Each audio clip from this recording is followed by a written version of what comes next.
YouTube channel of the Taiwan Education Center Philippines. We encourage attendees joining us on YouTube to leave your questions and comments, and I will relay them during the discussion sessions. We would like to again remind everyone, aside from the speakers and moderators, please turn off your camera and speaker. Thank you.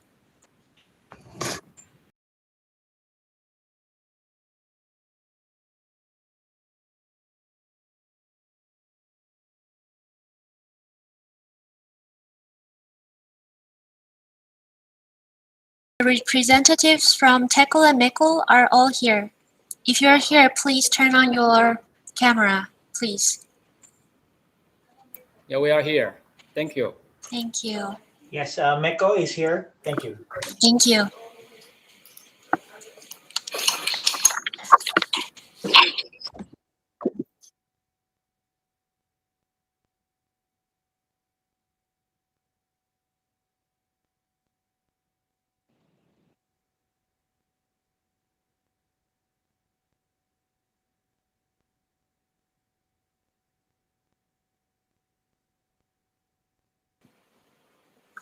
Ladies and gentlemen, mabuhay. Welcome to the 2021 Taiwan-Philippines University President's Virtual Forum. I'm Hannah Tim from the Office of International Affairs at National Science University, and I'm the MC for today's program. The Taiwan Education Center Philippines is very happy to be organizing the forum with the Philippines Association of State Universities and Colleges for the third time, in bringing a platform for dialogues between Taiwan and the Philippines. Before officially start the program, we would like to pay respect to the Philippines and Taiwan with the national anthems. Mga kababayan, ang pambansang awit ng Pilipinas. Kayang magiliw, telas ng sinakalan, alam ng puso, sa dikit mo'y buhay. Lupang hinirang, kuya ka ng magiting, sa manlulupin, di ka pasisigil, sa nagatang tutok sa simoy at sa langit ang bangaw, ay hinatang tula, kawin sa pagkayang minamahal, ang islang ng matawad mo'y tagumpay na nag-iindig, ang bituin at araw niya kailan pang ay di matitindig. Luma ng araw ng walhagit pagsinta, buhay ng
Thank you all.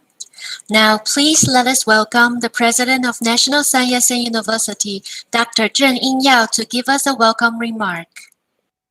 Chairperson, the Honorable Prospero de Vera, President Dr. Tieso Ranquillo, Deputy Minister Liu Mengqi, Ambassador Michael Xi-Pei-Yong, Chairman Gilberto Laengo, distinguished guests, colleagues, and friends from Taiwan and the Philippines, good morning. On behalf of the Taiwan Education Center, Philippines, and National Sun Yat-sen University, I'm here to express my gratitude for your support and online participation. In the third Taiwan-Philippines University Presidents Forum, the theme of the forum is Language Education and International Linkage under COVID-19. The theme was chosen in line with the Taiwan government's initiative to develop into a bilingual nation by 2030. Bilingual refers to Mandarin and English. To achieve the goal, schools of all levels are gearing up to enhance the students' English proficiency.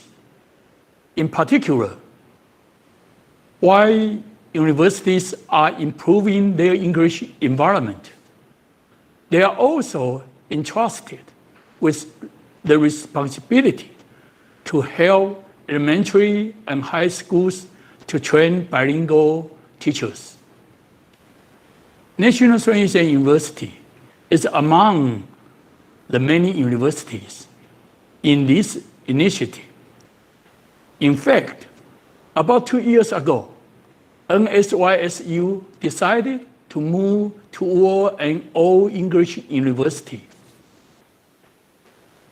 At a consensus meeting attended by all academic and administrative heads, we set a goal for all departments to offer English degree programs on bachelor, master's, and PhD levels by 2030. It is a bold plan, and we meant to deliver it when we made the decision 2 years ago.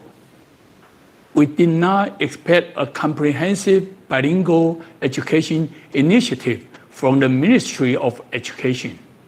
So, when the ministry announced its initiative and decided to set up the first bilingual training base at NSYSU, I was pleased and delivered with the outside funding and resources to bilingualize our campus, and at the same time, share the resources with other schools and universities in Kaohsiung and Pingtung. With the new southbound policy, Southeast Asia has captured the eyes of Taiwan academia and students. National Sun Yat-sen University applied to the Ministry of Education to set up the Taiwan Education Center in the Philippines. Since its establishment, the TEC has helped to matchmake universities from both sides through visits and student mobility. We now see an increasing flow of Filipino students coming to Taiwan for degree or to learn Mandarin. And Taiwanese students going to the Philippines for internships and to learn English. I'm optimistic about the future development of the talent exchanges between the two countries. Cooperation in Language education is an area worth exploring between Taiwan and the Philippines. As an English-speaking country, the Philippines can help Taiwanese schools and universities in the building of the bilingual campus to better connect to the world. Likewise, Taiwan can teach Mandarin to Filipinos for better international communication and understanding in our region. Lastly, with much international cooperation and joint efforts being suspended due to the pandemic, I'm pleased to see this bilateral forum to be hosted. Again, I want to thank everyone for participating in today's event and wish all of you good health. Thank you. Thank you, President Chen.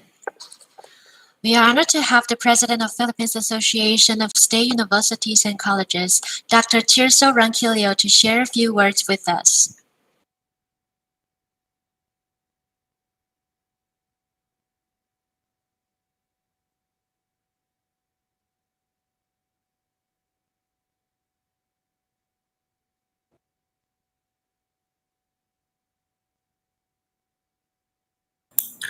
Dr. Tirso, excuse me. I think, many of us here do not hear your voice.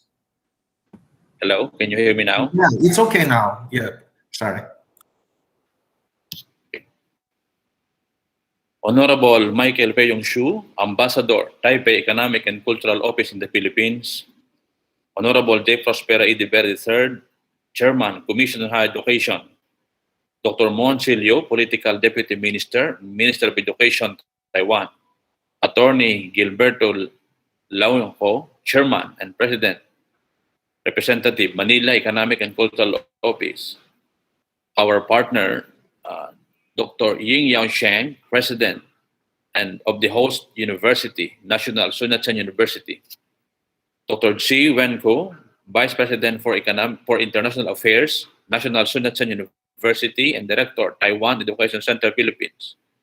The Honorable Presidents of State Universities and Colleges in the Philippines, and our beloved officers and members of the Philippine Association of State Universities and Colleges, our partner presidents of universities and colleges in Taiwan, international affairs offices in Taiwan and Philippines, our invited moderators, speakers, presidents, and directors from both countries, Taiwan and Philippines.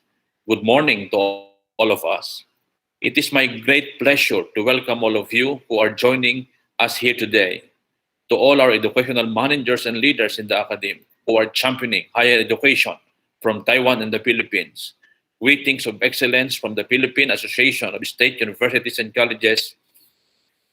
While we all miss the atmosphere and environment and face-to-face conferences and fora, just like in the past years, we are virtually gathered here today to celebrate the deep-rooted partnership between the Taiwan Education Center Philippines and the Philippine Association of State Universities and Colleges.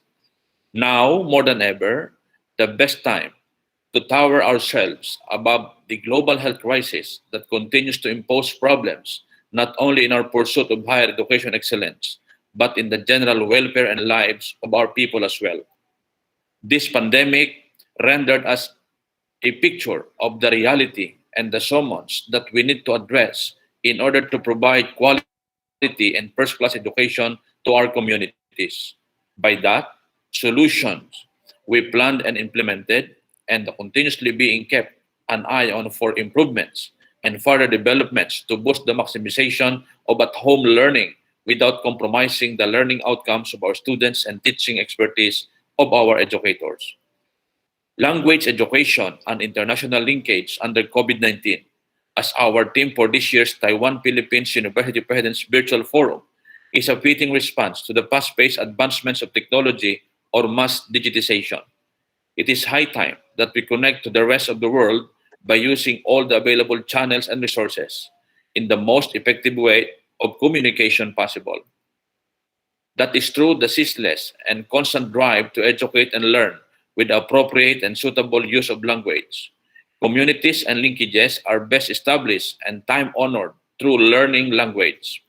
Now, as we all continue to face the threat of the pandemic, our means of reaching borders and cementing bonds to academe and industry partners have adapted to the needs of the time through digitization. When all these things are put together, and next on the ease of access and eagerness to learn, we can all build an interconnected world where the cloud is a repository and our minds and action are the filling agents. As innovators and trailblazers of growth and continuous improvement, may this forum be a guide to catapult all of us in the full throttle in the realization of our quest for knowledge sharing and global academic greatness. Of course, all of this will not be possible if not through the hardworking men and women behind this long-standing partnership. A special thanks to our members, colleagues, and my fellow university presidents from both Taiwan and the Philippines for your tireless dedication, commitment, and support to the initiatives of this collaboration. This pandemic became an eye-opener of what we can do more to perpetually supply all the help and assistance to the needs of our higher education. These challenges push us to rise above our own capabilities and show our strength and ability to adapt, act, and accept. As education managers, may we also sustain the drive to be of service to our communities and country to propel the rise and success of our students and educators to the heights of national and global development. Far more than the central reason of scaling to greater peaks of transcendence, it is the education and learning of not only our universities, but also our own personal command as leaders and academicians that we keep on pushing forward in our search for a more sound and well-founded ways of leading innovations and transforming lives. Also, it is more than necessary to make the most out of all the means within easy reach in our chase for educational mastery.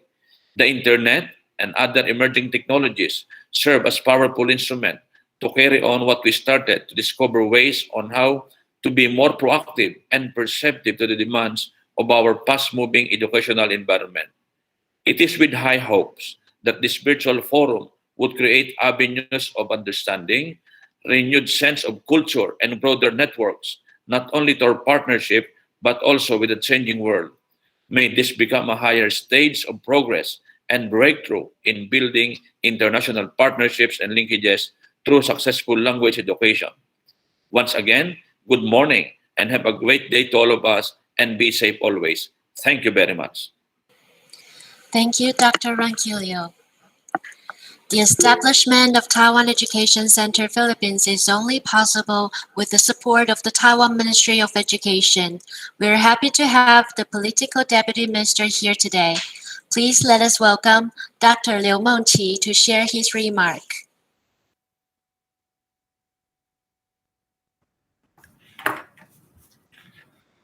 Chairman Prospero E. De Ferra, Dr. Tereso Ronquillo, and Representative Peyong Xu, and Chairman and Residence Representative Gilberto F. Badiego, and President Ying Yao-zhen, distinguished participants, ladies and gentlemen, good morning. And on behalf of Taiwan's Ministry of Education, it is my great pleasure to welcome all of you to this year's Taiwan-Philippines University President's Virtual Forum. First, I'd like to thank the Philippine Commission of Higher Education, the Philippine Association of State Universities and Colleges, National Sun Yat-sen University, and the Taiwan Education Center in the Philippines for all your efforts in organizing this third Philippines Taiwan University President's Forum. I'd like to thank all the speakers for sharing your valuable knowledge, experience, and insights today. Taiwan's Ministry of Education highly values the collaboration and exchanges in higher education with the Philippines. The Philippines is one of our most important partners with regard to the new southbound policy. And our military considers this University President Forum a cornerstone for our higher education cooperation. Unfortunately, due to the COVID-19 pandemic, we cannot have a face-to-face forum this year. And instead, we have to meet together in the form of a virtual forum. However, the COVID-19 pandemic is also highlighting the critical role of research collaboration and the knowledge sharing in higher education. The COVID-19 creates public health challenges, as well as educational, economic, and social challenges. By working together, I believe our collaboration can help tackle these great challenges we are facing and have to overcome. Language education is the focus of this year's forum. Our military highly value this topic, as most of you should have known that Taiwan is pursuing the ambition of becoming a bilingual nation by 2030 under President Tsai's instruction. We believe that language education, especially successful English and Mandarin Chinese education, will be crucial for enhancing our academic collaboration and the talent exchanges. We are looking forward to enhancing the cooperation with the Philippines in terms of language education. In September last year, Taiwan and the Philippines held our first joint working group meetings on higher education. During the meeting, we had explored the possibilities of the Philippines sending English language teaching assistants to Taiwan, and of Taiwan sending Mandarin Chinese language teaching assistants to the Philippines.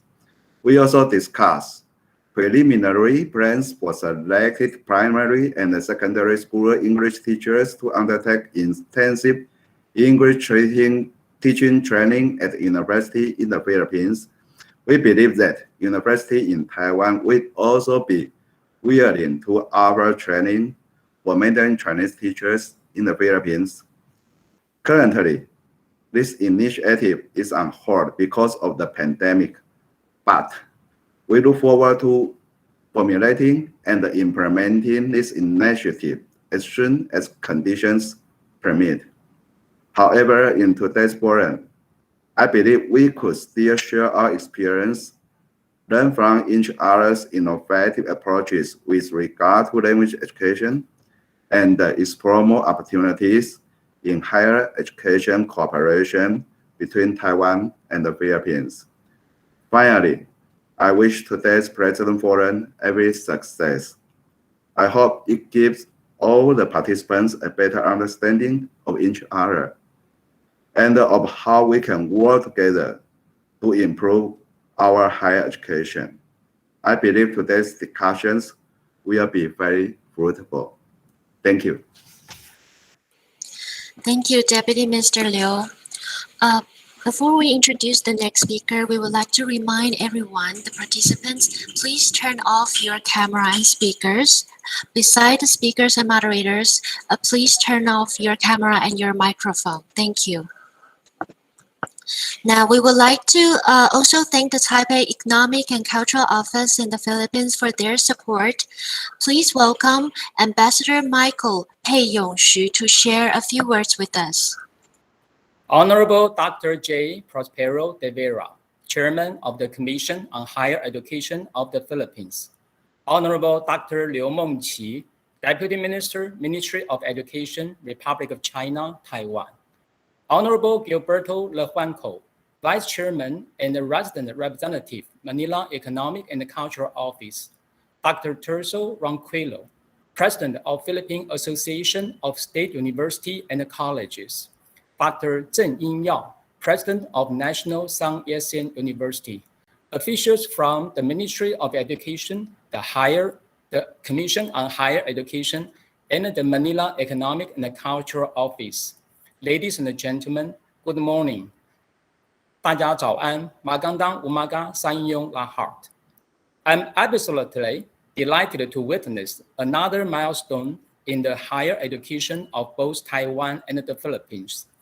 I wish to express my sincere appreciation to the Philippine Association of State University and Colleges, PASUC, the Taiwan Education Center, TEC, in the Philippines, and the National Sun Yat-sen University for organizing the 2021 Taiwan-Philippines University President Virtual Forum to further discuss issues of mutual concern on cooperation in higher education.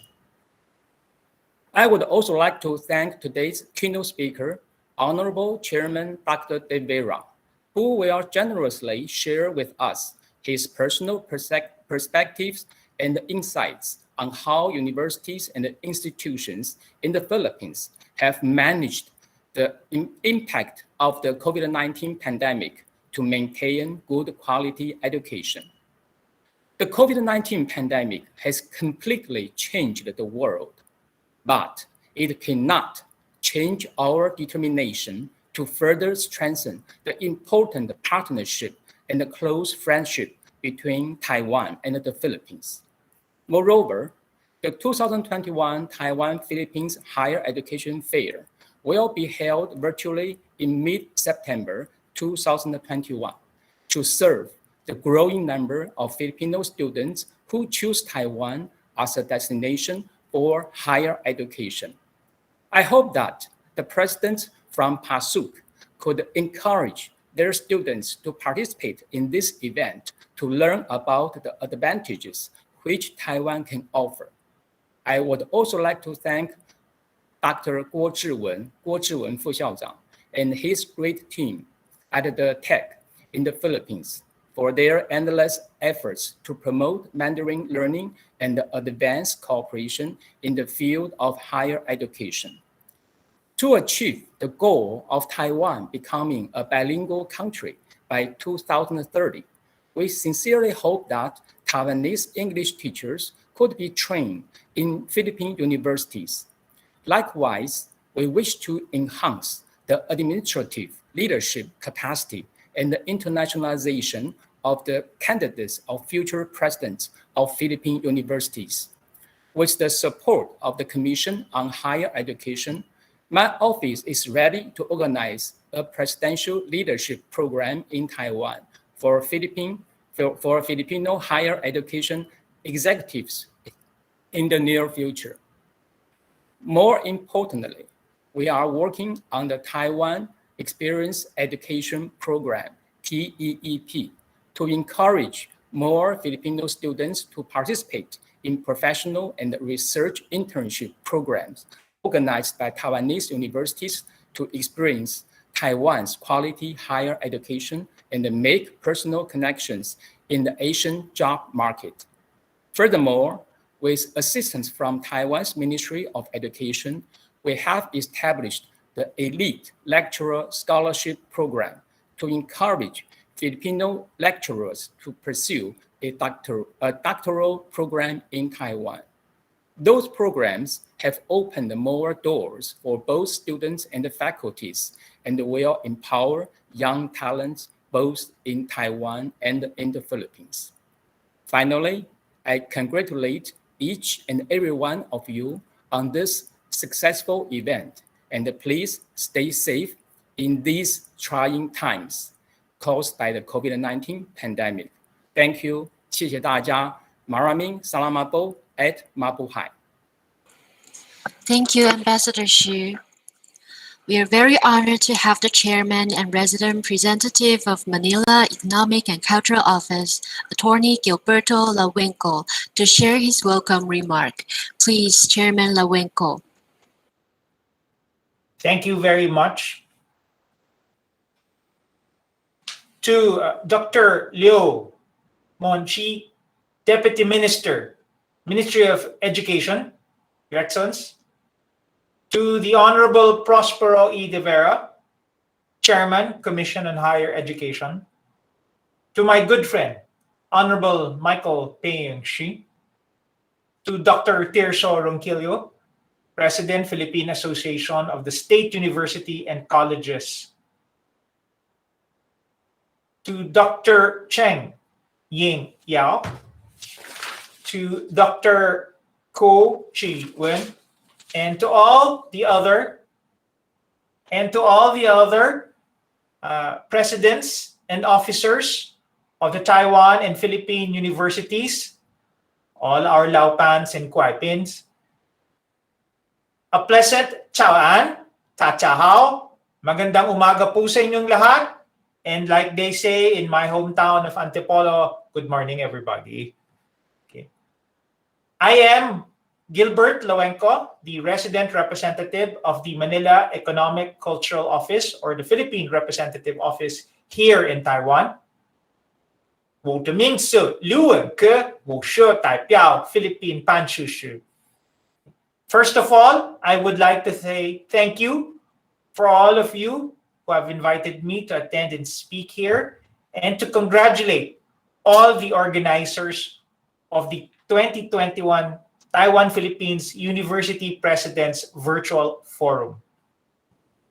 As a member of academe myself, having taught for the past 2 decades in high school, college, and even in graduate school, the academe is a very large part of my life. And I plan to retire as a member of academe when I finish my service in government. I have always told my compatriots that I will teach until the day I cannot walk nor talk. That is why I'm very happy to be part of our linkages in the field of education. The primary mission of MECO and TECO together is to forge, maintain, and sustain various forms of linkages between our two people. The Philippines and Taiwan have long had a history of linkages. From the early days of the Austronesian migration of our indigenous cultural communities to the present day, where we have had several linkages associations in the realm of agriculture, business, doctors or health, science, and other forms of linkages.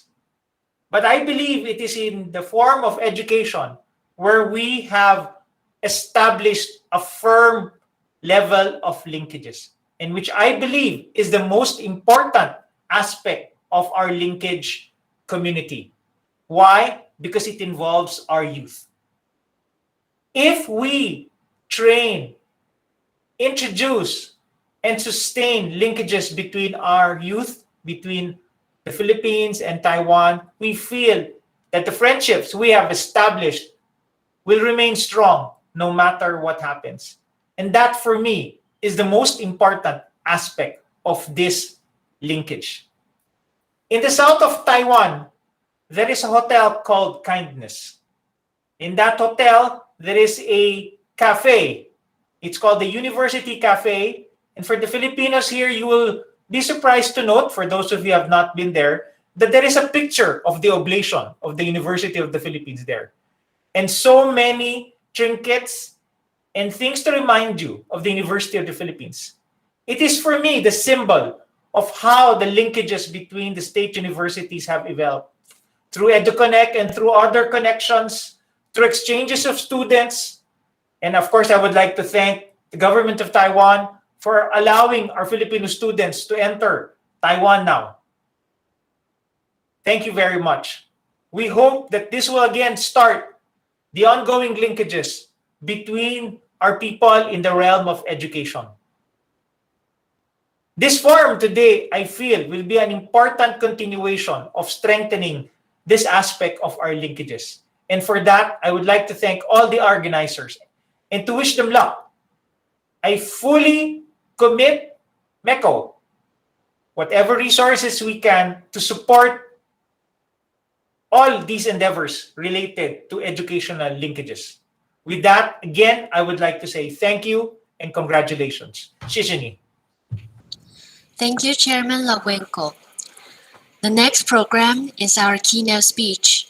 We are honored to have Chairperson of Commission on Higher Education, the Honorable Dr. Prospero de Vera, to share his thoughts on the topic, Global Education under COVID-19, Reality, Prospects, and Innovations.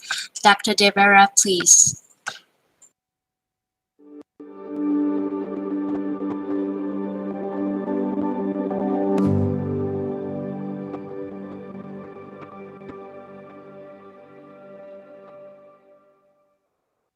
Good afternoon. I was given the task of discussing the theme, educating our children in the new normal. And I entitled my presentation, Bayanihan in Philippine Higher Education. And what I'm going to do is to run you through how the higher education institutions and the Commission responded to COVID-19 and how we moved along and are preparing for the new normal. The presentation is anchored on the meaning of bayanihan, which means cooperation among Filipinos. It is a communal and civic unity, and in modern times, the spirit of teamwork. This is the prevailing framework and theme that made possible the response of the Commission and higher education institutions during the worst of times during the pandemic. So the first question really is, how did the Philippines respond to COVID-19? If you remember, when the COVID-19 hit the Philippines in the first quarter of 2020, we did not know any better. We did not understand or predict how it will impact higher education. In fact, I remember when we were discussing it in the committee hearing in the Senate, COVID-19 was simply seen as a health issue. The IATF, as originally organized, did not include CHED. We were invited only as a resource person. But soon enough, in the meetings of the IATF, everyone started to understand that the impact of the pandemic crossed across all departments and agencies of government. So basically, what we did on the part of the Commission is, on the one hand, participate very actively in the IATF, but at the same time, organize higher education institutions on the ground. The approach was to act fast by making sure that we use a whole-of-nation approach, but mobilize the capacity and the expertise of universities on the ground. We adopted a flexible learning approach to make sure that learning continues. So the Commission instructed all HEIs to adopt a flexible learning approach in education. Number one, to close the semester, to prepare for the next semester, and to make sure that learning continues. Some of the things that the university did at the height of the pandemic was to produce research materials useful for government. Others started to find creative ways to help government manage the pandemic, to the making of face masks, face shields, and disinfectants. The local governments needed help in establishing quarantine centers, and state universities and colleges, together with the Commission, assisted. 28 state universities and colleges were used as quarantine areas or isolation units at the start of the pandemic, helping about 17,000 individuals. We also provided grants to state universities and colleges to continue making masks and disinfectants and provide psychosocial support for students and faculty. More than 50 state universities and colleges were funded by the Commission for this particular effort. How did we continue learning, therefore? By adopting a flexible learning policy, by harnessing the expertise of universities at the ground level. We were successful in ensuring that learning continued. The semester was closed, and we were able to open academic year 2020-2021. The approach that we took was really to let the universities determine what is the most appropriate learning approach based on the health situation on the ground, their consultation with local governments, their assessment of the capability of their faculty and students, their determination of the connectivity available in the area, and the availability of gadgets. So many universities that had strong internet connections, sufficient gadgets, and capable teachers adopted a full online option. The majority of the universities used a combination of online and offline options. These are in areas where internet connectivity is from medium to weak, where gadgets are available but not everyone has a gadget, and where teachers have some background in online learning. In areas where there was practically no connectivity and there were no gadgets and internet connection was very weak, the universities adopted an offline option with some limited face-to-face, meaning they used modules that are sent to the homes of the students or are picked up by the families of the students and done in their residence and submitted at scheduled times. In short, through the cooperation of the academe, with the initiative of the government through the commission, teaching was constantly adjusted and improved to make sure that learning does not stop during the pandemic. We also continuously revised the curriculum of various programs to adjust to the methods and teachings in flexible learning. So we mobilized the different technical panels of the commission and our experts to revisit and look at how the curriculum can be adjusted in the context of flexible learning. We mobilized funding for content development so that both faculty members and students will be able to get sufficient content online to use in both synchronous and asynchronous classes. And in 2020, under the direction of the Department of Budget and Management, all state universities and colleges realigned their budget and to meet flexible learning needs, procurement of laptops, tablets, getting stronger connectivity, putting networks inside their universities. We also addressed problems as they came out. One of the biggest problems that we saw in the very rapid shift from traditional face-to-face to flexible learning is that there was a general lack of content that can be used in flexible learning. So through Bayanihan, we launched the Philippines Chat Connect, a website where learning materials can be accessed by both faculty and students. And major universities, top universities, both here and abroad, contributed materials. We had established this before the semester started, and many faculty members in designing their new syllabus were able to make use of these materials that can be accessed. The other thing that became very clear at the height of the pandemic is the situation of the hundreds of thousands of faculty members that needed to be trained for flexible learning.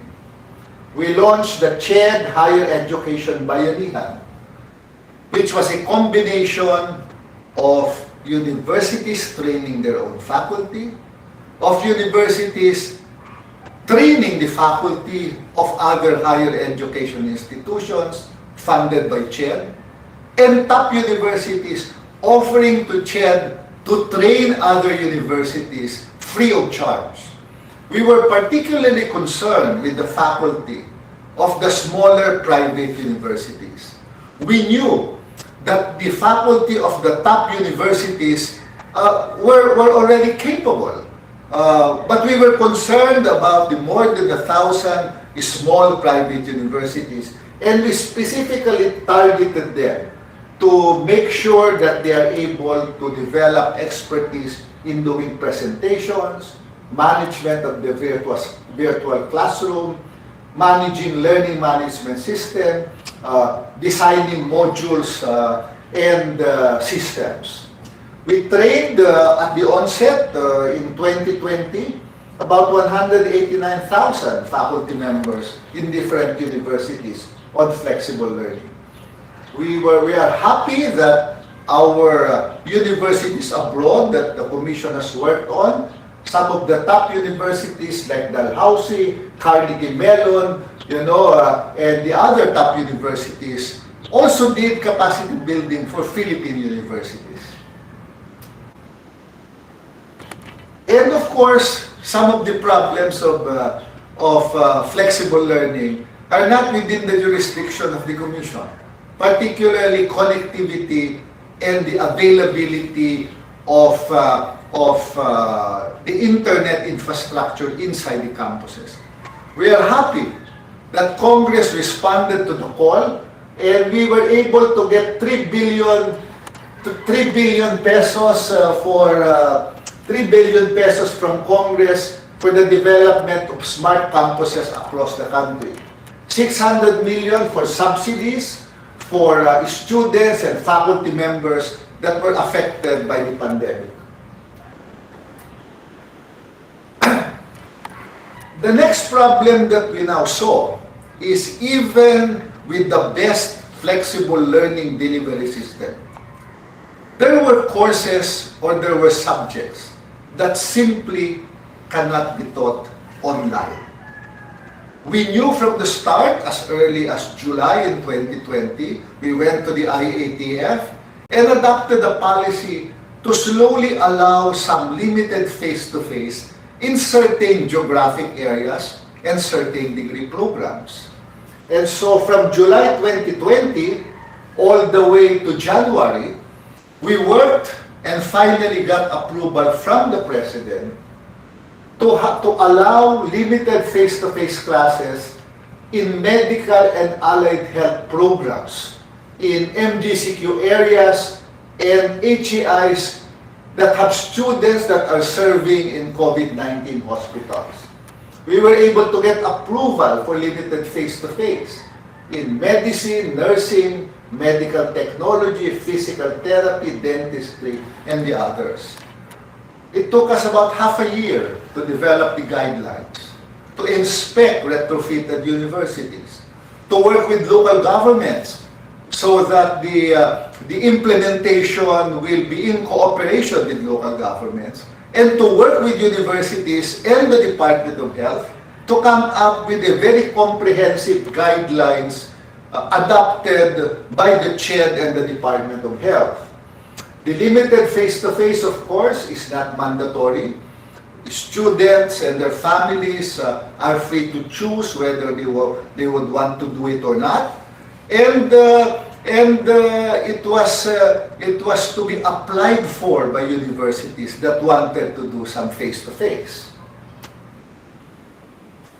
The decision to allow limited face-to-face classes in certain degree programs was also anchored on the realization or the belief that there are certain degree programs where hands-on training was needed. In short, if we don't do limited face-to-face, we run the risk of producing students who will not be good professionals. They will not become good doctors or nurses or physical therapists. It had the additional impact of providing additional health workers in hospitals. The other good thing about retrofitting campuses is that the retrofitted campuses of these higher education institutions can act as vaccination centers. So the schools offer their campuses as vaccination centers so that when the vaccination drive moves on faster and more individuals need to get vaccinated, we can multiply the different vaccination centers. There are now 34 higher education institutions whose facilities are being used as vaccination centers. They are the best vaccination centers because the grounds have been retrofitted, proper health protocols and signages are already there.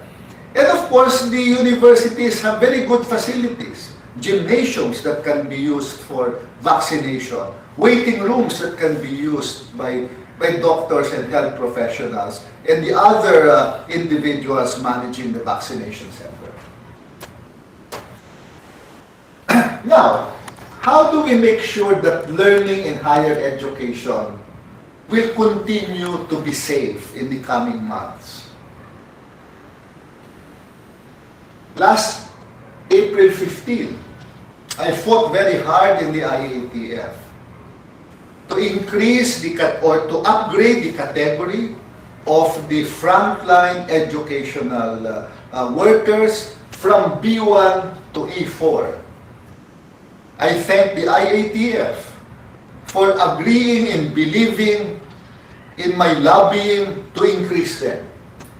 And in celebration of the National Higher Education Day, we already did symbolic vaccination at the Universidad de Manila for more than 150 frontline workers in education, and yesterday at the Marikina Sports Complex. The justification for increasing the priority or upgrading the priority for education frontliners is very simple. Our universities continue to operate during the pandemic. We must vaccinate the frontline workers, security guards, maintenance people, clerks, faculty members who submit their grades, so that the credentials of the students will be completed, their records, transcript of records, and their diploma can be issued, so that they can continue to the next grade level, or look for jobs, or take licensure tests. If we cannot guarantee the safety of our education frontliners, we run the risk of not having the manpower needed by this country for this year. We are now pushing for the vaccination of students who will do limited face-to-face classes. I have proposed in various fora that we should now take a look at targeting the students and the faculty members who will do limited face-to-face. We have solved it for the first batch because the students and the clinical instructors in medical and allied health sciences were classified as priority health workers and therefore have been vaccinated. But as we now go and look at other degree programs that need hands-on training, engineering, IT, maritime, industrial technology, we also need to make sure that they are safe. And I have been pushing for the vaccination of students who will do limited face-to-face together with their faculty members. Finally, what are some of the things that we now realize as we move forward in the new normal? These are just some of my random thoughts. There are many more, but I don't think the time allowed for me this afternoon is sufficient to discuss all of this. But just on a preliminary view, these are some of the things which I feel will change in higher education. First, we realize that the digital divide exacerbates difficulties in adjusting to flexible learning. But we are seeing in the experience of higher education institutions that innovation and adjustments are emerging, meaning both students and faculty members are able to adjust to flexible learning better now than before. Second, the academe must now realize that it must be more participative and more willing in adjusting and exploring creative methods of teaching. I think faculty members now realize that the first problem of adjusting to the online now requires them to rethink the way they handle classes, the way they give assignments, the way they determine how the class is managed. It requires a rethinking and an openness on the part of faculty members and administrators to be flexible in the way they go about managing the educational system. Third, from now on, flexible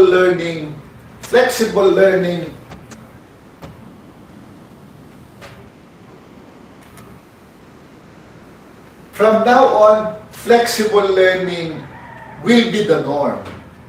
There is no going back to the traditional full-packed face-to-face classrooms. The Commission has adopted a policy that flexible learning will continue in school year 2021 and thereafter. Why are we doing this?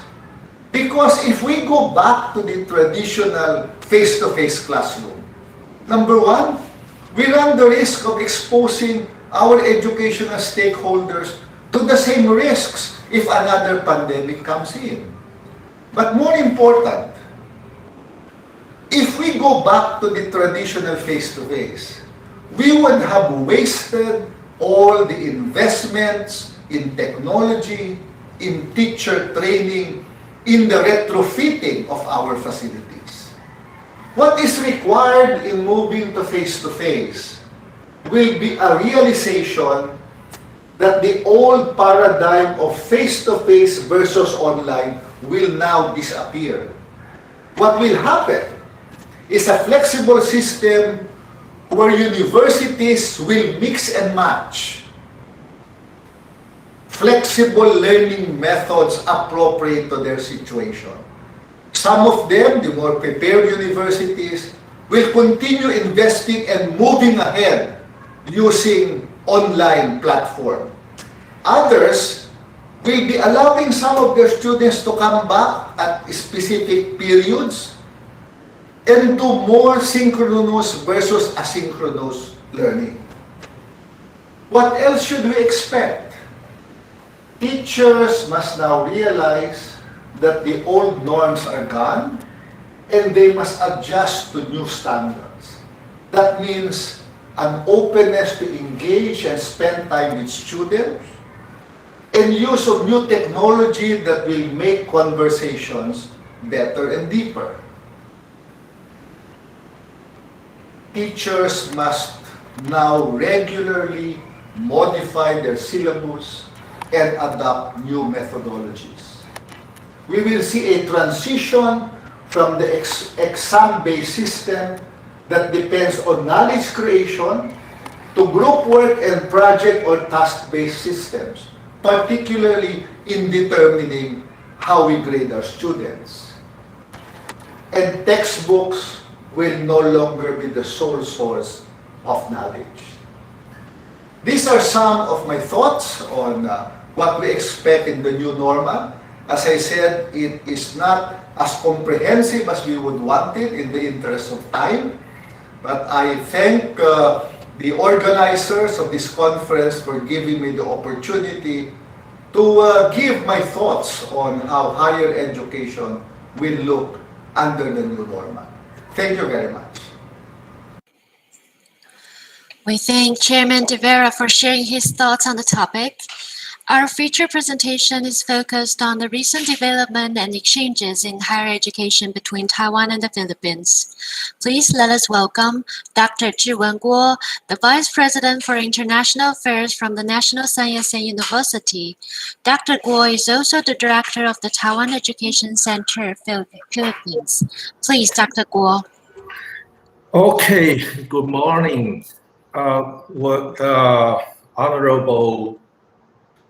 Deputy Political Minister Dr. Mengqi Liu, and also my counterpart Dr. TSO Ranquillo, President of PASUC, and Dr. Michael Pei-Yong-Shim of TECO and Marina. It's been a while since we personally met. We miss you. And also Attorney Gilberto Luengo, MECO resident representative here at Taipei, and also the Honorable J. Prospero E. de Vera III. Good morning, ladies and gentlemen, distinguished guests. It is a great pleasure for me to present on behalf of the Taiwan Education Center in the Philippines about the recent development and exchanges in higher education between. Sorry, I forgot to put my.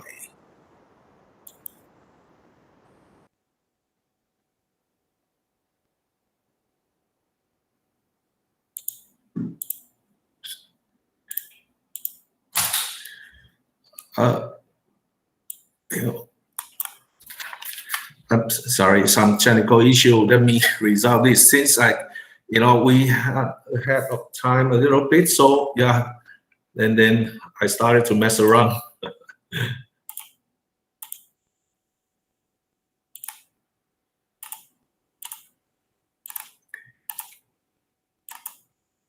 Now here we go. All right, okay. This is the topics I'm going to talk about, the recent development and exchanges in higher education between Taiwan and the Philippines. Okay. First of all, I will talk about our government's policy for regional collaboration for talent cultivation. This is the cornerstone of our international education. Then in particular, the collaborations with the Philippines. And finally, if time permissible, seems like I do have some time, then I will give you some updates about the TEC updates and what we have accomplished since the establishment of this office in Manila in 2017. Okay, the first is about the regional collaboration for talent cultivation. The new southbound policy is the cornerstone of our international collaborations in higher education.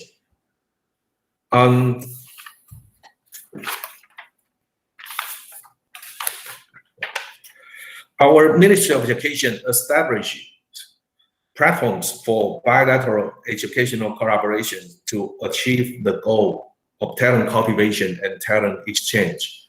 Okay, and these include for the talent cultivation, we try to offer quality education and also professional training to our domestic and also students and scholars from ASEAN and Southeast Asian regions. And of course, we will expand the bilateral exchange of the channel for the exchange of young scholars and students too. For the talent cultivation part, for our universities and students, that we will give them deeper understanding of Southeast Asian languages, cultures, and also get to know the local industries too. And likewise, on the other way around, we also like to have ASEAN and also South Asian students to come over Taiwan, and we will provide a wide range of customized training programs for them. And for the talent exchange part, the how we're going to achieve this. We try to attract more outstanding Southeast and South Asian students to Taiwan to come here to study for a degree or to conduct research. And also at the same time, we would like to encourage our Taiwanese students to gain extensive experience in Southeast and South Asia. After all, these are our nearby closest countries and neighbors. So the platform that we try to accomplish these, and to facilitate the exchange between us and also our neighboring countries, we will constantly hold events for leaders of higher education to discuss the collaborations issues, just like today's forum. And also, the platform will try to facilitate bilateral alliances between higher educational institutions in Taiwan and in nations of ASEAN and South Asia. So this is the highest level of our government's New Southbound Initiative policy, and also the funding support for all the universities from Taiwan for us to collaborate with our ASEAN countries, neighbors, and also South Asian country partner universities.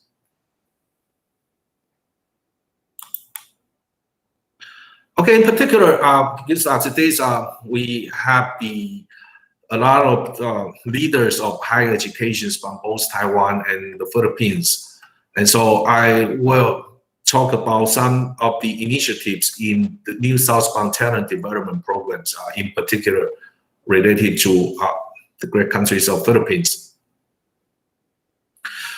So the first one I would like to bring to your attention is so-called the International Program of Industry Academia Collaborations. These are tailor-made programs and developed by universities of Taiwan, and with contributions of our local industry to give participating students, the unique experience, not just in the campus, but also in our industry environment. Okay, and it could be kind of categorized into two kind of larger categories. One is the degree programs, and here I have listed, as far as I can tell, the data that I received. There are 3 universities in the past 2 to 3 years who have admitted Filipino students into these degree programs. It's called Industry Academia Collaboration Program for international students. And the Kunshan University and Chiji University of Science and Technology, and also Minxin University of Science and Technology, they offer these programs in particular for Filipino students. And since the year 2020, there are a total of 1,097 students in this program, and so the students from Philippines constitutes about 10% of those international students participating in this program. Okay, which is quite a big percentage, I would say. And also, of course, there are also long degree programs for these, and short-term program for technical training for foreign youth, and also short-term program of enhancing professional skills for foreign youth. They come to Taiwan and then receive taking courses from our universities, participating in universities, and also kind of an internship of job training programs in the collaborating industries. And here, I think the participating universities and programs are quite a few, and I do not list all of them here. And to encourage, so the previous slides shows that students coming into Taiwan. And also, of course, the New Southbound Initiative, and not just we're not just trying to attract students to come to Taiwan. At the same time, our government also encourage our local students, Taiwanese students, to have to gain experience from our neighbor countries. So this is the so-called overseas internship program, and to join internship programs in the Southeast Asia countries, and also India. And these the programs, the items that our governments who support our students are including, but of course not limited. Here are some major areas that is called language and education, and also in art, architecture, planning, and design discipline areas, and students in business management or biotechnology and hospitality. Of course, that constitutes a very big part of students that they were going abroad to attend the internship programs in social science, engineering science, and fishery, husbandry, these agricultural related areas. So students from all of these areas, they are all encouraged to go overseas and join some kind of form of internship programs. So in the year 2019, which before the pandemic hits, there are a total of 493 programs, almost 500, and 2,300, more than 2,300 students from Taiwan. They joined 19 programs. And among these, there are 76, they went to the Philippines. And last year, after the pandemic hits, we actually still have quite a number of programs in progress. Of course, the number of students participating in this, they decrease. But hopefully, after the post-COVID-19 era, that we hope to have more students that they could resume these internship programs and then gain more experience from our neighboring countries. This slide shows the growth of number of students from the Philippines who come to Taiwan to study over the past 5 years. So we can see that the year 2016, these were there are a total only a little bit less than 700 Filipino students. They come over to Taiwan for study. Of course, most of these they come here through the exchange channel or maybe some language learning, and so only it's about a little bit more than 200 students. They are degree students, meaning they pursue the master or bachelor, master, or even PhD degree. And then since the year 2017, we start to see a very rapid increase of these Filipino students coming over to Taiwan. And in particular, those they come here for non-degree purpose, internship or short-term exchange languages.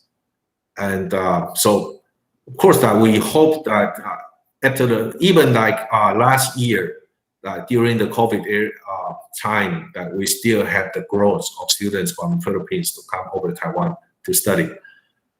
So as the latest statistics that I have, as of just June of this year, we have about 66 Taiwanese students now are studying in the Philippines, and it's about half and half of them. Half they are studying for degrees, and the other half, 34, they probably they're learning the languages or and other disciplines. Okay. And to ease those students international students coming over Taiwan for their financial burden for study in Taiwan, our Ministry of Education actually provides the Taiwan scholarship to all international students for their studying for a degree. And the Taiwan scholarship from Ministry of Education includes Taiwan dollars. It's about 15,000 Taiwan dollars for a bachelor's degree, and 20,000 for those pursuing advanced study, master's or doctoral degree students.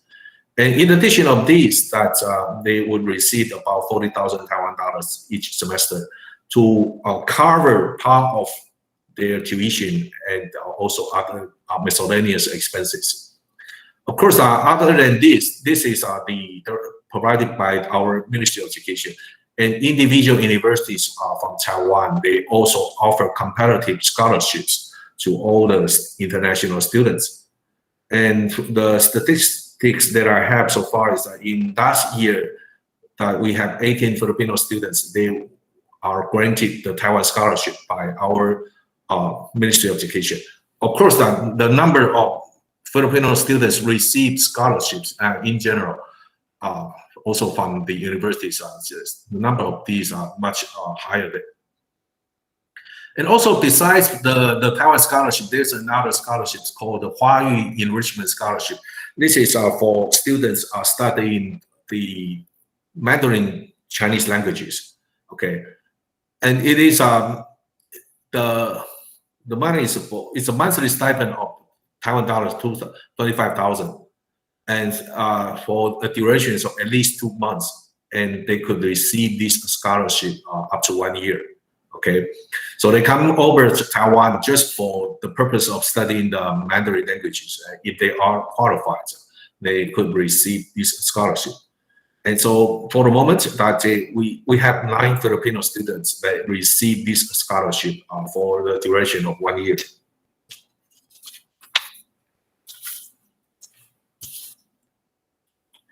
And to further enhance the collaboration, the new Southbound Elite Scholarship Program is another one that we are inviting those faculties which are actually currently teaching in the universities from Asian countries, who has for the moment does not have an advanced degree, then come to Taiwan to study for the master's or preferably doctoral degree in Taiwan. And so this is an additional scholarship program, and in particular designed for those that they are currently holding a job as a lecturers or who does not have master's or PhD degrees, and then they would like to pursue one in Taiwan. And of course, in the year 2019, we have 5 Philippine lecturers. They are on this scholarship. And last year, the number of them, this is the new one, okay? The 2019, 5 received this scholarship. Last year, 3 received this scholarship. And some of these are currently now studying at my university, National Sun Yat-sen University. Of course, the others, they are pursuing degrees in other universities. And there's another program called Taiwan Experience Education Program. This is for basically like an internship one, but it's more than that. It's called TEEP, or in abbreviation, we call that the T program. And the program includes a short Chinese language learning program. And this is also, of course, initiated by the universities here in Taiwan, and they in collaborations of our local industry too. And this is a little bit different from the one that I was talking about earlier. This has a special funding allocated for this program, and it's and also a cultural immersion program. And the cultural immersion is mostly in our corporate environment. And for those who might be aspiring to find a career here in Taiwan, and before they make the final decision, they can come to Taiwan for a short-term study and learn the language first. And then maybe through this program, they could work with our local students. They team up, and then in our collaborating industries.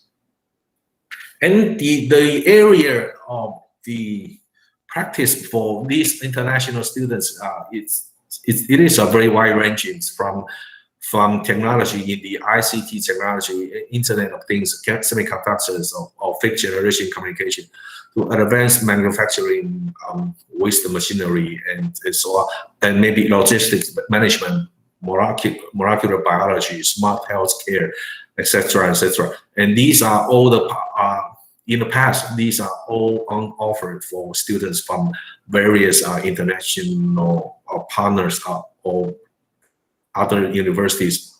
They come over to Taiwan and then join these programs. And for the data is a little bit earlier, from the year 2019 to 18 to 19, we have 18 Filipino students. Out of more than 700, they participated in these. Okay, I think looks like I have spent enough time, so I could speed up a little bit. Okay, yeah, but and other past events. Okay, and these are of course not just universities that we were working on this. As many of you might have known, Dr. Jim Wu, and he's also the EduConnect, and he collaborates with MECO and also of course the funding of our Ministry of Education and various our local governments funding agencies. They held resilient cities workshops in the past, and of course this comes from the support of National University of Kaohsiung and also support from Asian Development Bank (ADB).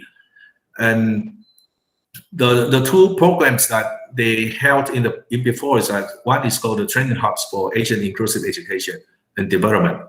Okay, so this is joint effort of MECO and also EduConnect by Dr. Jim Wu. And another one is the Philippines Learning Commons, which the funding support from our Ministry of Education. And the participating universities are University of Philippines Open University, and also locally here in Taiwan is our National University of Kaohsiung. And they established this PLC in the campus of NUK. And for those that they will be interested at come to this venue and find some resources about both the education part of Taiwan and the Philippines. Oops. The Taiwanese universities will also organize the learning trips from Taiwan to our Philippines partners. And so the Changyong University, Christian University in 2020, they sent 23 students to Trinity University of Asia, which is our host university of Taiwan Education Center in the Philippines. They kindly provide us the office space there. And so the Changyong Christian University, last year, they sent 23 students there to learn the English language. And also another program that was planned for National University, Kaohsiung University of Science and Technology. They originally wanted to send more than 100 students to undertake intensive English enhancement courses in the Philippines. Of course, the pandemic hit, and then so they kind of cut short of the number. So they wanted to go to 3 collaborating partner universities. One is the UP Deraman and Far Eastern University, the Institute of Technology there, and also Trinity University of Asia. And also Lincage of the University of Philippines. And also the Philippines University of Batangas. But because the pandemic hit, so only part of these students, they went on this trip. Hopefully, I think they have the plan of resuming this and when the situation allows. Okay, I think lastly, I will give all of you some TEC updates and what we have accomplished, in particular by my colleagues of the Taiwan Education Center. The mission of the Taiwan Education is threefold. One is to promote the academic educational collaboration, and the other one is to promote study in Taiwan to prospective students. And also, of course, the third mission is to offer Chinese language to all those who wish to study this for free. Okay, and to promote the collaboration between China and the Philippines, of course, in the past, we have held the University's President's Forum. The first one was in 2018 in Mandaluyong City, Philippines. And the second one was the year 2019 here in Kaohsiung City. And this is today is the third event, because last year that the pandemic hit and everyone, we were kind of caught off guard, so we didn't have enough time to prepare for this. And so after a hiatus last year, we think that it is of the better interest to both sides that we should resume this even in an online virtual format. And the figures here that shows the number of participants and for these past events. Okay. And also, we also in the past we held the Taiwan-Philippines Higher Education Fair, and the first one was in the Philippines and in SM Mega Mall in Mandaluyong cities too. And last year, because of the pandemic, we held the online version, and this year this will be in next month from the September 15th. It is an online education fair too, so students they can get on this education fair and find information of all participating universities from Taiwan. Okay, and the numbers are here that shows the participating students from the Philippines. Okay, and we also promote the exchange and collaboration between universities here in Taiwan. And this slide shows the participating universities for the education fair. And of course, this is not exhausted. Just some of the participating universities from Taiwan and Philippines. And these are the MOUs that have been signed during the past through our facilitation. And these are the participating universities in learning languages, both English and Mandarins. And the last mission that I would like to report on TEC's achievement is that these are the numbers of students that we offer our Mandarin Chinese language classes to, including those on the left are students from the universities, and we have quite a few collaborating universities from the Philippines, and there are a number of students. On the right are the students outside of college, the participants outside of college students that they actually have signed up for our languages classes. So in total, we have so far many have signed up for our courses, and many of them they actually they take more than one term of our courses, and as far as we can tell, they are quite fluent right now in Mandarin language. Okay, so I think that's all I have to share with you for the moment, and then I think I try to use a little bit more time than I am expected to, and so that's it for my presentation. And of course, I hope the pandemic does not stop us from collaborating, and if not less, then we should work even stronger and work together, and then let's overcome this, and then creating a stronger bond between Taiwan and Philippines. Thank you very much. Thank you, Dr. Guo. Now it's time for the group photo to capture a memorable moment. We would like to ask everyone to please turn on your camera and put on your biggest smile. Okay. Is everyone ready?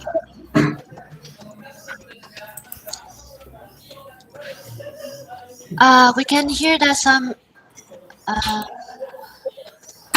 We would like to ask everyone to turn off your microphone for a few seconds. We're trying to take the group photo right now.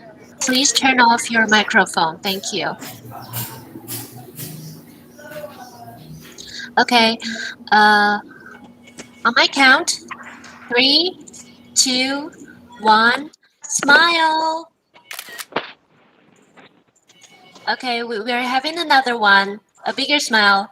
3, 2, 1, smile. It might take a few seconds for our engineering to catch everyone because we have like more than 160 people joining this meeting. Okay, what about thumbs up?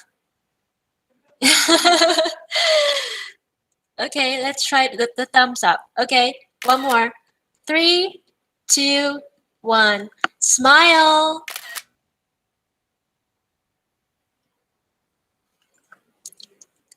Okay, thank you very much. Now we are moving to our talks today.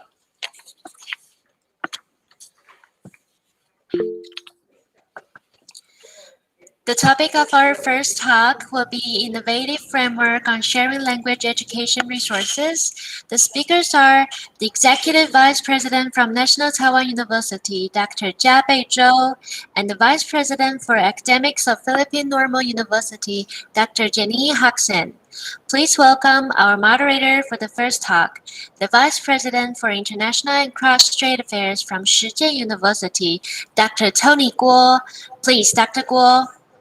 Thank you. Good morning, ladies and gentlemen. Good morning to speakers and also the host of this program, Dr. President Zheng Yao and President Rahilo and Deputy Minister Lo and Ambassador Michael Xu and Chairman Ryan Ko and also Dr. Guo Zhiwen for inviting me for hosting this program. It is a great honor to chair these sections, and I want to especially thank Taiwan Education Office in Philippines and also our embassy in Philippines in helping us for bridging up to these several universities between Taiwan and Philippines for the several programs together. So I think this is very significant and meaningful events for tidying up the relationship between Taiwan and Philippines higher education. I am very honored to chair this section and to introduce two great speakers for this topic, Innovative Framework on Sharing Language and Education Resources. There are two speakers for this section. The first talks is will be conducted by Dr. Jia Beizhou, Dr. Zhou Jiapei, 副校长. Dr. Jia Beizhou is the Executive Vice President at National Taiwan University. She has served several roles since obtaining her PhD degree from University of Texas, Austin. As a dedicated educator and scholar in the field of civil and transportation engineering, she has won numerous awards for teaching and research, such as the Ministry of Education Excellence Teacher Award and also the Chinese Society of Engineers Distinguished Professor Award. Her work in the field has resulted in 2 national CNS specifications, several national patents, and multiple annual excellence paper awards, which is very outstanding. I think Dr. Zhou, she has served several roles in the past few years, including our foreign government's offices in Houston, in Los Angeles, and also in Washington, D.C., which is the Embassy of Taiwan in the United States. She has successfully built the sustainable and long-lasting research ties between the U.S. and Taiwan. And currently, Dr. Zhou focuses on the enhancement of internationalization strategies and global outlook of the university, NTU. Her other responsibility including overseeing the development of the NTU International College. And she's also in charge of 2 major Ministry of Education programs, such as the Taiwan Huayu Bilingual Exchange, which is the Chinese language, of selected talented program and the Bilingual Bench Institution program. Cementing her role in the long-term bilingualization development and the reform of NTU. Her background and her experiences certainly will serve us a very wonderful 25 minutes of the talks. So before I introduce our next speakers, I would like to invite Dr. Zhou to give us the first talk for 25 minutes. Thank you very much. The floor is yours, Dr. Zhou. Just welcome her. Thank you so much, Vice President Guo. Can everybody hear my voice? Okay, great. It's my great honor to participate in this forum and also deliver a speech. And I'm very happy to share the language education resources with all the distinguished speakers and also guests here. So let me share my screen right now.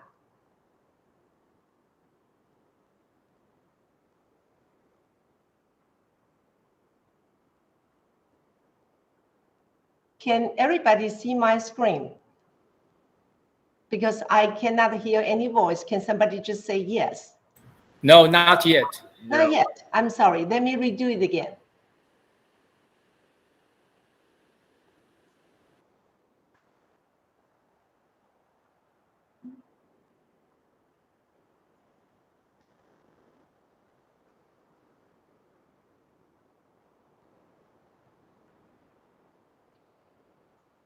How about now? Yeah, now it's okay. We can see. Thank you very much. Now I would like to start my presentation. Good morning to everyone. I am Jiapei Zhou, the Executive Vice President of National Taiwan University. It is my great pleasure today to deliver a presentation regarding NTU's innovative framework on sharing language education resources with our colleagues in the Philippines and Taiwan. This slide shows today's outlines of my presentation. First, I would like to give a very brief introduction of National Taiwan University. Then I will focus on the language institutes that we have in NTU. After that, I will present the two important programs that we are conducting right now and will continue for the next 10 years. The first one is Huayu Mandarin Chinese Resources Sharing through the bilingual exchange of selected talents program. And the second is the English Media Instruction Resources sharing through the bilingual program. NTU is the oldest and the largest institution of higher education in Taiwan, with the most comprehensive selection of disciplines. Our main campus is located in Taipei, but we also have 3 campuses in other parts of Taiwan. They are Zhubei Campus, Yunlin Campus, and in the middle of high mountain area, our experimental forest and the highland farm. This makes NTU the second largest landowner in Taiwan. Currently, NTU has 13 academic colleges. The last 2, International College and the Creativity and the Entrepreneurship program, were just established this month. In NTU, there is considerably a big emphasis in our engineering and technology departments. However, humanities and the language education are also our strengths. In this talk, I will introduce the language education opportunities at NTU. Of course, as we are in Taiwan, Mandarin Chinese is our main language. However, we also equally emphasize foreign language education. The language and the literature academic departments teach 24 different languages on campus. Our language centers are also divided into Chinese and foreign languages. In this presentation, I want to share how NTU is leveraging our advantage in Chinese language education to share with our partners. Why is Chinese our focus? This is because Chinese is widely used globally with a huge expanding market. There are more and more people who want to learn Chinese, and Taiwan has a rich culture and history that will be more than just language learning when students come to learn Chinese here.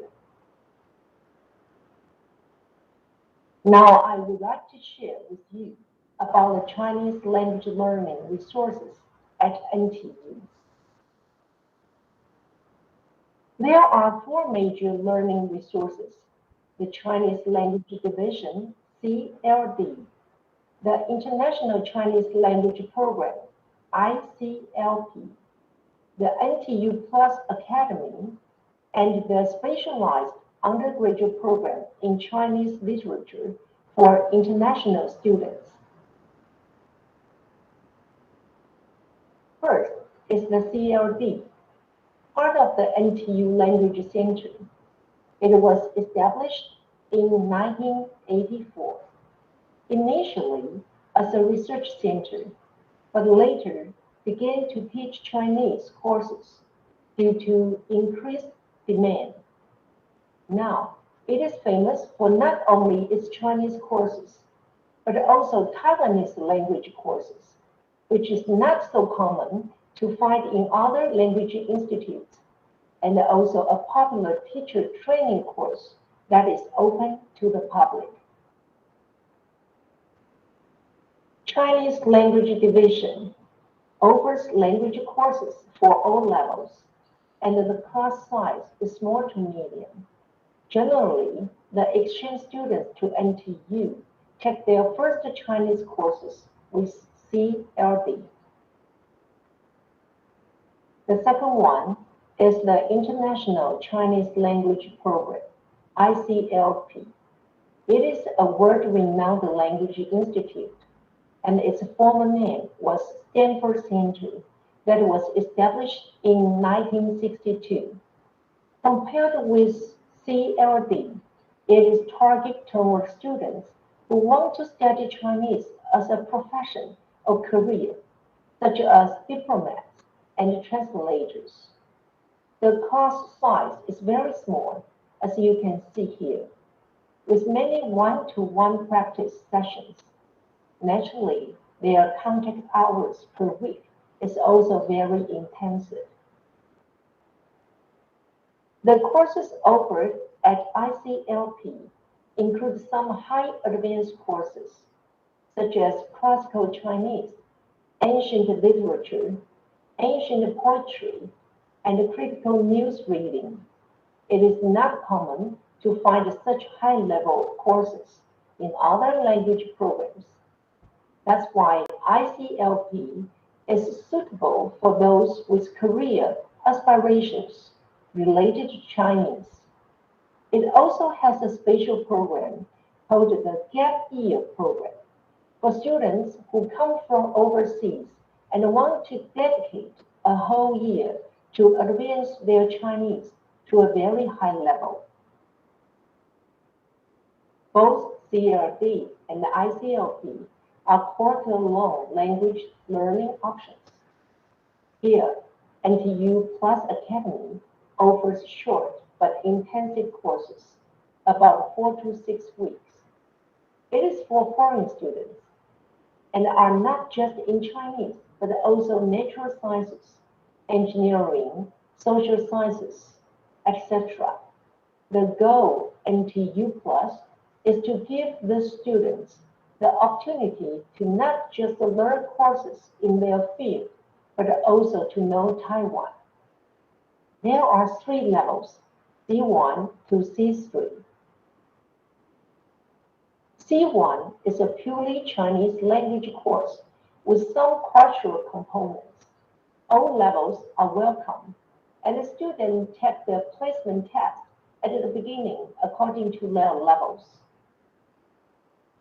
C2, which is the translation course, is for students with advanced proficiency in both English and Chinese. They learn about the theory and the practice of translation as a professional field. C3 is targeted toward Chinese or sinology major students from other countries. They learn about spatial arranging topics such as Taiwanese literature and culture, ancient Chinese philosophy, poetry readings, etc. Our fourth Chinese learning opportunity is the special undergraduate program in Chinese literature for international students.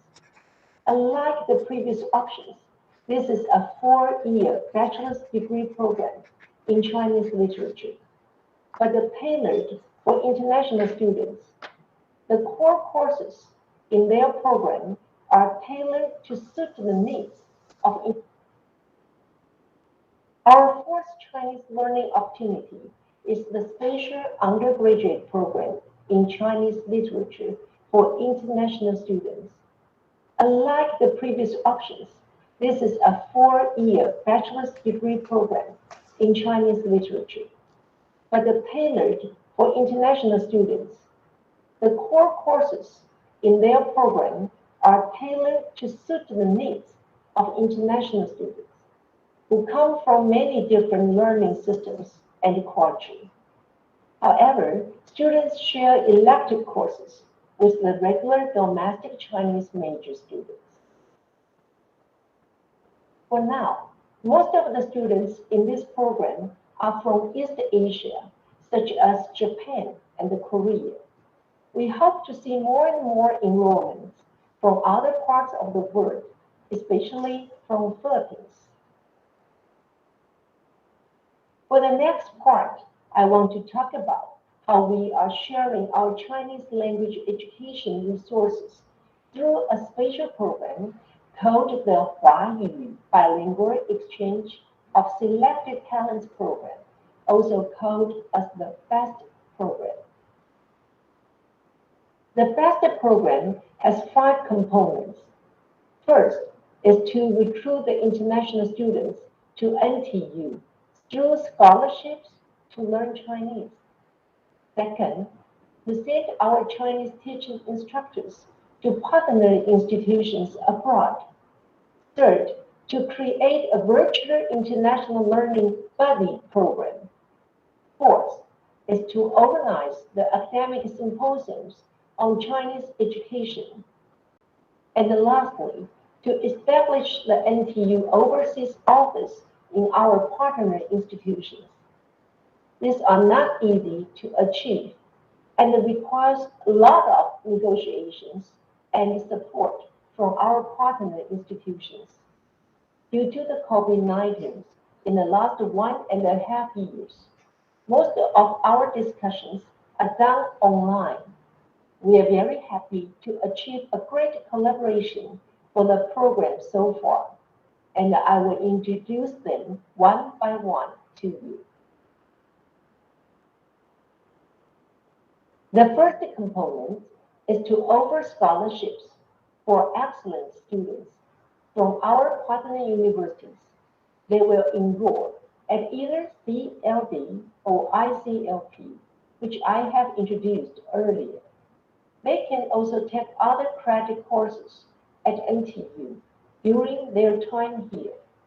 A special part of this scholarship is that they can visit and teach English to our local preliminary and middle school students under a project called Hands Together Initiative, so that our local kids can benefit from the students too.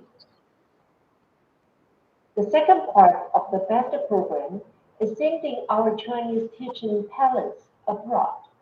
We send Chinese instructors and TAs to our partner institutions.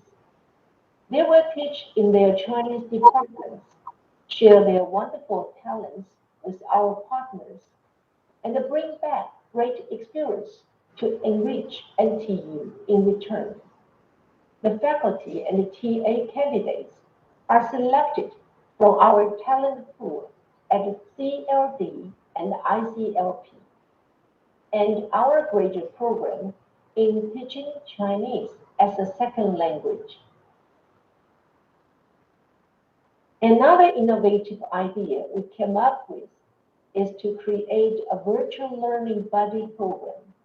In our discussion with partner institutes, we found out that they are in need of more help to do one-to-one oral speaking practice for their Chinese major students. That's why we offer our teaching Chinese as a second language graduate students to help in this area. These Chinese teachers to be graduate students partner with those Chinese major students abroad weekly to practice teaching and learning.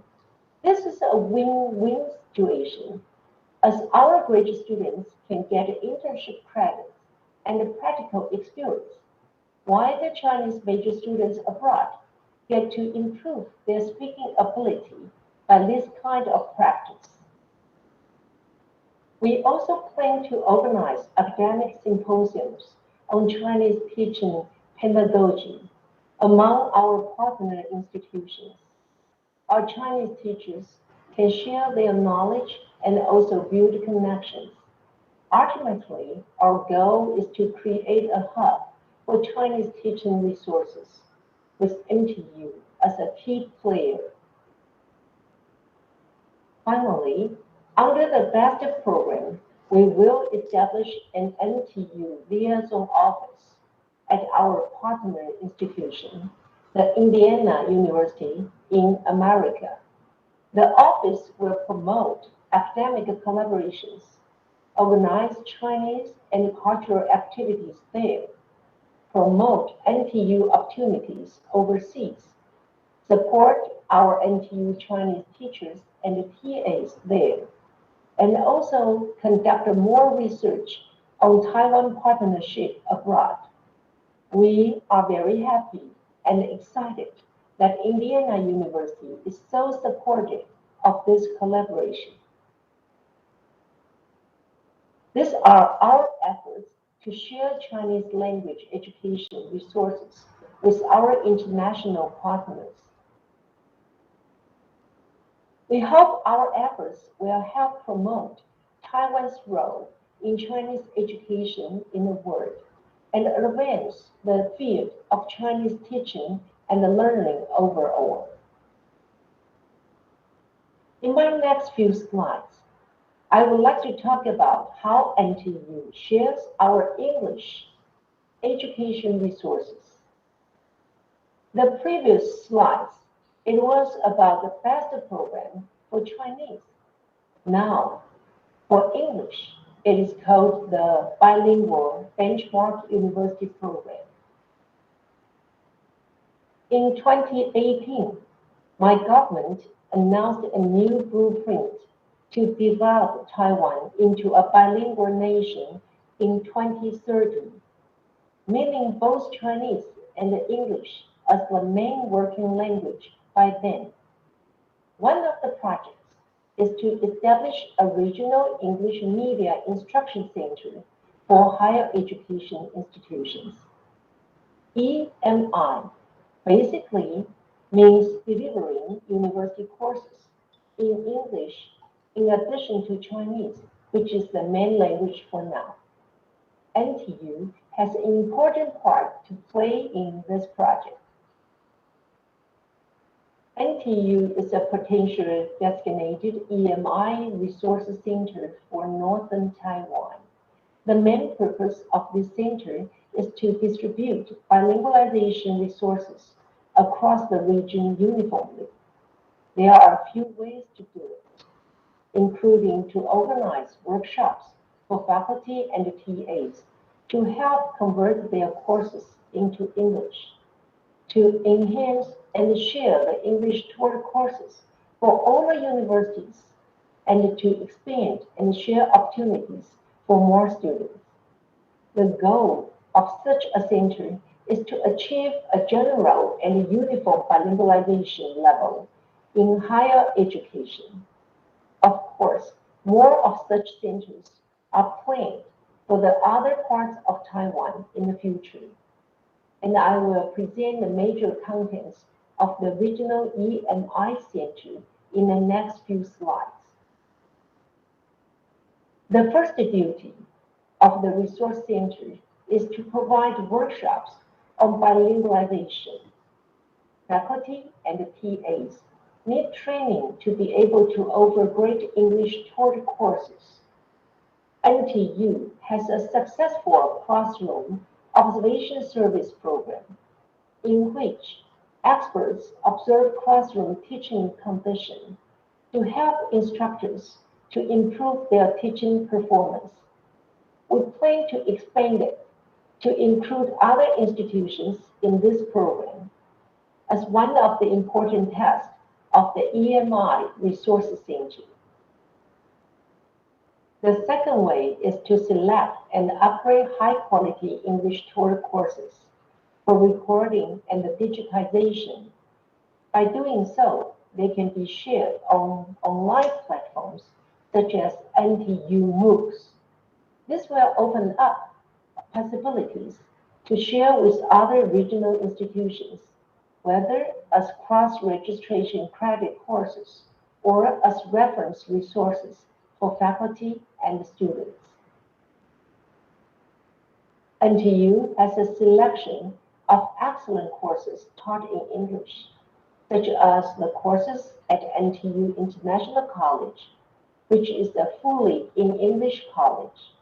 And we also have some interesting courses offered by visiting scholars, such as violinist music and dance.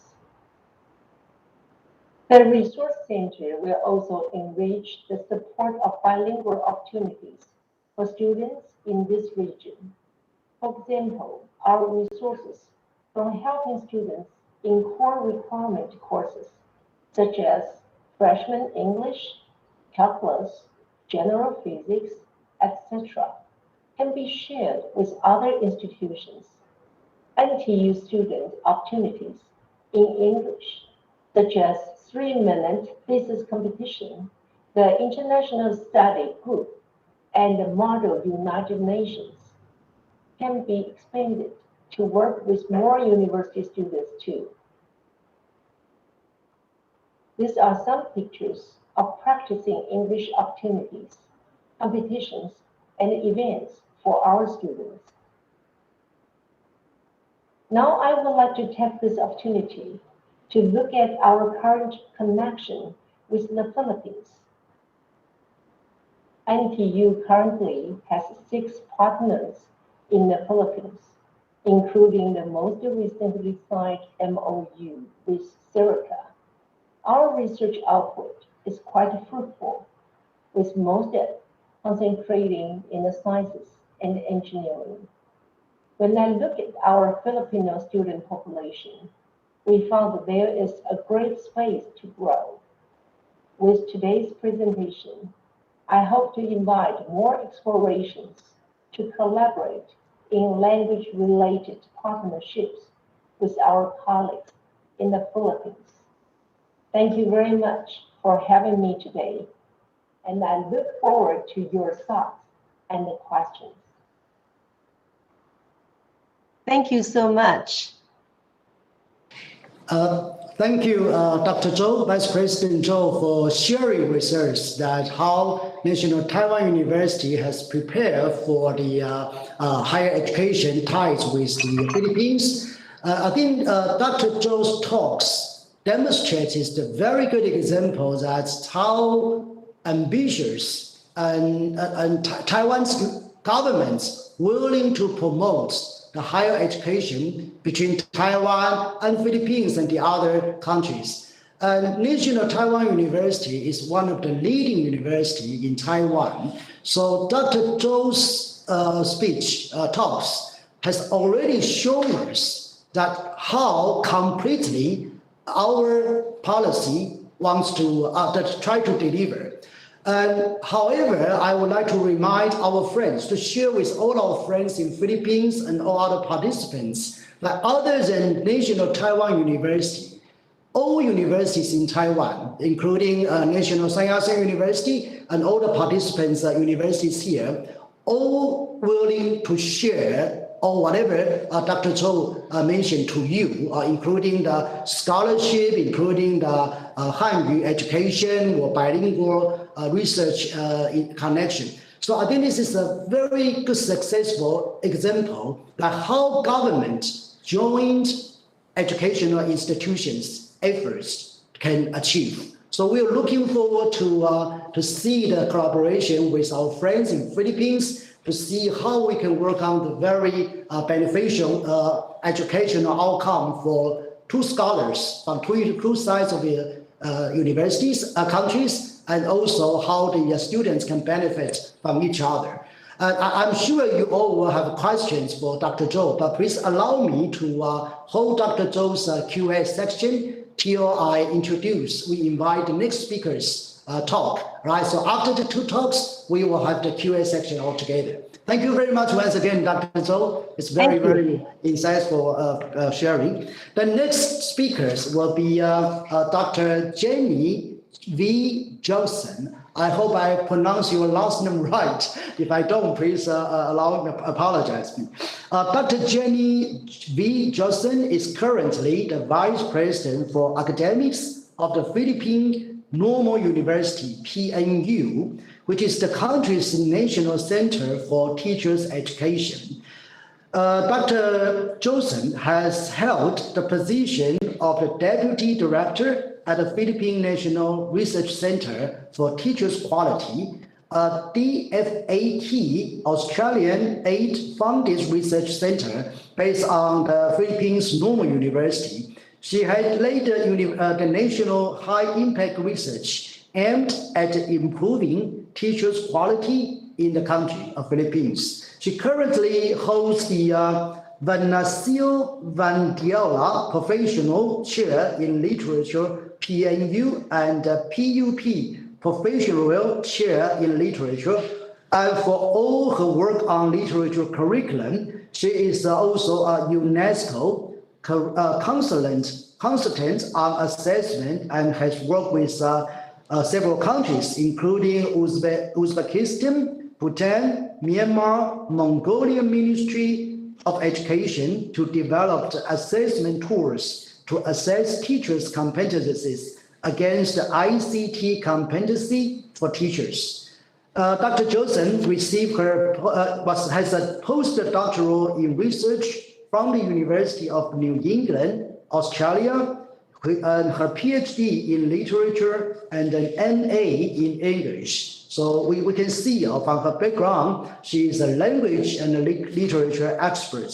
And other than her expertise in this field, she's also a gender advocate and has presented studies on gender mainstream in national and international conferences. She has read and presented papers in international and national conferences. Her research interests including assessment, teachers' cognition, and teachers' quality and gender. Thank you very much, Dr. Jackson, for joining us. We would like to invite and pass the floor to Dr. Jackson. Please join me to welcome Dr. Jenny Jackson for her talk. Thank you. Thank you very much. Good morning, everyone. I hope you can hear me. And yes, you've correctly delivered my family name. Thank you. May I share my screen?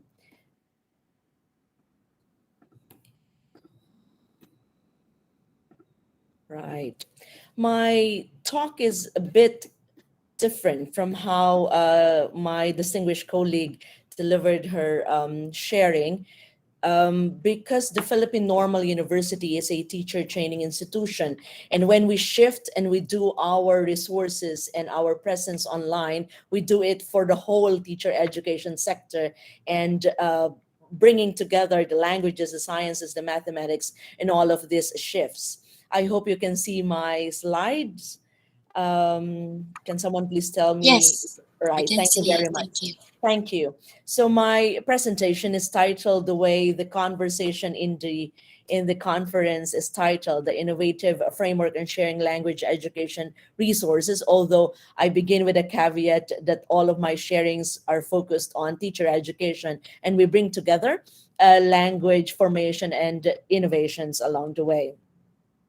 The focus of the presentation is I'd like to be able to define resources and education in the context of the Philippines, and maybe our friends in Taiwan will be able to capture that in the sensing of the Asia context. The setting I'd like to begin with the Education 4.0, which we all are in the midst of, and there's conversation on Education 5.0 already. The context of the knowledge is free, and where the framework of some of the framework in sharing resources will be taken. First, I'd like to introduce the Philippine Normal University. We are called the country's National Center for Teacher Education. We have a Republic Act to go by that recognition. We have campuses in the major island groups in the Philippines. Isabela is in the northern part, Quezon is in the southern part, Visayas is towards the western part of the country, and in Mindanao. Our main campus is in Manila, where I am currently in. We are the lead shepherd of the National Network of Normal Schools, and I see our friends, our colleagues here in the platform. The normal schools are the originally teacher training institutions in the country. We are 10 in the original mandate. The Philippine Normal University is the lead shepherd. We are also the convener and leader of the Philippine Teacher Education Network, which is the local counterpart for the ASEAN Teacher Education Network, or ASTEN. PNU, together with Philten, is the lead convener and the immediate past chair of the current ASTEN. I'd like to begin with the university's view of what we call the better normal. In the Philippines, there's a big buzz of a new normal when everything was shifted to the flexible modality. The context in the Philippines is a little bit tricky because, as you know, we are composed of islands and mountain regions. And so the idea of shifting in a flexible modality using technology is a bit tricky because not all, before we contextualize all of our learning, we have to begin with the idea of technology being available to our teachers, our classrooms, and our students and our households. And that is not the case for us. And so the view of the shift with the pandemic became a national hurdle for us, no? It became a national problem. So the buzzword in the Philippines from the shift in 2020 up to the current time is the new normal. In the Philippine Normal University, maybe we are in a better position to say that we are viewing it in a better normal. And the four major components are our views. The first one is a contextualized delivery of teacher education. It has to be concrete to where learning is happening. It has to be concrete to where education really matters to our teachers wherever they are and to our learners wherever they are. The focus in the Philippine Normal University is the essential outcomes. We had to navigate through the many outcomes that we have provided for our learners through our curriculum. And the shift focused ourselves to the essential. And our faculty would say everything is essential, but what is the most essential amongst all of our essential? This is to ensure that the shift will be gradual and not too painful amongst our learners who have difficulties in their technology, in their gadgets, internet connections, etc. The work focused on the alignment of the basic education and the teacher education, and that's our role as the National Center for Teacher Education. So when we talk about language learning and language education, PNU was not operating on its own. We have to protect the basic education requirement of language teachers in our Department of Education. That is primary to our role as teacher training institution because that's the only way that we will matter. What we deliver in PNU must be what is needed in the ground in the Department of Education. However, that's easier said than done because even in the language components of the basic education, there's that component of redoing and reshifting. And so we have to follow suit. Okay, the Department of Education shifted their view of learning within the pandemic, and PNU has to shift with them so that what we bring to our pre-service teacher educations, our pre-service English teacher educators must be what the government needs from us.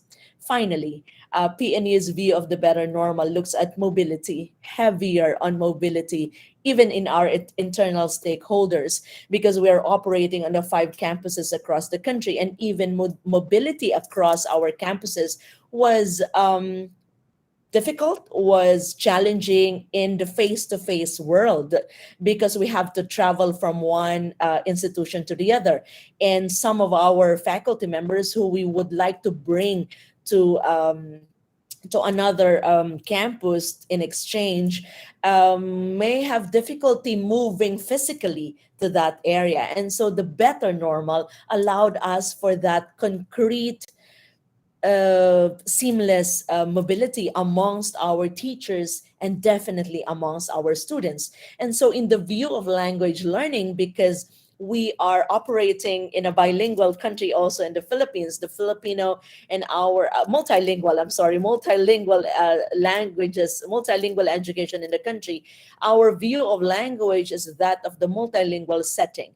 So our students are now able to listen to classrooms with languages delivered in the regions. They may not fully understand what's happening in the classroom, but the view of integration and earlier immersion is given to them.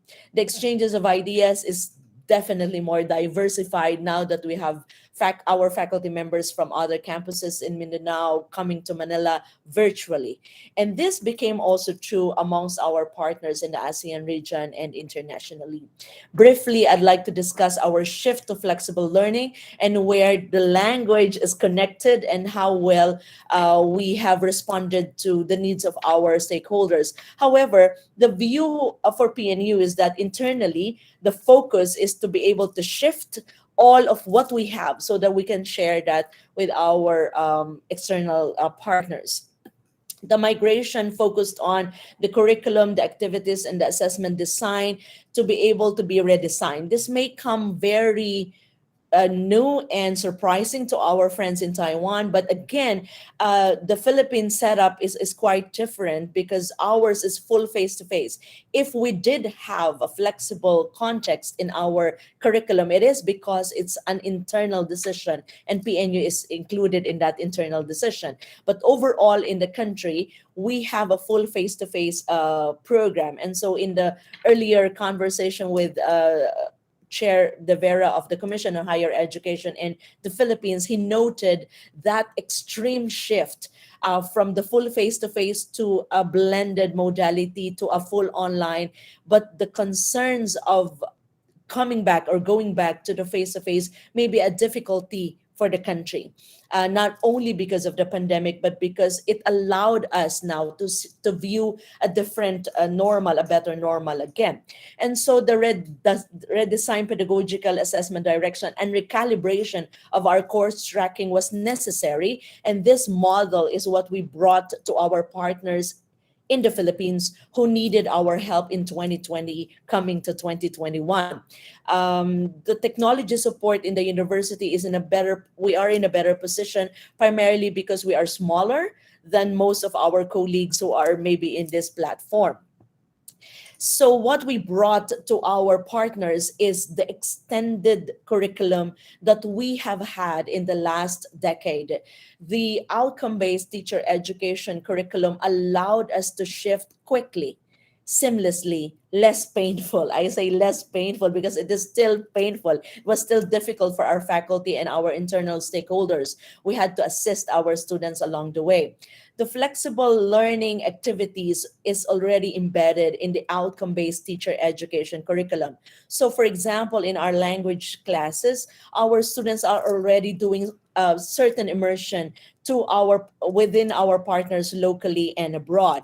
We are in partnership with strong institutions like the American Embassy offering immersions to our students in American universities. Our partnership with Australian universities also allowed us to do research, immersion and research capabilities with our external partners. This is allowed in our curriculum and became very, very successful in the shift because again, it's already embedded in the original context of our curriculum. So the flexible learning activities allowed our students in the languages department to be able to shift their ground to the current needs of education and the needs of the discipline. Okay, so the needs of education is highly connected to the Department of Education in the Philippines, but the needs of the discipline allowed us to venture into other components of language education.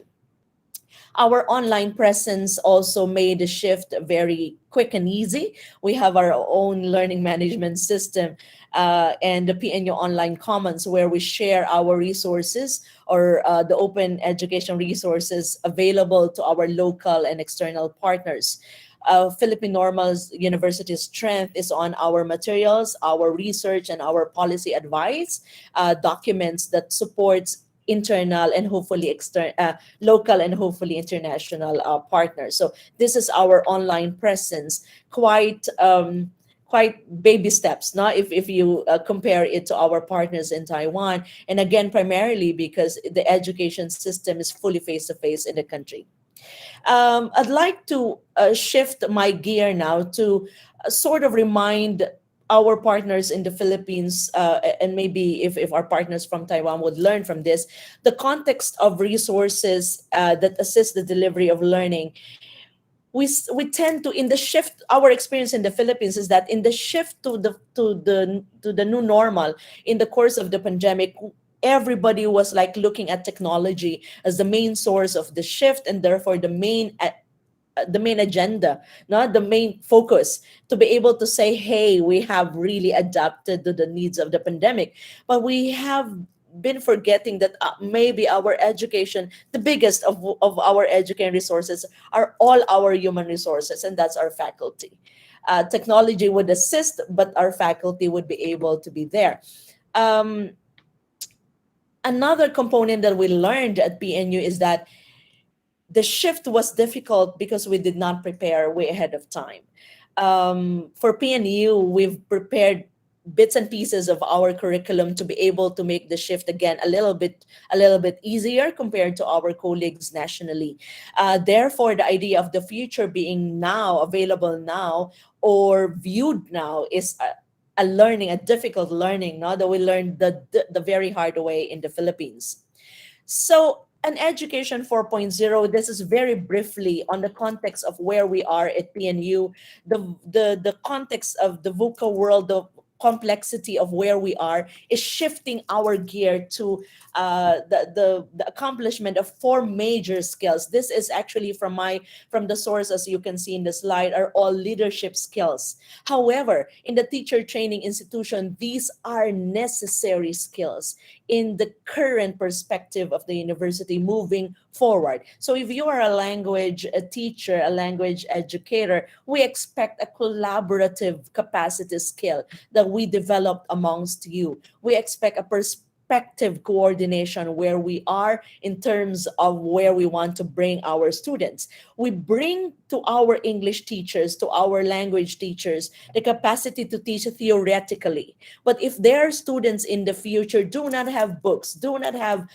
concrete classrooms, where do our theories come in? So we have to be able to teach amongst our kids that perspective, that coordination, to be able to gain that concept. There's also the need for contextual thinking, and this is heaviest in the Philippines. This is where the context of learning really comes in. Again, as my example, my background is both language and literature, but I've been trained to read the classics of all classics in the written world, no? In literature. But if our kids have not been eating in the last day before they came to class, that teaching of that important literature just breezes through their heads. And so the context of where we're supposed to put them is heaviest in the context of the Philippine Normal University. How do we ensure that our teachers can do the contextual thinking? And finally, which is very important in the midst of the ever-changing idea of what the shift to the blended learning is in the Philippines, is the decision-making process. Because there was a grand shift, a difficult shift, we were all trying to cram and make the most of what we have and where we were at the time of the shift. And so our teachers sometimes did receive difficult or wrong or problematic instructional materials. And we hoped our teachers will be able to decide right there and then what will work for them and what won't. Because the shift was such an extreme move that the unprepared curriculum in the country left our teachers to be the decision party in the everyday teaching and learning. And so the perspective that where we are and our sharing is available from the Philippine Normal University on the context of that particular scale. No? So this is one component. Now, on the context of knowledge being free, PNU is partaking of the context that it is available, and we are opening ourselves to the country and the world through our open access educational resources. This may not be as extreme and as how do you call that, as magnificent as was shown by the Taiwan University, National Taiwan University, but ours is looking into that available education resources needed by our teachers, mostly by our teachers. We take care of our teachers so that they can take care of our learners. And so the view is what can be available for them. And we have that in the university. Gradually, we're trying to shift to Creative Commons, which is what the world is, which is the buzzword now in OERs. Briefly, the Creative Commons is allowing resources not just to be free, but it can be used contextually. Right now, our OERs, the university is looking at our commons as just OERs, meaning they can be downloaded and used as is. But with the Creative Commons dynamics in the world, and hopefully we can get that locally, is that we're allowing our teachers to use that, contextualize that to their teaching so that they can do something out of it. No, they can mash it. The key term is to mash it to mash it to where they are and how the learning is needed in their area. However, some notes in the Philippines and OERs, there's a policy support needed. And this is important. This is in the throughput system, meaning our teachers know that they need these additional materials. Our students know that they need this open access material, but the policies in the national setup does not support OERs. And that's a component in the Philippines, right? So my how one is through a throughput system, ensuring that it's possible across the system. And in the case of PNU, that PNU supports itself by getting into OERs. It's not the case for the entire country. The how-to is a collaborative setup. In the case of PNU, despite us having 5 campuses, and it's a system, each campus is operating on its own with its own budget, with its own internal management. Therefore, a collaboration is needed. The second note is on the shift to the Creative Commons, which I just mentioned. However, funding is very much needed here. To be able to support that licensing and our stakeholders to be able to use all of that. The second framework of sharing that the Philippine Normal University is doing is on the open sharing of us sharing where we are best at, no? Our expertise. And we do not claim expertise across the system of learning, but in teacher education, we definitely would like to say that we have the expertise on that. And our open sharing is using collaborative engagements. This we call team teaching, but that's currently internal. The double logo programs, we are opening gateways to a different route of learning and different route of education, and that's through a double logo. Currently, our double logo is assisting our teacher educators to be knowledgeable in the context of agriculture in the areas of in the northern part of the Philippines, where our teachers are not only engaged in the classroom but to the community where farmers are, where our support mechanism to our agriculture specialists are in. So the double logo programs allows the Philippine Normal University to put our expertise and Isabela State University to put its expertise together and to ensure that the students who will take the double logo program will get the best from PNU and the best from Isabela State University. So we're opening that gateway to our partners internally. We hope that we could open this gateway with our partners externally to Taiwan in particular. Internships is also very important for us right now.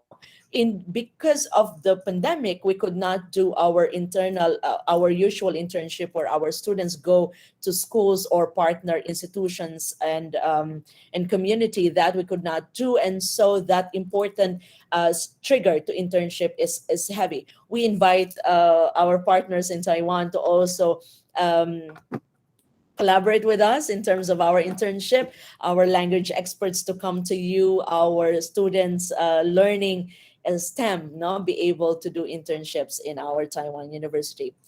The third framework of sharing that I have is collaborate independently. Our faculty members are allowed to do collaborations independently. They have their own networks. The university prepares for an overall network, but our experts in the field are allowed to do these collaborations across the country. The context of working or allowing our faculty to collaborate independently is bringing together these key factors on both ends, our end and the end of our collaborator.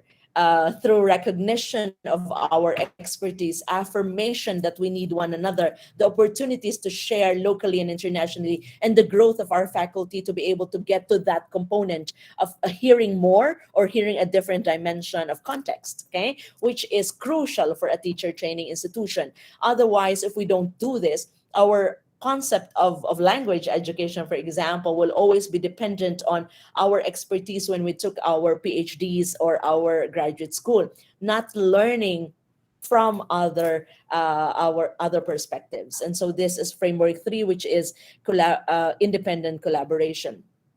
The fourth, and I think the last of concept of framework of sharing is what the university is trying to reestablish in terms of teacher training institution. One aspect that we got from this difficulty of the pandemic is that all of a sudden, our national government, the political side of our country, reshifted the gear towards education.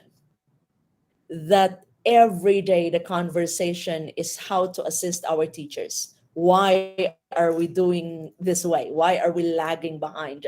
Why are we not prepared with the pandemic? Why was our shift difficult compared to our neighboring countries?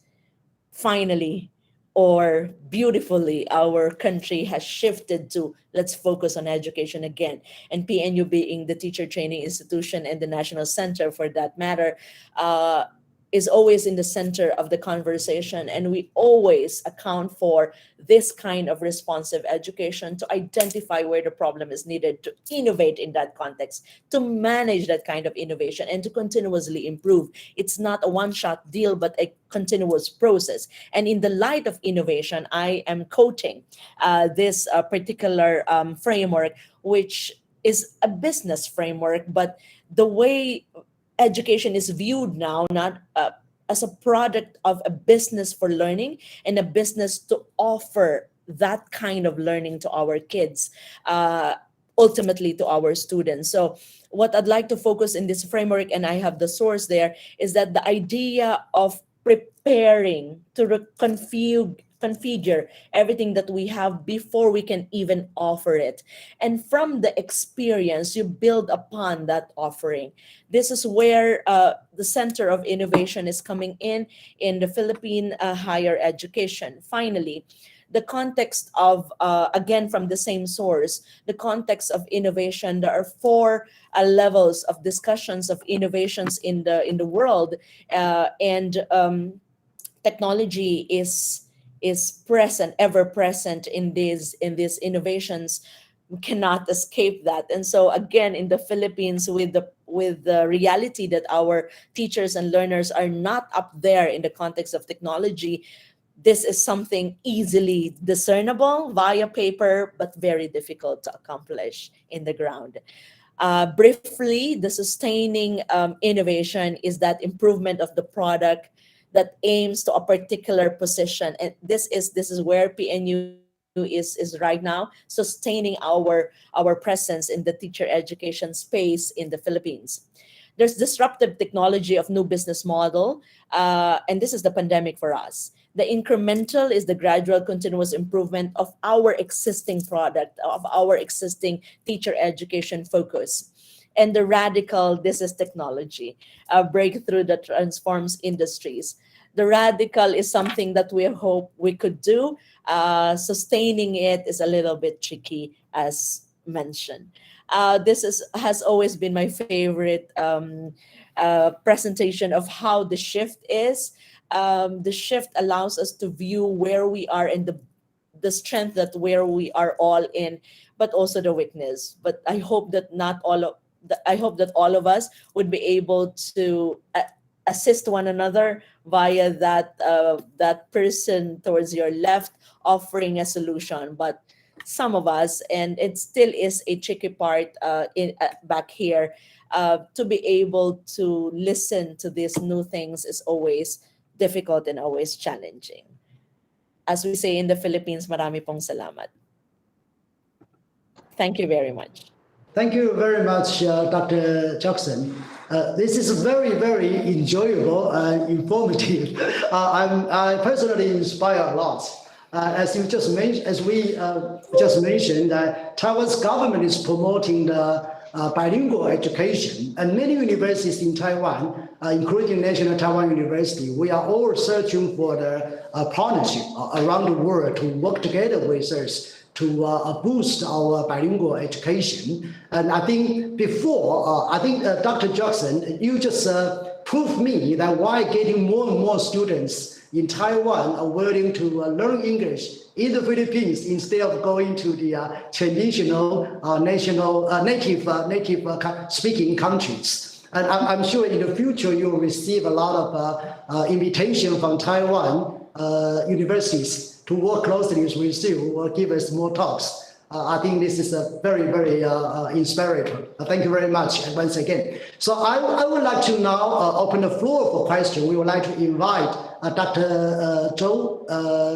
VP Zhou, and Dr. Jackson back here to take the questions. I was informed by our host that we have more than 162 participants in this for these online conferences.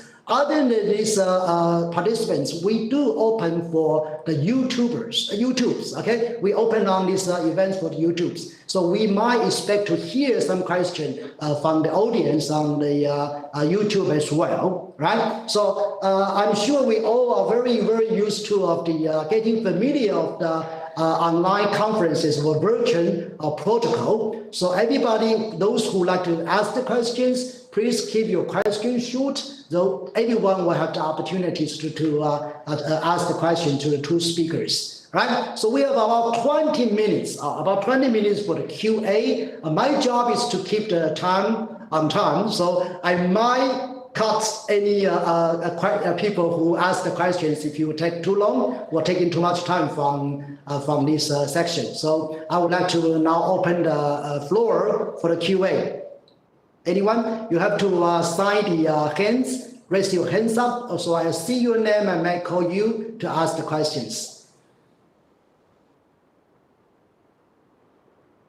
So before, I would like to take the advantage as being the moderator. Before we hear the audience a question to the two speakers, if I may want to throw the first question to the VP Zhou about the echo from your presentation, from your speech. You mentioned about there's quite many opportunities for our younger generation to learn the bilingual education. But from our university, we are the private university, and we are very aiming for the career-oriented education. So we try to make sure our students, what they learn from university will lead them to the job markets. So from your point of view and your expertise, or from National Taiwan University's sources, would you like to suggest us that how this bilingual education may lead our younger generation into the job markets in the future?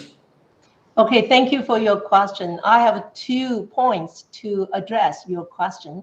The first one, as you mentioned, that we are teaching our young kids so they are ready for the career, pursuing their career. So that means they have to have very good knowledge about their field, no matter which area they are studying at NTU or any university. So we have to train them with the most updated knowledge for each area. And by doing so, we are also focusing on the bilingual education. So that means we are encouraging our professors to teach some expert knowledge in English, not only in Mandarin. So the students will get a full knowledge in both languages. Once they graduate, they can join the market or join the job recruitment very easily. Even that's an international company, they will have fully knowledge in English so they can apply the job. The second point is we always discuss our curriculums with the industry. So, you know, a lot of universities, we use the traditional curriculum for many years, but we have to really match what's going on in the real world. So for each department, they have their outside advisors from the industry. They can provide the most updated needs for the professor to teach their students. So we know what's the direction to shift for our curriculum. So the students will have the most updated knowledge, learning from the professor, which is needed in the future when they get into the market. So not only the professional knowledge, but also the English. Use English as a teaching language in the classroom is something we are doing right now. So that will guarantee the students they have enough knowledge and also very good English skill when they get into the market. Thank you. Excellent. Thank you so much, Dr. So I'm convinced. So that, you know, in the coming months, when the school starts, I would like to use your words to persuade our students to join this program. Hopefully, we can have our students to take the program from the NTU as well. You know, since you just provide us a very overall pictures about how the promising features about the EMI and the bilingual education. Thank you so much. So far, thank you. We haven't heard anyone. If I can to ask question to the Dr. Jackson. Okay, can you hear me, Dr. Jackson, Jenny Jackson? Okay. Yes. Okay, excellent. I want to ask you a question. This is something I've been very curious and very interesting to hear. The Philippines is one of the closest countries to Taiwan, which take the English. I'm not sure if you call it official language, which is very commonly popular languages in your country. And as I just mentioned to you, there's getting more and more students in Taiwan. I don't know what reason, maybe for the budgetary concern or maybe for the security concern. Many of them choose to go to Philippines for their language education, especially English. So I would like to hear from you. Do you have any special tips like how make the Philippines attract so many foreign students in Asian region? Not only from Taiwan, I know many of our friends in Japan, in Korea, they send their students to Philippines for English. Not Taiwan, I'm jealous. Okay, so we'd like to share with us that how, from your point of view, what the country has done, what the secrets of your attraction to the foreign students for learning English. Thank you. I guess it's because language, the English language for us is an official language. While the country is boasting of more than 100 languages across the country, we've decided as a country, maybe many years ago, for good or bad, to be able to use English as an official language. And so even in our official documents, we do have English, and that's something that everybody in the Philippines do understand, rather than focus on the multilingual component where one version of a language or one component of the language may not be understood elsewhere. So maybe that one for us. Secondly is that our education is highly connected to the English language, and so we have our teachers trained into the teaching of English as a foreign language. Right. So thirdly is because our private schools are using English as the main medium of not only learning, but it's the main medium. you enter the gate and it's English everywhere. Our public school system is not like that. It's a half. You can you enter the gates of the schools and it's both Filipino, our national language, or their language in the region, and English. But our private schools do have English as the main medium of communication within their schools. So I guess we are a hodgepodge, no, of the English learning because we use it. Meaning it's very easy for our teachers to be able to teach that, and so we also dedicated a portion of our higher education into that, no. Meaning our teachers in the languages are really trained to be able to teach language for foreign students. However, the other side of the story is that maybe we don't attract Taiwanese because of the security, but that's something we can't do anything about it, not technically in the context of our teachers. But we do have lots of Koreans everywhere. All streets of Manila, you have Korean stores telling us that we have Koreans just about anywhere. The Chinese are also around. The Japanese are also around. So maybe that it's a contextual factor that we speak the language just every chance we get, and therefore we are sort of in a better position to be able to teach that to foreigners. Thank you. Interesting. I don't know. Maybe I can do the follow-up questions to Dr. Jackson.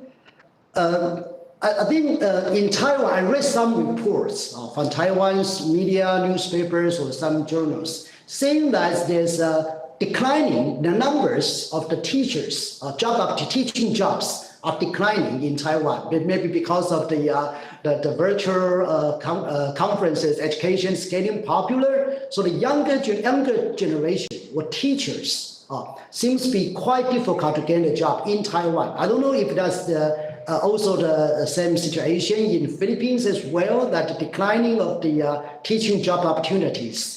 Well, maybe Dr. Zhou can share with me. I'm not an expert. I just read from the news, and so far we don't hear anyone raising questions. So I want to try to learn more knowledge from both of you. Thank you, Dr. Jackson. Please.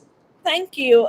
It's not the case in the Philippines because schools are just about everywhere. We say that teacher training and teaching as a profession has not been so famous in the recent years, no, compared to what we have right now. But don't get me wrong, it's famous because it's available, but it's not necessarily the best job for our takers. Our problem is not the lack of schools needing teachers. Our problem is the lack of younger generation taking teaching as a course and a profession. And because of that, we are forcing education to anyone who may not like teaching as a profession but have no other choice, and so the heart is not there. Secondly, teaching is the cheapest, one of the cheapest professions to take in the Philippines, and so teacher training institutions just are allowed to offer teaching as a profession or as a course or as a program just about anywhere, and so we have concerns on quality. So it's not a problem. Our teachers do have jobs. Is it a good paying job? Is it a quality job for them? Is it assisting them in their livelihood? Is another question that will take us a while to respond. Thank you. Dr. Chu, you'd like to share? Yeah, thank you. I'm so happy to hear Jenny says that in Philippines, you are not a lack of teachers. Still, if the young people who are interested to be teachers and they pursue this career, they still have a lot of market waiting for them. But in Taiwan, exactly just like the Vice President Guo says, that we do not have so many jobs opening for the teachers, especially for the elementary school or the middle school. I think the major reason is the birth rate. When I was in the elementary school, every class has 50 to 60 students. And it's a big elementary schools. And we have more than 20 classes in one grade. But so far, for our public school, you only see about 30 to 35 students. And the classes are shrinkage every year. It's because I think that the main reason is about the birth rate's too low. The birth rate for every family is smaller than one kid per family. So that's the main reason. And our salary for the teachers is not bad. I think that's a very good attracting a career for young kids. And so far, not only the normal university can train good teachers, but each university, if you offer the education credits for 24 credits, the students with all the majors, they can take extra credits as a teacher. And then after they've passed the exam, they also can be a quality teacher. So the teacher resources come from many universities. That's also another reason. As I mentioned, that our pay for a teacher is not bad. So, you know, a lot of young generation, they still like to be teacher, but now there's not so much opening for them just because the kids are not so many like when we were in a child condition. I think that's something I would like to add. May I add something? Vice President Chow, the Filipinos are listening to you. They will apply. No, they will apply to Taiwan schools. One context that we are repairing right now is that our best teachers are recruited outside the Philippines. Wow. And China, I don't know, in Taiwan, Indonesia, Thailand. It's at one point you look at it as a good component because again, our teachers are equipped to be able to handle contextual needs. But we need our best teachers back here. And the reason why our teachers are moving out is partly what you said, Dr. Chow, that your pay is not bad and the pay here is a little bit bad. So, you know, that's the context. Happy to know these contexts happening in Taiwan. Certainly, the birth rate is not also a problem in the Philippines. Yes. In terms of that, so therefore, our teachers will not lack classrooms to teach. Good, excellent. I see our host, Dr. Ko, has raised his hand. You try to rescue me, right? You try to save me, right? Yeah, yes. Dr. Ko, yes, please. Okay, Dr. Hodgson, and okay, is it okay? You hear me? Yeah, right. We all hear you. When we were kind of designing the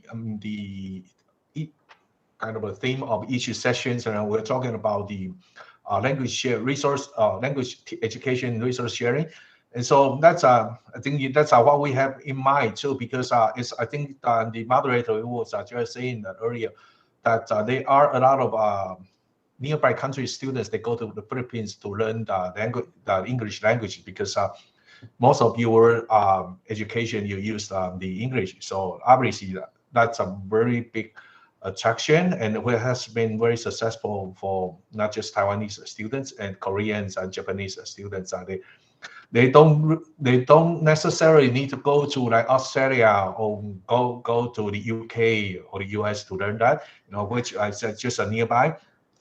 You know, so what I would like you to maybe to add some more is that, you know, when I have in mind, you know, in kind of designing the theme of this session, the language education sharing is well, I'm just wondering whether some of the universities from Philippines, like for instance, your university in particular, in kind of training teachers. Of course, that I think language teacher is also part of a very big part of your disciplines. Some university, can they take the initiatives of kind of organizing, maybe in particular to help Taiwan, you know, our goal to move forward toward a bilingual country, in particular about English education, and some just thinking, you know, some maybe like yours, you know, PNU can take the initiatives and then maybe find a partner here. Like even I think today many of the universities from Taiwan, VP Charles, you know, NTU, my alma mater, or like the moderator Go's University, which is a very big, and they were very renowned for language education. My university certainly too. You know, we are actually, my university, the first at Taiwan, we announced our own plan, even before our government's bold plan of moving toward bilingual country. we will try to become a bilingual campus first. So I mean, at least my university will be very interested at what you have, if you can come up with some kind of initiative or some kind of idea, and not just my university will be interested. I think many universities from Taiwan too. Okay, could you share, and I mean, add a little bit more on that? Sure. Thank you. Yeah, we do that. We do short-term courses and short-term training and immersion for foreign students. However, because PNU is teacher training and our resources, our faculty, our just about everything in our resources is really geared towards teacher education, what I can say is that if you have pre-service teachers in Taiwan who would like to immerse with us, including pedagogies, including critical pedagogies, including language, then we can do so.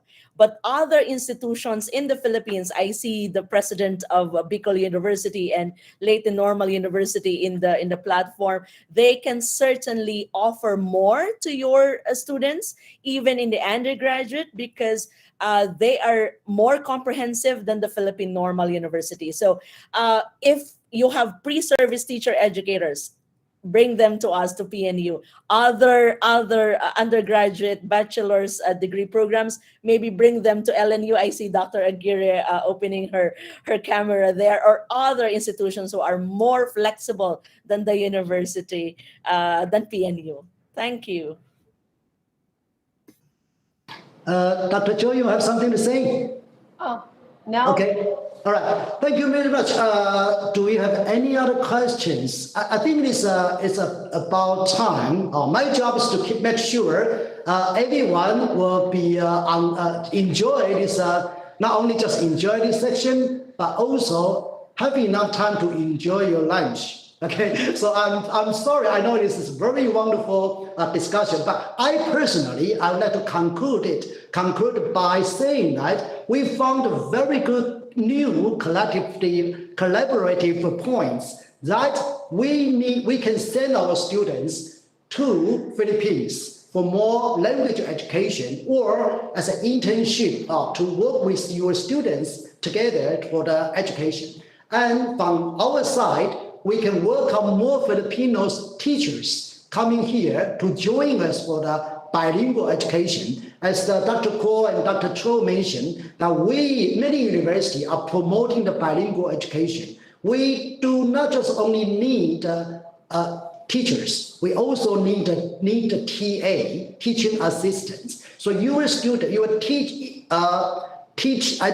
student, I mean the students in learning teacher education, it will be a good places for them to do the either internship as well. So service our TA and Professor Jackson, like you, I'm sure you will be busy enough to receive the emails from our side to inviting you to give us a speech and more talks. So I think this is very beneficial from both sides, from the two speakers sharing, and Dr. Kuo has just bridging us for the future collaborations through the Taiwan Education Center in Philippines. This is wonderful. One thing I feel sorry the most about the pandemic is we are not able to have lunch together.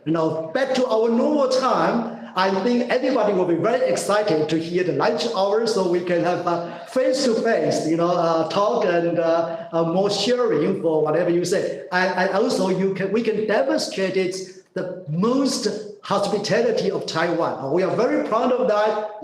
We are as hospitable as the people, our friends from Philippines. But unfortunately, we have to have our lunch alone now. But I still want to make sure that everybody have enough time for the rest and for the next afternoon sections. So I would like to once again thank two speakers. And thank you, Dr. Kuo, for giving Shijian University and myself for this honor to moderating these sections. I hope you all the participants, you enjoy as much as I do. Thank you so much. Thank you. Thank you. Okay, we'd like to thank our speakers, moderator, and participants for a wonderful program in the morning. Now we will have 1 hour break. See you at 1 p.m. Thank you.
Dear honored guests, we are about to resume to our forum in 5 minutes.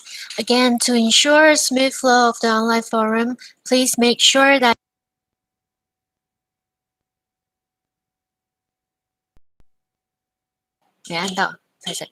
Dear honored guests, we are about to resume our virtual forum in 5 minutes. Again, to ensure a smooth flow of the online forum, please make sure that your microphone and camera are off.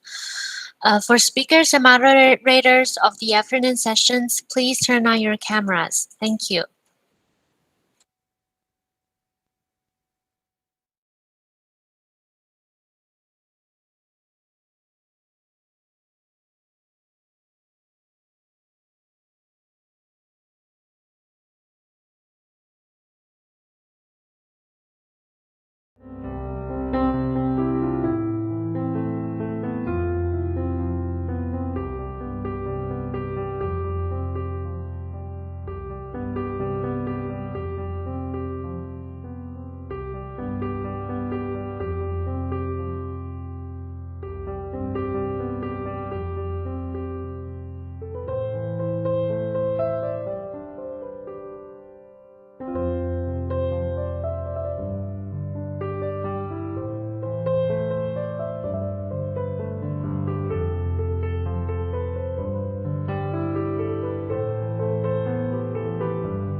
Welcome back to the 2021 Taiwan-Philippines University Presidents Virtual Forum.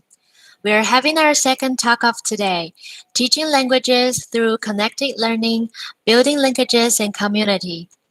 Please let us welcome the speakers, Dr. Margaret Meihua Chen, President of Wenzhou Ursuline University of Languages, and Dr. Marlena Lino, the Associate Professor of Department of Languages and the Chief of Language Center from the Mariano Marcos State University.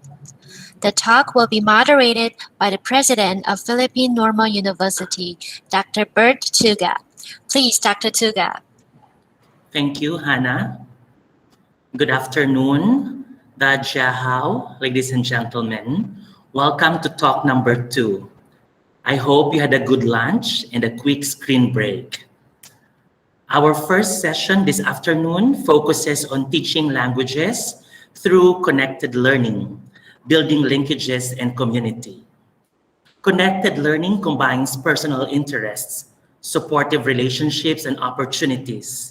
It is learning in the age of the abundant access to information and social connections that embraces the diverse background and interests of learners. Our presenters will emphasize the role of connected learning in teaching languages. May I have the honor to briefly introduce to you our presenters this afternoon. The first one is Dr. Margaret Meihua Chen. Dr. Chen is the current president of Wenzhou Ursuline University of Languages, Kaohsiung, Taiwan. Prior to her current post, she was vice president of the same university. She was dean of the foreign languages and director of the graduate program of the foreign studies and the director of International Language Center at Daye University, and vice president of Wenzhou Ursuline College of Languages, and also as vice president and director of the Graduate Institute of Foreign Language and Cultural Industries, among others. Dr. Chen finished her doctorate degree in education from the Appalachian State University, Boone, North Carolina, USA. Her research expertise includes language learning strategies, non-computer games and vocabulary learning and learning strategies, language games invention and design, active learning and its relation to language learning resources, and English language education policy. Dr. Margaret Meihua Chen. Our second presenter is Dr. Marlena L. Lino, Associate Professor, Mariano Marcos State University, Ilocos Norte, Philippines. Dr. Lino received her Doctor of Philosophy in Linguistics at Mariano Marcos State University in 2010. Currently, the Chief of MMSU Language Center, she has been a faculty member of the university's Department of Languages and Literature, College of Arts and Sciences since 1983. She holds several administrative positions at MMSU as president of the MMSU Faculty Association from 2010 to present, program advisor of the MAED in Ilocano Studies, and advisor of the Paragon, the official student publication of the graduate school from 2017 to present. She had authored and co-authored various research works, surfacing literary features, anchored in developing a guide in teaching short stories, published in International Journal of Languages and Literature and Linguistics in 2019, reflecting in students' reflection towards learning the Ilocano language, a research essay published in the book Parabor in 2016, development of information and communication technology-based resource kit in teaching poetry, published in International Journal of Languages, Linguistics, and Literature. Ladies and gentlemen, Dr. Marlena Lino. Each presenter is given 25 minutes for their presentation. An open forum will happen after their talks. You can type your comments or questions in the chat box or in the Q&A or comments section. Dr. Chen, you may now take the virtual floor. Thank you very much, President Tuga, for your very comprehensive introduction of me.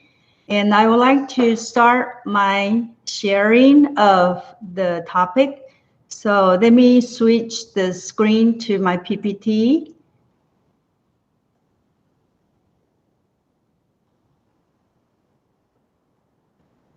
Oh, sorry.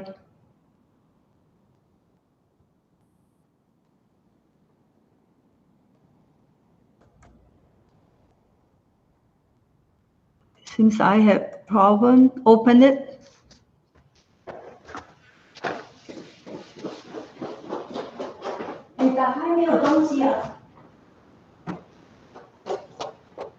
Excuse me. I think I need to.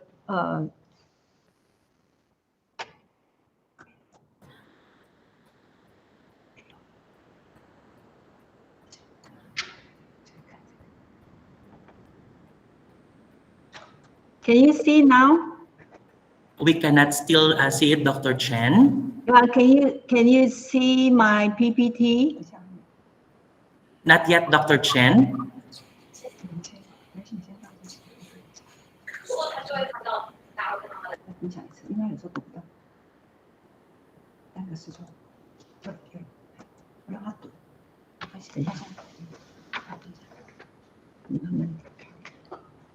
Can you see now? Unfortunately, we cannot see the PowerPoint yet, Dr. Chen. How about now? Okay, we can see it now, Dr. Chen. Okay, thank you. Sorry about this. No problem. It happens also in live How about events. this? How about this? Is it in the full screen? Yes, it is Yes. in full screen. Okay. All right. Let me start with my presentation.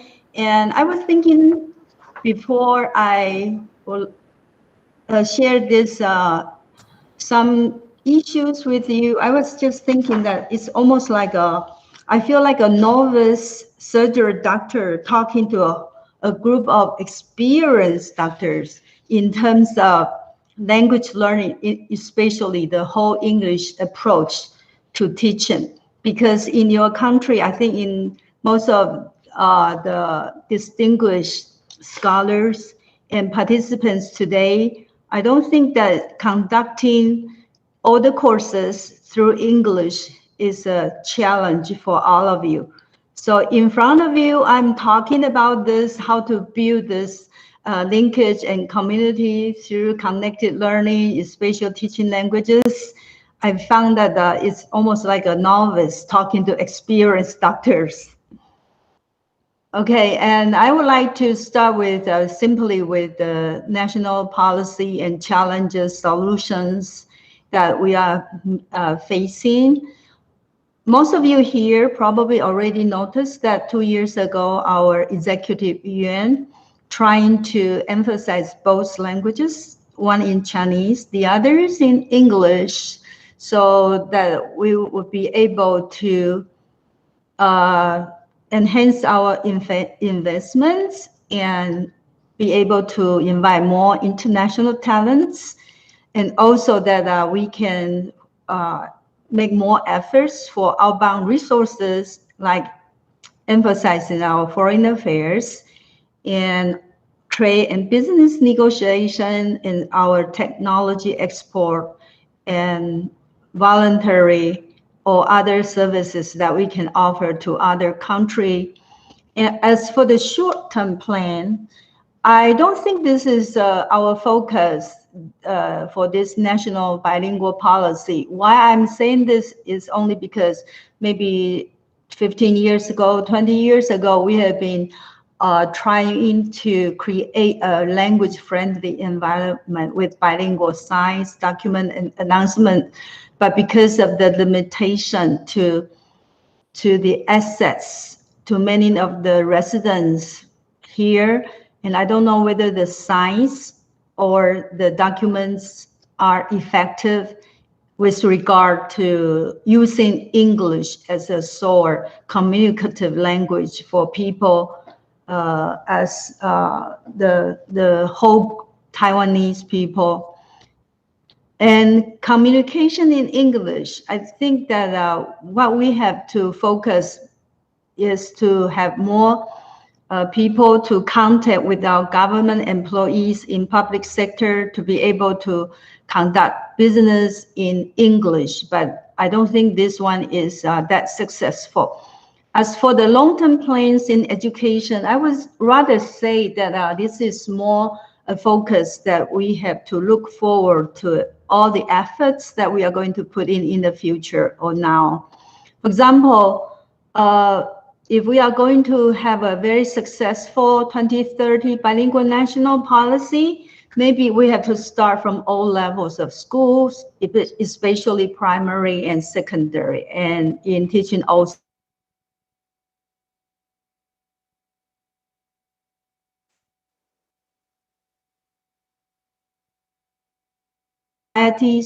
or from different sources or different countries, I think is necessary.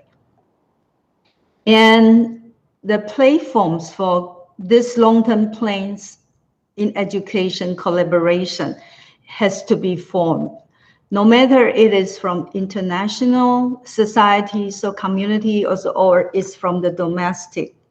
So currently, some are operated by non-government culture and education foundations as manifestation of corporate social responsibility. So we rather don't have a system in inviting more international talents with regard to promoting this 2030 bilingual national policy, because most of the talents or most of the professions are invited to teaching in universities, not widespread. And for domestic, I think we need to have more cooperation between or among groups of teachers and communities for teaching material design, teacher training centers, etc. needs to be established. And currently only English language teaching groups on experimental basis are formed.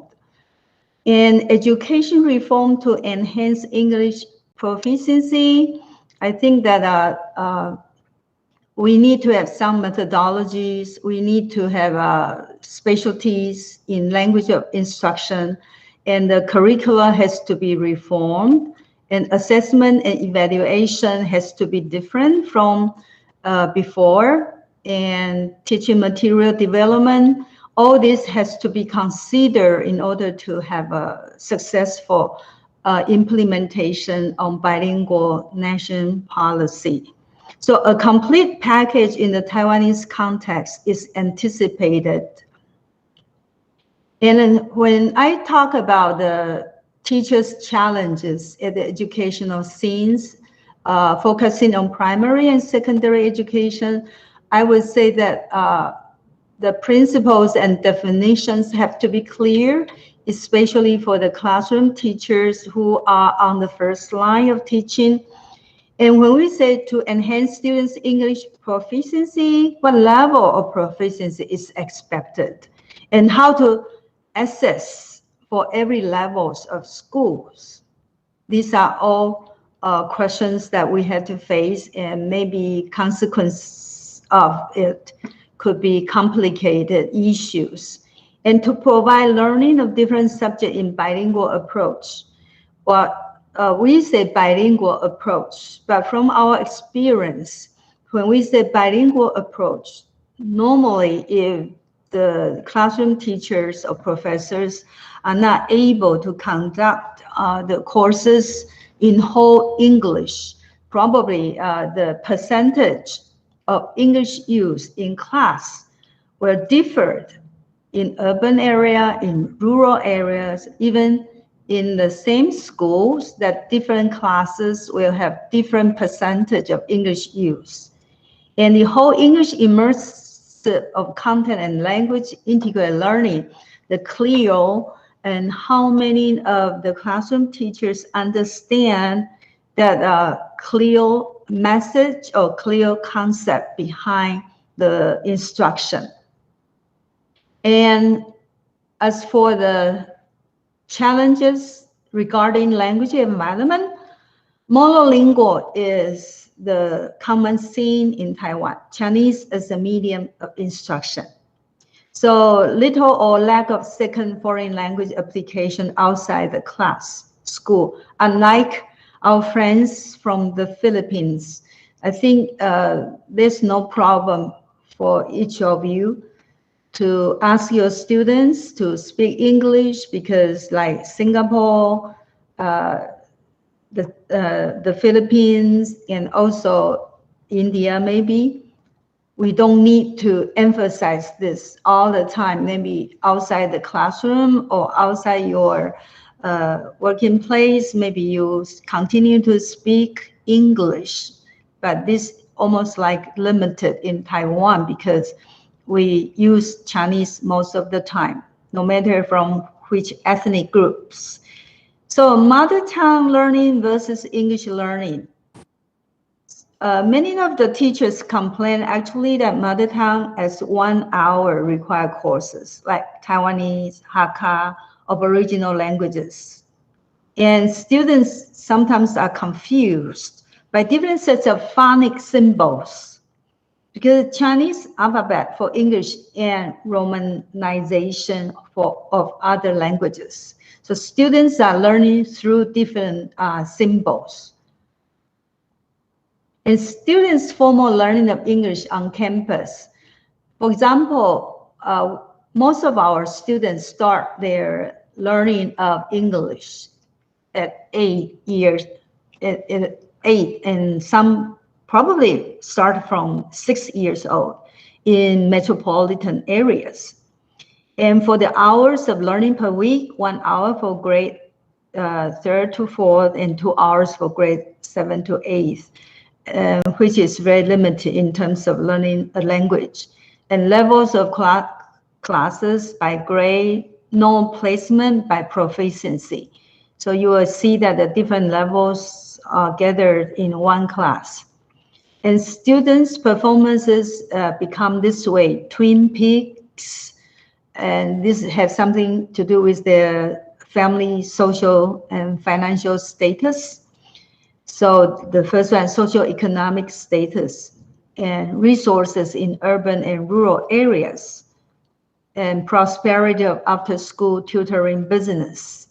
I would say that prosperity of after-school tutoring business becomes a strong support, I would say, from my observation in some of the studies, that if the parents are not able to support or to help their kids to be able to learn English, they rely so much on the after-school tutoring classes, so so-called cram school. So if we have try to promote more of this whole English or bilingual approach, I would say that a lot of after-school tutoring business will become even more booming than before. Our graduate students who offer after-school tutoring, actually, they hire many of the Philippine university college students, university students to be the tutor online. And they did very well in teaching our Chinese students after school, and also that they are able to grasp the textbooks that they are supposed to teach from the Taiwanese primary schools. So I saw a business going on, especially after school tutoring business online, especially. Okay. And I think the responses to teaching, many of the students actually were bored by simple text, and they are not interested in difficult text. So text is another problem. Teaching materials in English courses, there's a similar situation, and common phenomenon is that there's a lack of consistency in curriculum design. The primary schools focus on communicative approach, and we were trying to help students to be able to speak a little and to be able to understand English. The listening skills is focused. However, moving from primary to junior, senior high, most of our schools are test-oriented, and English is put aside, especially when I'm saying English is put aside, only referring to speaking and maybe listening or writing. Okay, and lack of spiral language development, for example, the vocabulary usage, structure, and there's no consistency among the different educational system or educational levels like primary, secondary, and even the tertiary education. And lack of full-skill integration, weak in speaking and writing. And as for the textbook materials, sometimes inapplicable or remote to real life in the borrowed cultures. For example, we use a lot of books, textbooks, or the outside reading materials from English-speaking countries, especially from US and British publishers. And some of the schools or some of the universities who are training for primary and secondary English teachers, they might use some of the textbook published by Singaporean publishers because might share same cultures or same kind of context in life. But lack of extensive learning materials and guidance for self-learning. This is a part, maybe we have a lot of rooms to improve. As for the textbook, most of the textbooks are available only in Chinese. And content and objectives to follow as stated in the national curriculum. We need to create more of the textbooks follow this national curriculum. And this is a long-term efforts and difficult task. And talking about teachers' fears and worries over bilingual courses, and of course, people are wondering whether it's possible actually that to promote this bilingual education in 10 years. However, I myself think that if we don't start now, we'll never get it going. So this is a good time that we have many countries or many expertise, many professionals we can learn from. Even with so many fears and worries presented by teachers of all levels, I personally think that it's time for the Taiwanese society, including the government and also universities, primary, secondary teachers, to think about the possibilities to make it successful. So for English teachers who are insufficient in their competence or expertise in teaching other subjects, these are something we can do. And teachers of other subjects, poor English proficiency or insufficient language teaching experience, they complain that even they cannot speak well for the daily conversation. How can they teach other subjects because of their poor English proficiency?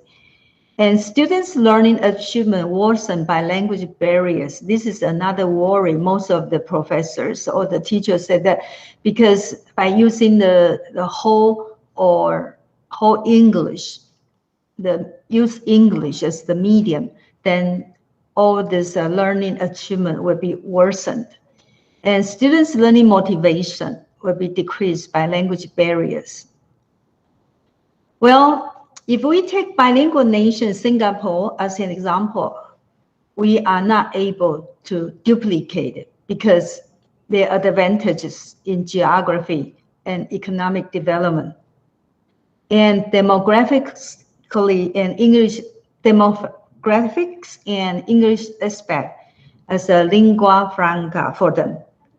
And Taiwan, they have 50 years in its development of ESL, English as a second language. And for us, English as a foreign language, we still take it as a foreign language.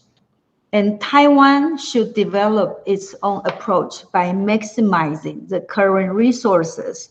And I don't think that Taiwan would be able to copy any of the Asian countries' model. Taiwan needs to have Taiwan's own model, and hope this model will be successful. So we have to reach some consensus first, and the consensus have to be formed by scholars. For example, university professors and teachers of primary and secondary schools.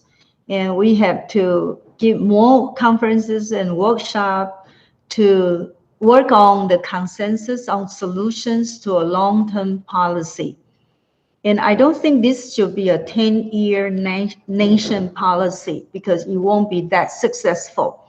For Singapore, it takes near 50 years to make it English as a second or as an official language.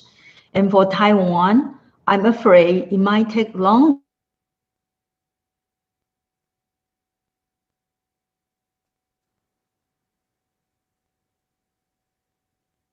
I think we have to emphasize more interaction and more extension of the poster, science, tablets, internet access, etc. after class. And communication in English, students, English teacher, teachers of other subjects, administrators and staff and parents, we have to be consistent in learning throughout the whole semester. We cannot just say that for this week or for this semester, we emphasize this English, and next year or next semester or next week, our emphasis will be shifted to other subjects. I think this all has to be consistently implemented.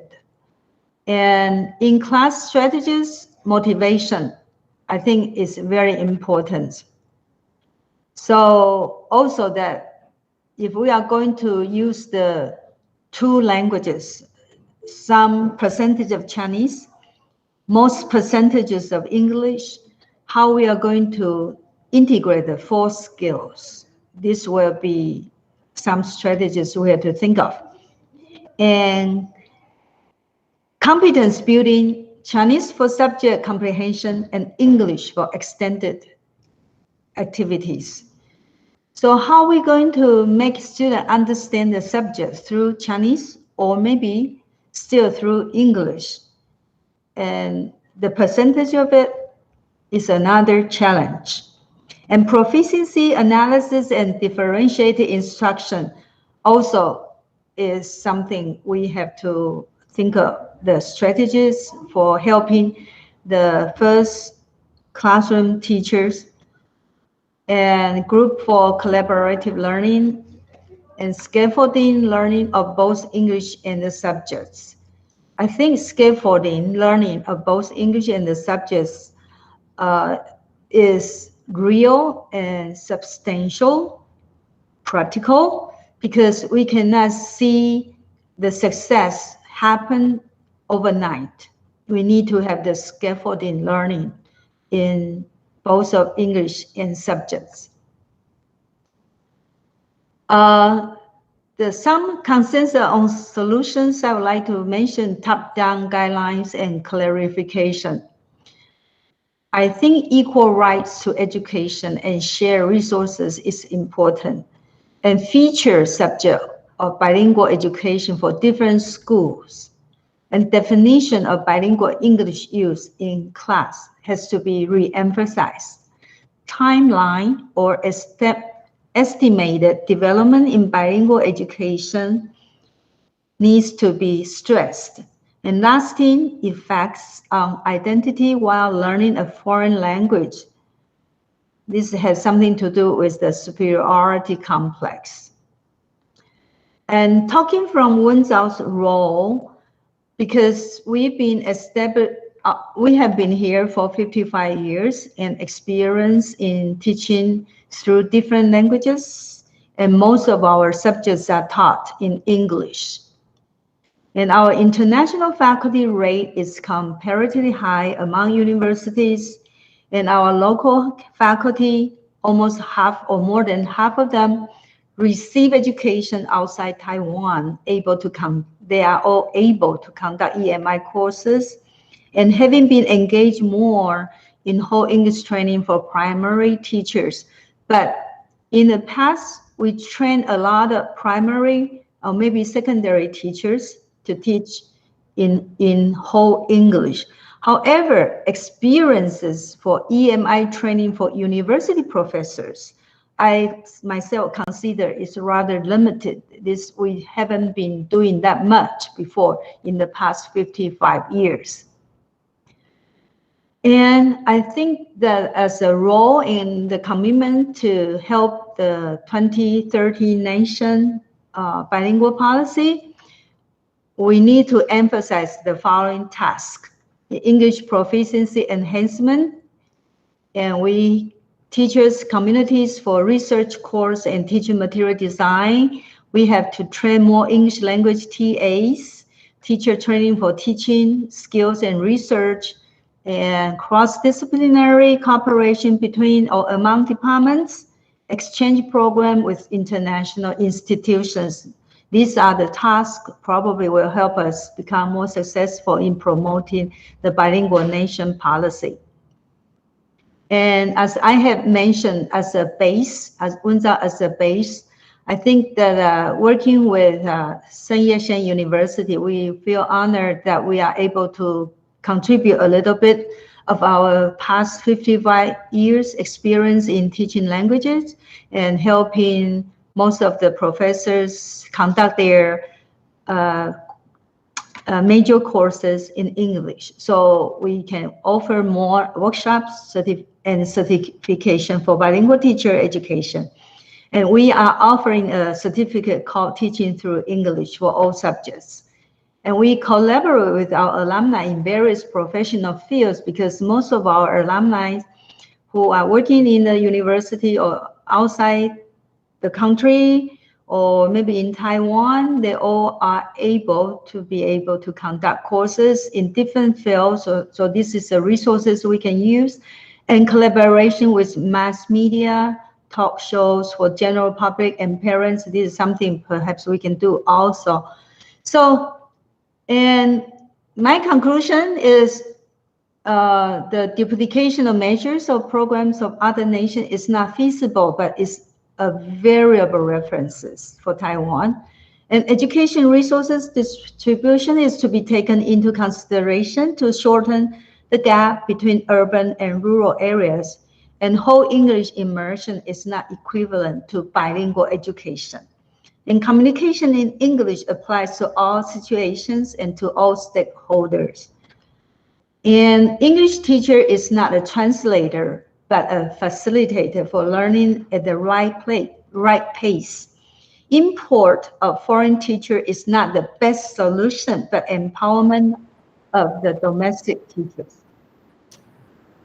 Bilingual teacher certification secures the teaching quality, and co-teaching and professional support teacher training in course development are feasible strategies.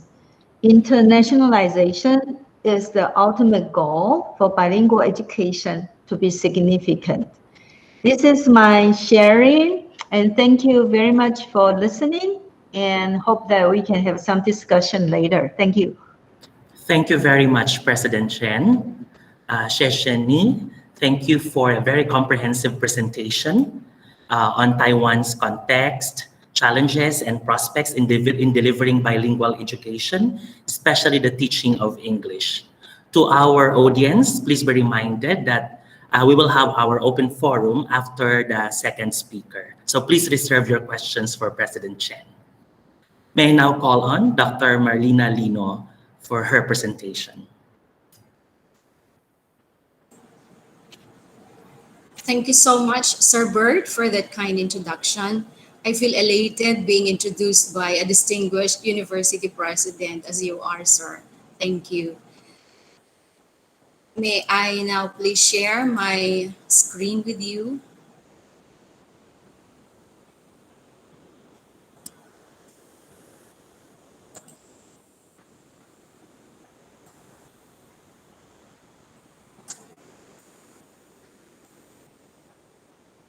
May I know, sir, if my screen is already, my presentation is already on your screen? Yes, Dr. Lino, we can see it now. You may now proceed, please. Thank you, sir. Dr. Leo Monchi, Honorable Michael Peyong Shu, Honorable J. Prospero Idevera III, Dr. Chiwen Ko, Dr. Tirso Erangquillo, Dr. Cheng Ying Yao, esteemed university presidents and officials of the different universities and organizations in the Philippines and Taiwan. Special greetings to my university president, Dr. Shirley C. Agrupis, respected listeners and viewers, ladies and gentlemen, a pleasant afternoon.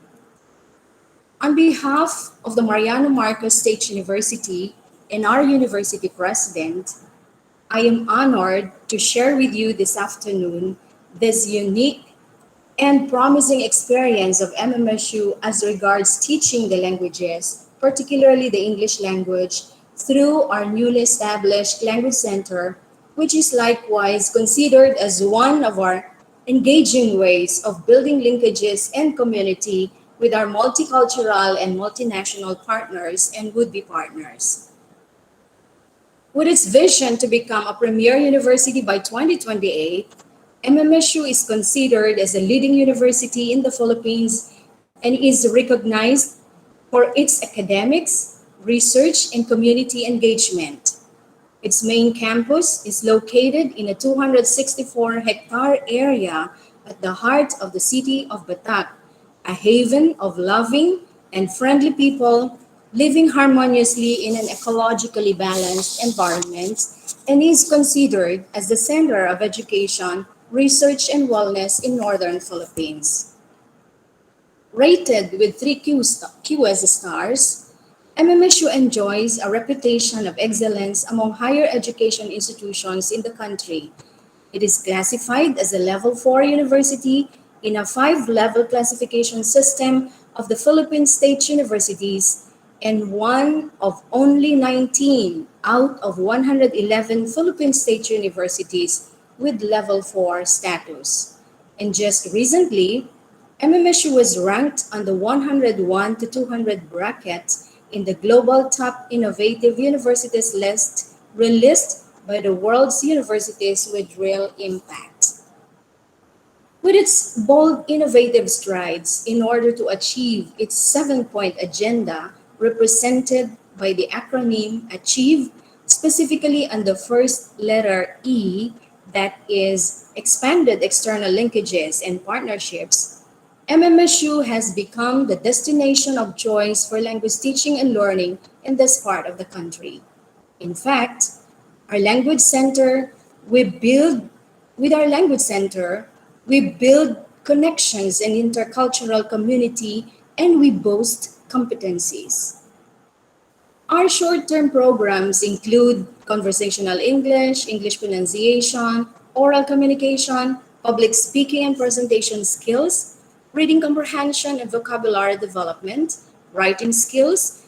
We do also offer special lectures, particularly along 2 of the Philippine languages, which are Tagalog or Filipino and Ilocano.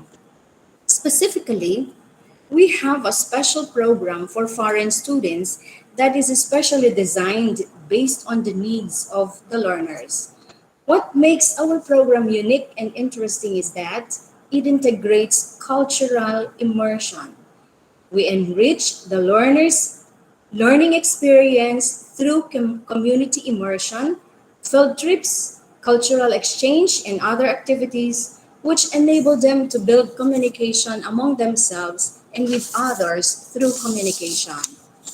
We likewise boost their language competencies through our needs-based programs that emphasize meaningful learning through performance tasks and proficiency-based assessment, and through our interactive and contextualized instruction. We have competent and dedicated teachers with extensive experience and expertise in the field of teaching English as a second language. Before the pandemic, we hosted several groups of Taiwanese and Japanese students who came to us for our special English and intercultural program, which would run for 2 weeks. These are on top of other students from other nationalities coming to us for exchange programs and other academic endeavors. Specifically tailored for their needs, the programs we hosted for our foreign students were designed to help our learners overcome their pronunciation problems and improve their pronunciation through grammar-based and communicative-based conversational activities. Classes would be held in the morning, and every afternoon we would go out to the community, to the different cultural spots in the province, and we would give them language tasks to perform with the locals that they meet there. At this juncture, honored listeners and viewers, please allow me to run through some of the pictures of our two batches of Taiwanese students to show how we are building linkages in community through our language center with its language teaching programs. Usually, we start with a pre-assessment and an opening program.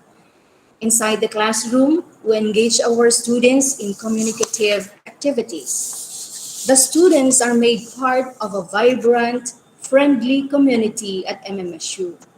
They can take part in various exciting activities on campus, from planting rice to fishing to tree planting to longaniza making, that's our local pork sausage, to sports and the arts, and even take part in the Fun International Friendship Day, where they get to fully enjoy performing and interacting with our own students in the university as well as with other international students in the university at the time that they are with us.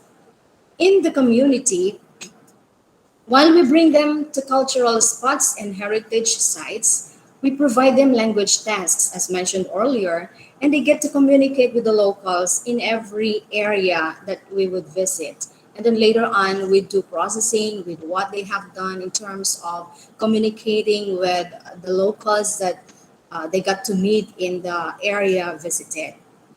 And another interesting part of our program is that our learners or our foreign students get the chance to interact with our own university students. So at times or many times during the session, we would bring in inside the classroom some of our AB English students and they would interact with them in the classroom activities and subsequently would enable our foreign students to gain friends from our own group of students in the university. And that would later on lead to very sentimental and emotional closing and farewell programs. Yet, with the COVID-19 pandemic, along with the development of technological advances, we know that there is a need for us to redirect our teaching of the languages, particularly English, for our international partners through connected learning. And I would say that we at MMSU are fortunate that we are ready to provide our students and prospective learners in the Language Center opportunities that take advantage of the new forms of interaction. We take pride in our newly refurbished Center for Flexible Learning, which was established to facilitate flexible teaching learning process in the new normal academic environment. The center is envisioned as an ideation and creation space for digital course content and as teaching learning space where faculty and students can upload and access course materials and set up small groups and virtual meetings. It is an ICT-enabled facility that enables us to seamlessly and effectively integrate technology in the teaching learning process in all the academic programs of the university. Hence, whether our foreign students will come to us in person or in the virtual space, we will continue to competently deliver our programs and sustain, if not to intensify and further expand our linkages and our intercultural community of friends and learners. So, why come to MMSU and build a linkage and community with us? Because 4 reasons. Number 1, we have diverse and highly high quality academic programs. We are a friendly and accommodating community. Number 3, we are a highly reputable university with increased global presence. And number 4, we are keeping pace with facilities development. These are 4 key features only experienced in few universities like us in the country. In addition, we offer a vibrant academic community and a majestic Ilocos Norte, both in the real and virtual worlds. No less than our former foreign students have testified of their own experiences with us. One said, I want to experience every teacher in MMSU. I want to appreciate every teacher in MMSU. All of you give us a good experience in teaching. 2 are thankful that they get the chance to learn with us. And the rest of the students are equally appreciative of their learning experiences with us. Moreover, because of this need to teach the languages and further expand our circle of communities and linkages, we hope that you, our foreign counterparts, would also continue opening your academic doors to us, including our students, so that together and with one another, we build a lasting and meaningful community of friendship and intellectual exchange relationship. In closing, I would like to share this advice from Darren Rouse, a popular Australian blogger who said that the best advice I can give on building community online is be the community you want to have. Certainly, MMSU is already the community that you want to have. We are eager, therefore, to welcome you and share this community with all of you. Thank you very much and good afternoon once again. Thank you, Dr. Lino. Thank you for sharing the good practices and experiences of Mariano Marcos State University in terms of language education and language teaching. Ladies and gentlemen, we shall now proceed to the open forum. We encourage our audience and our participants in the Google Meet and those who are watching us via YouTube to chat or to encode your questions in the chat box. And the technical staff will help me facilitate the open forum. I think our speakers and presenters are ready to respond to your questions or queries about their presentation. Once again, thank you, President Chen and Dr. Lino. You had a very comprehensive presentation on your experiences. And as far as language education and language teaching is concerned, specifically on English language teaching. I think I myself has learned a lot from your presentation this afternoon. So much more our audience, I guess. So we shall now entertain questions.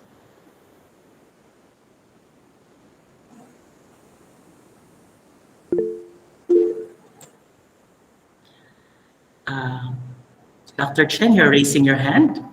I know. I found nobody will ask question, and I have one question to ask all the participants this afternoon and representatives from the universities.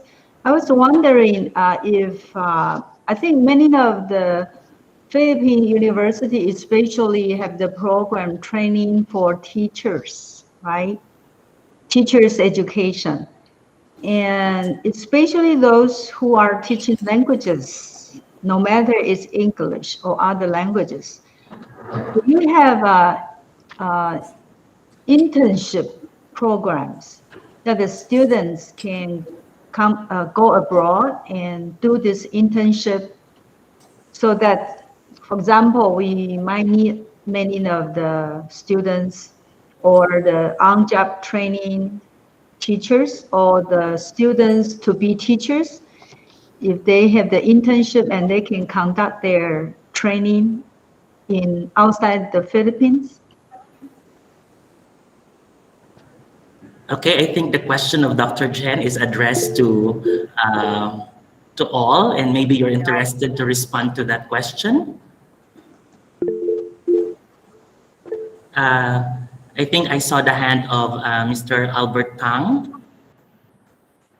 You're recognized, Mr. Albert. Go ahead, please. Okay, I got maybe two small questions. I think the nice presentation from both speakers. So my question is regarding cultural immersion.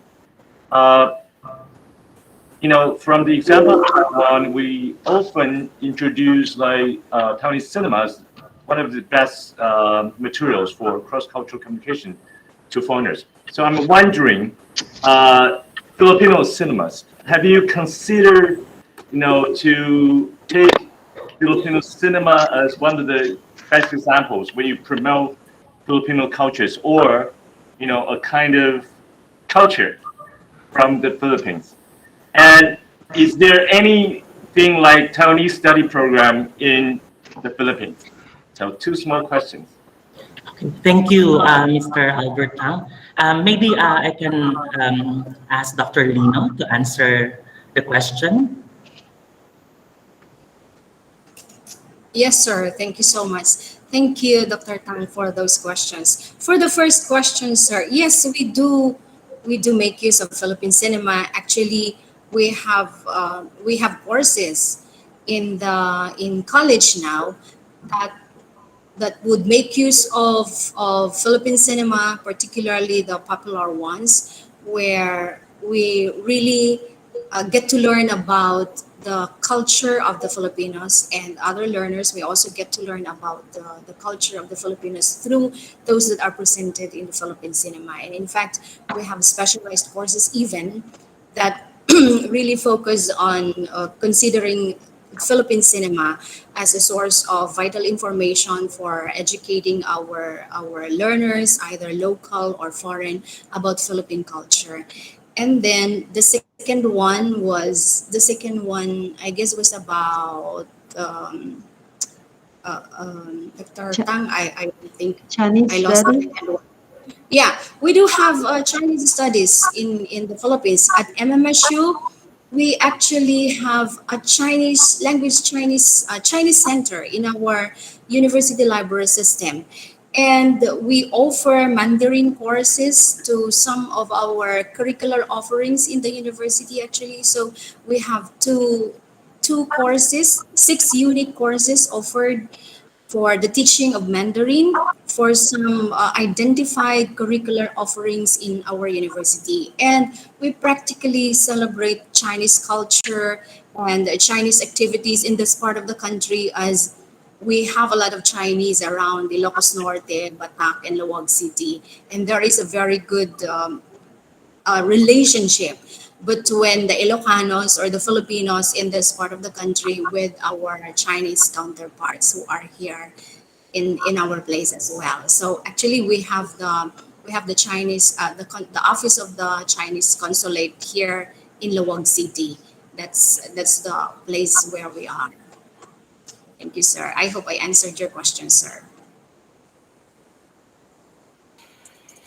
Okay, so I think Dr. Tuga has accidentally disconnected from the platform right now. So is there anyone would like to answer the question of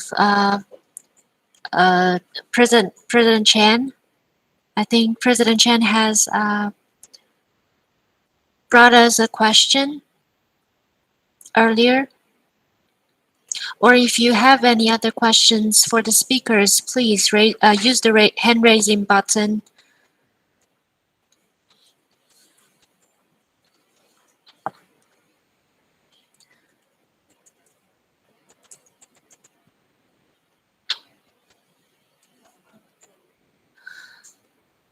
Okay.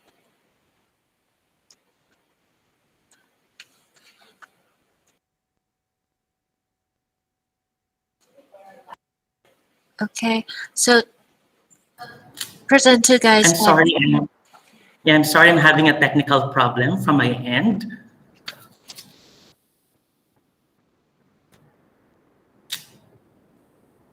Yeah, I think Dr. Lino has able to respond to the question of Sir Albert Tang. Do we have other questions from the audience?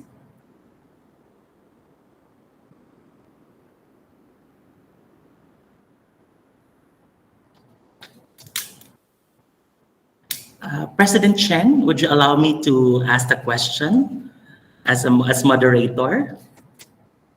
Thank you. Thank you. President Chen, in Taiwan towards bilingual education, we look at the crucial role of teacher education in achieving your education goals. How do you foresee the impact of bilingual education in the teacher education curriculum, especially at the pre-service level?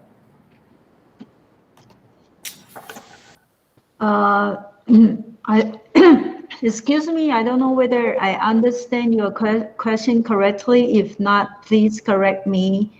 You were talking about pre-service teacher training. Yes, Dr. Chen.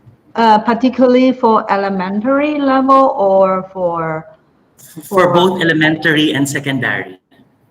Pre-service? Okay, we have two systems.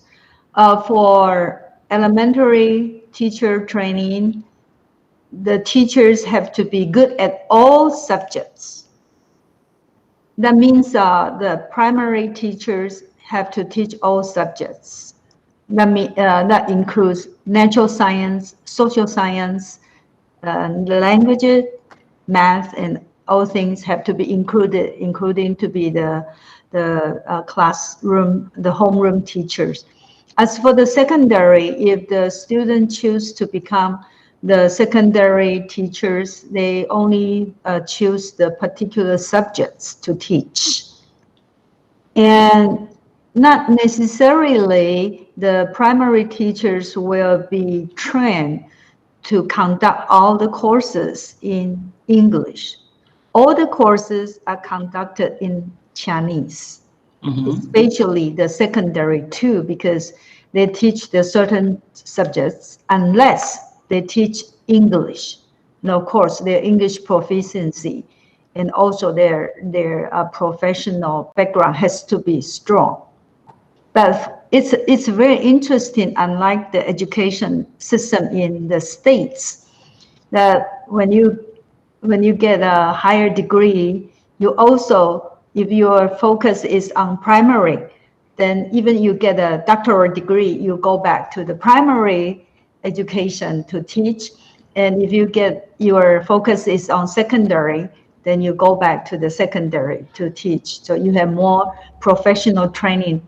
But in Taiwan, it seems that as long as you get a doctoral degree, PhD, you can teach automatically. You can teach in the university level. So there's a gap between real classroom teachers, whether they really are able to teach or they don't have the instructional skills, but they have the degrees. So I think there are gaps among these three educational systems in terms of teacher training. Thank you. Thank you. Thank you, President Chen. Do we have other questions from the other participants?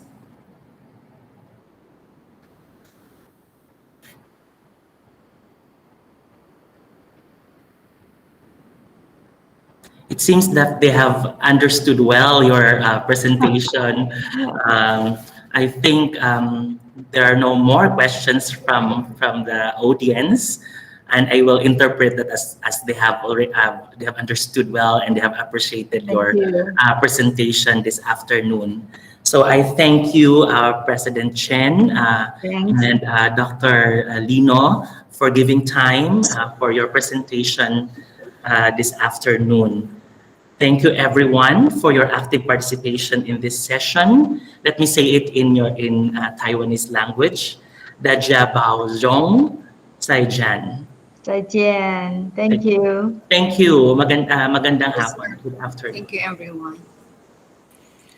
Okay, thank you, President Chen, Dr. Lino, and Dr. Tuga. So our The topic of our next talk is building bilingual environment. Please, we are trying to confirm if all the speakers are online already. Okay. While we are waiting for our speakers, please allow me to rely Dr. Herbert, who has left a message on our text box. He mentioned that one takeaway that we can have for this conference is for PASUC and Taiwan universities to design immersion programs and student exchanges for language development and culture. So yeah, that is one way we can think of it. And if any of the universities, either from Taiwan or from the Philippines, would like to cooperate after this forum, would be very great. That is the main purpose of this forum.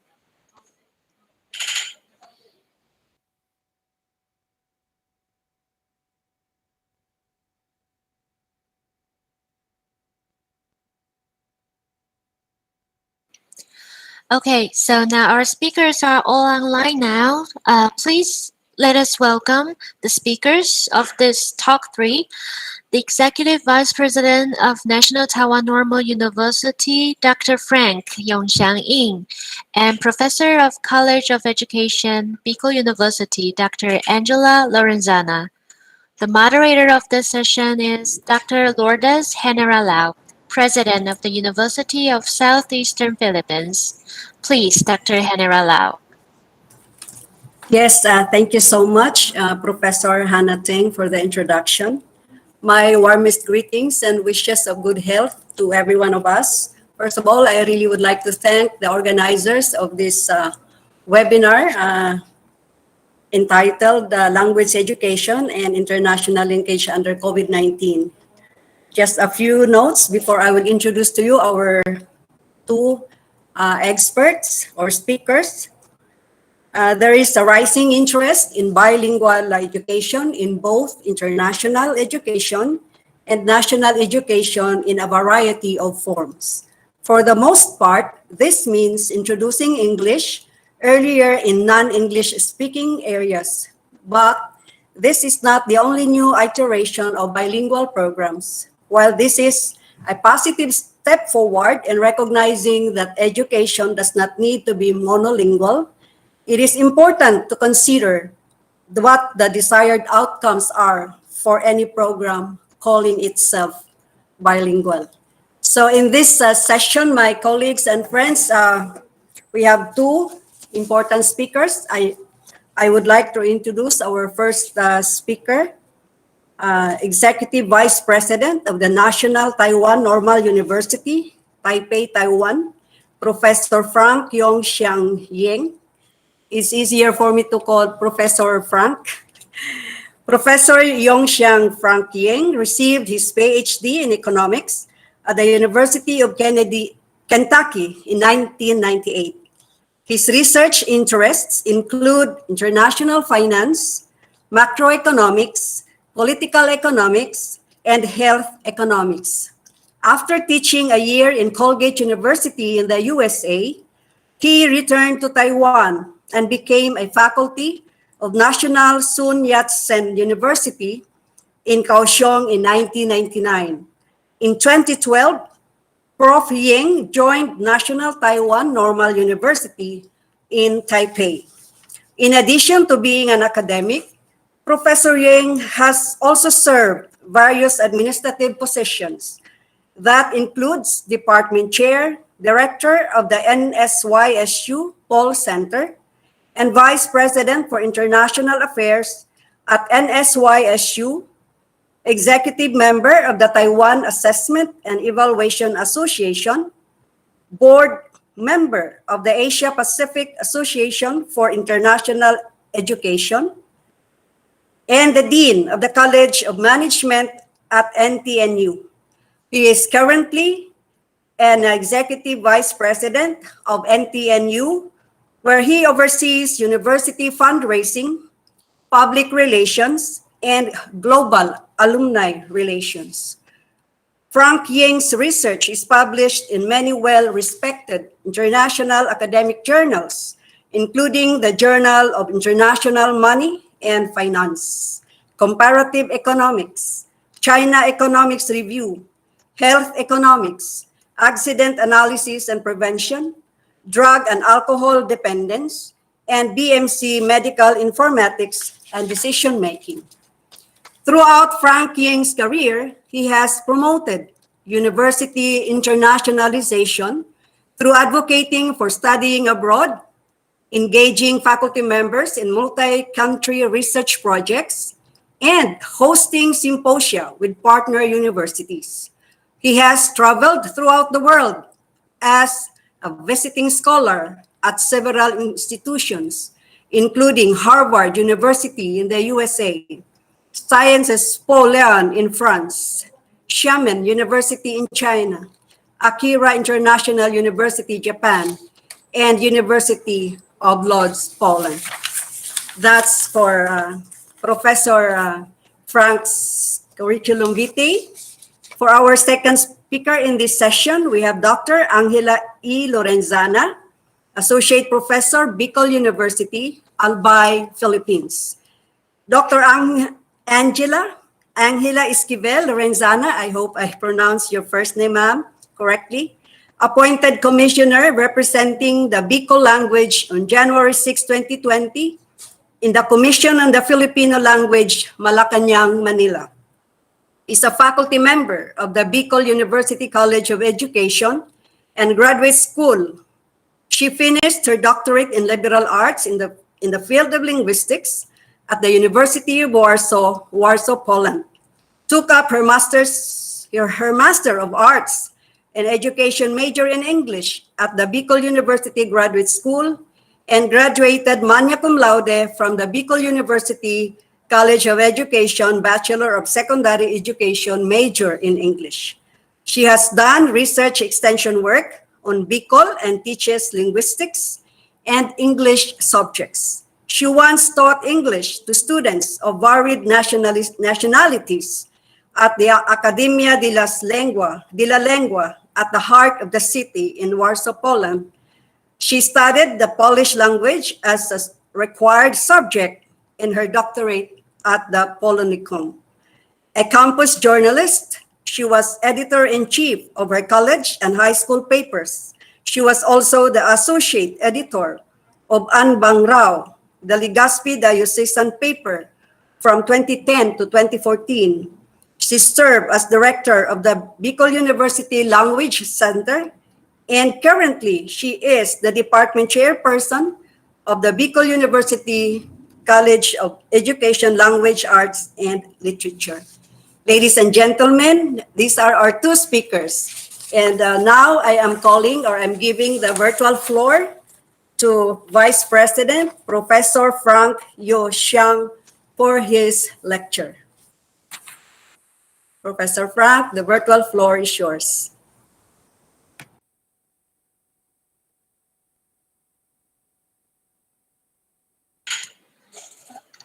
Dr. Frank, please open the microphone, please. Thank you.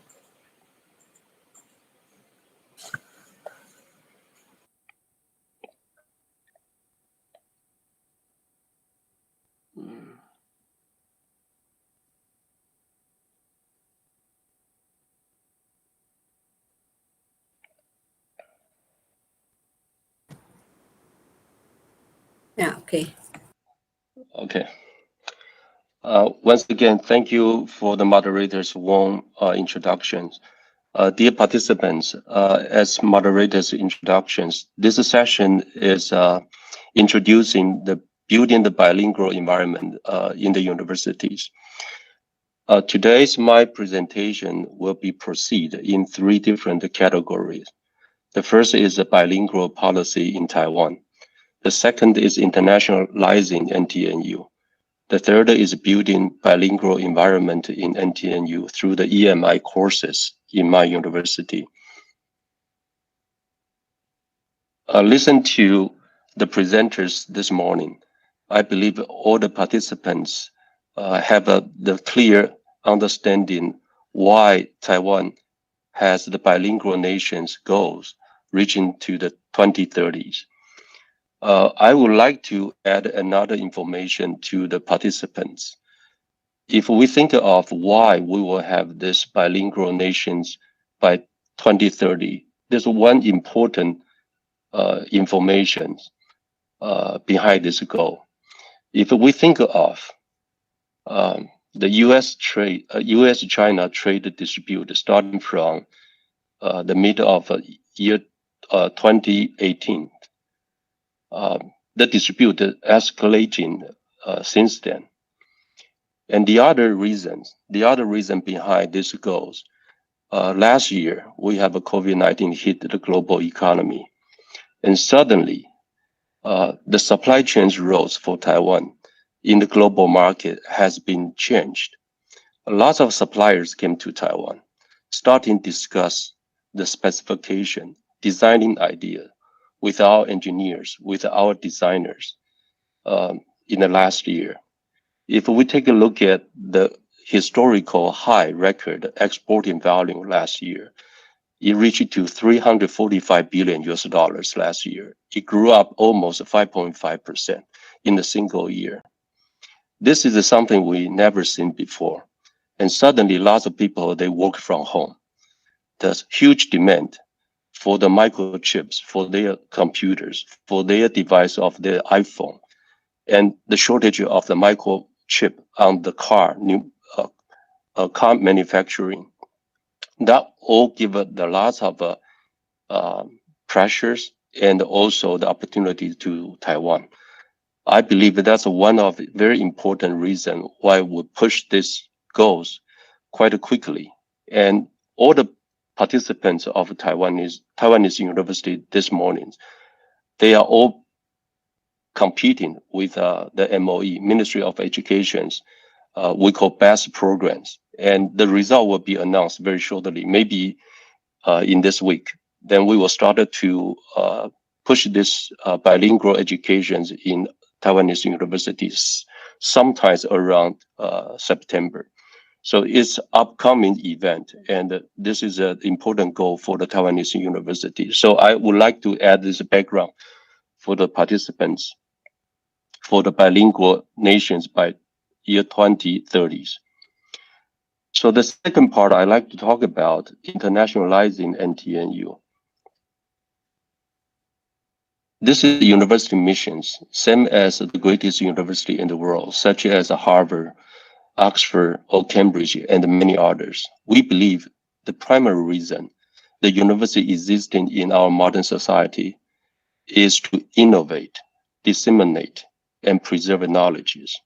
To do so, we need to have outstanding talent, and we need to enhance these public well-beings. So to provide the first-hand and state-of-art knowledge to the students is a very important goal to the university. So I would like to give you some background of NTNU. In terms of international outlook, NTNU is ranked number one in Times Higher Education among the Taiwanese university. Currently, we have more than 11% of international degree-seeking students. Every year, we host another 7,000 students. They came from the 80 different countries, study in the Mandarin Training Center to support such great volume of students. And it's a huge challenge for our EMI courses in the universities. We hope we can push this achievement to the even higher standard. I also listened to the Filipinos friends talk about their university. I learned a lot from you this morning. And your academic achievement is one of the important foundation to the university, such as NTNU. We have several subject ranks quite high among the other competitors in the world, such as education. It ranks 20th last year, and linguistic ranks 53 by the QS World Ranking University. To provide the bilingual education environment NTNU is somewhat different from others. We are the only one and the first university to provide the IB certificated teachings, pre-service and in-service. And we specialize in 3 areas: Chinese, mathematics, and physics. Although it is a new program, for the graduates, 50% of our graduates currently they taught in the foreign high school abroad. The third is how do we build up the bilingual environment in NTNU through the EMI courses.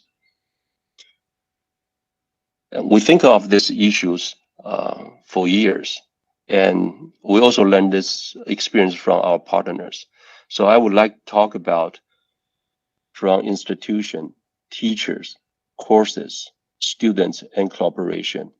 And that's our philosophy of EMI provision. So when we look at our calibers currently, we have undergrad courses overall, almost 8.7% courses taught in EMI.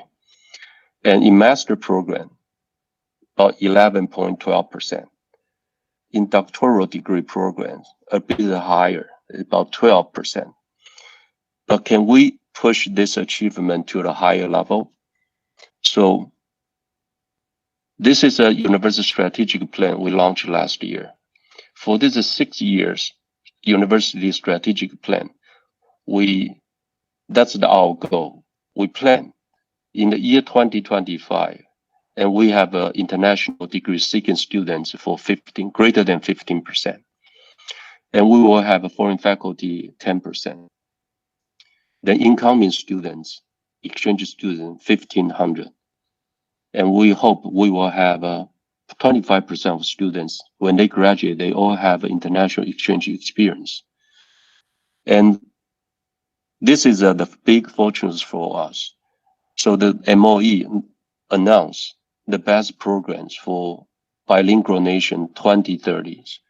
So if we receive this special funding from the MOE, this will be our university goal. We hope in the year 2025, then we will have a two-thirds of the faculty, they are EMI ready. And we will have 50 programs, they will offer their degree in EMI. Then we will have a graduate English proficiency B2 or higher, greater than 40%.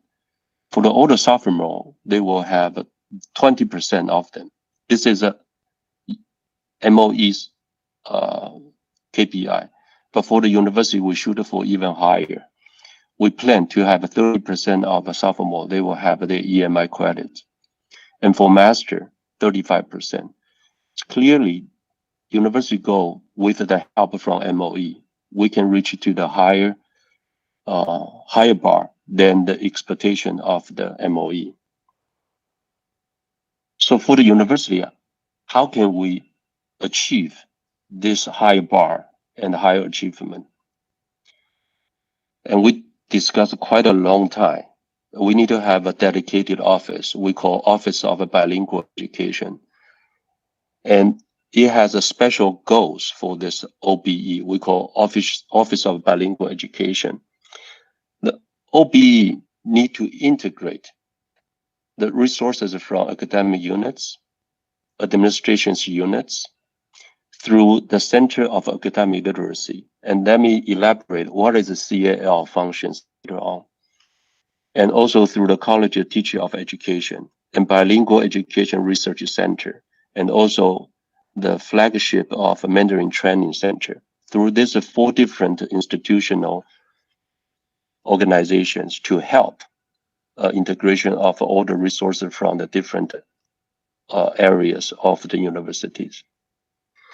So let me talk about what is the CAL.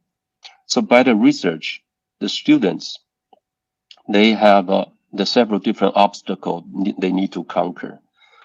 Some of them, they will struggle in communication. Some of them will struggle to communications through the writings.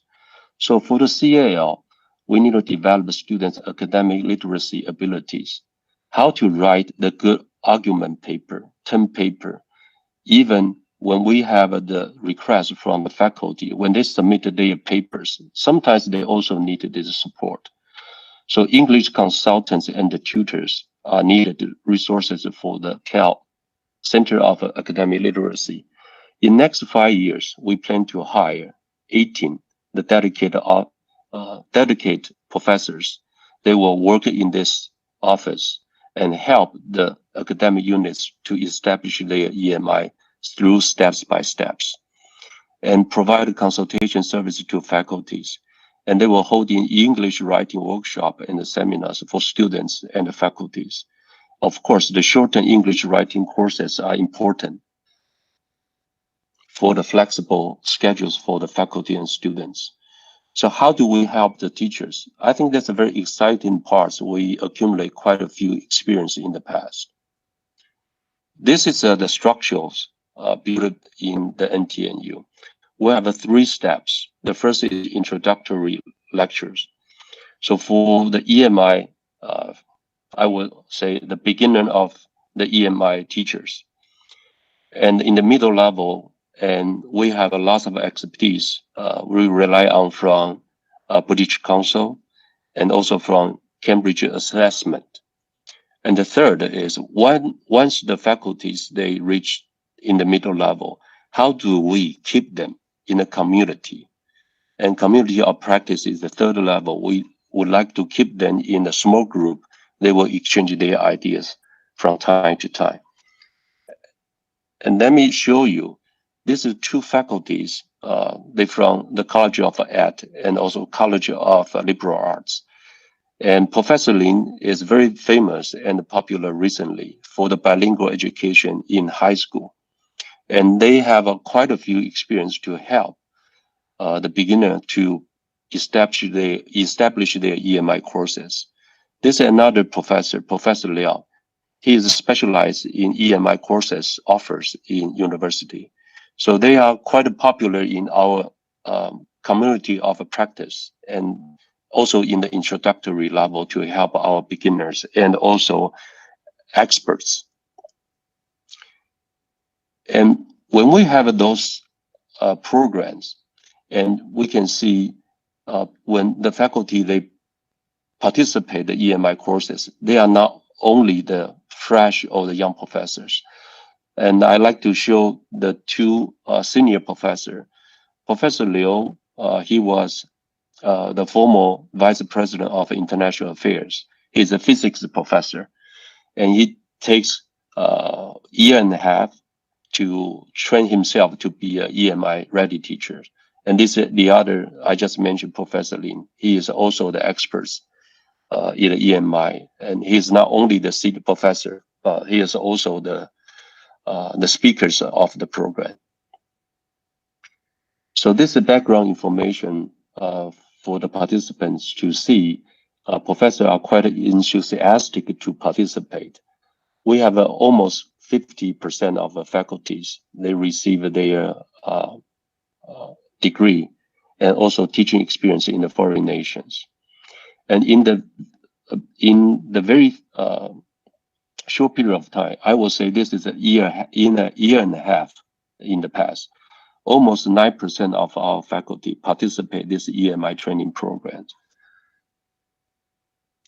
And this is the support we provide for the faculties. So we have a small gathering for those faculty. They share their idea in their teaching experience. So we have the community of practice to gather them together in a very regular basis. And when they exchange their ideas and exchange their experience, even exchange their difficulties, this is what we come up. They research and publish in the field of EMI and become flourish and become very productive in this group of professors. And this is best practice of the courses I would like to show you in NTNU. This is a master program for the human resource development. And for the 2 years programs, they are all taught in the EMI courses. But this is a forerunner of what we call the EMI courses or the program in the university. And this is the other doctoral program in College of Ed. And this is also established about 5 years ago. And some students request the EMI courses should not only cover in the professional training, but also in the general education. And this is a professor, he specialized in Malaysia and Singapore integration. And so this is a quite popular courses in the general education in the universities.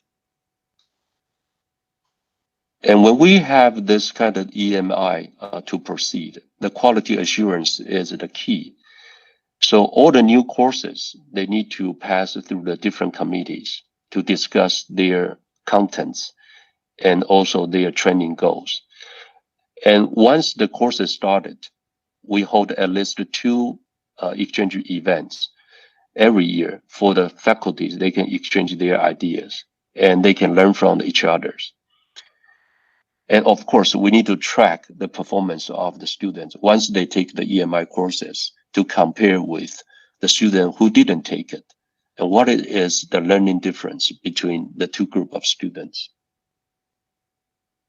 So for student support, not all the students can start from the EMI directly.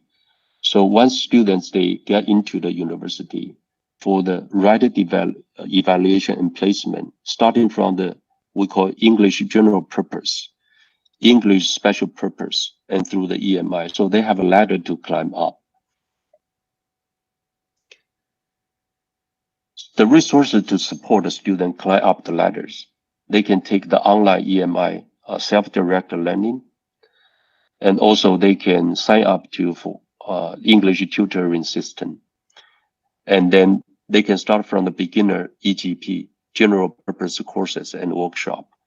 And how do we help them to learn efficiently and also effectively? Learning strategy training. So the Office of OBE, bilingual education, is important. And also that's the needed goal we need to set up in the very near future. And then there's an ESP for the specific purpose.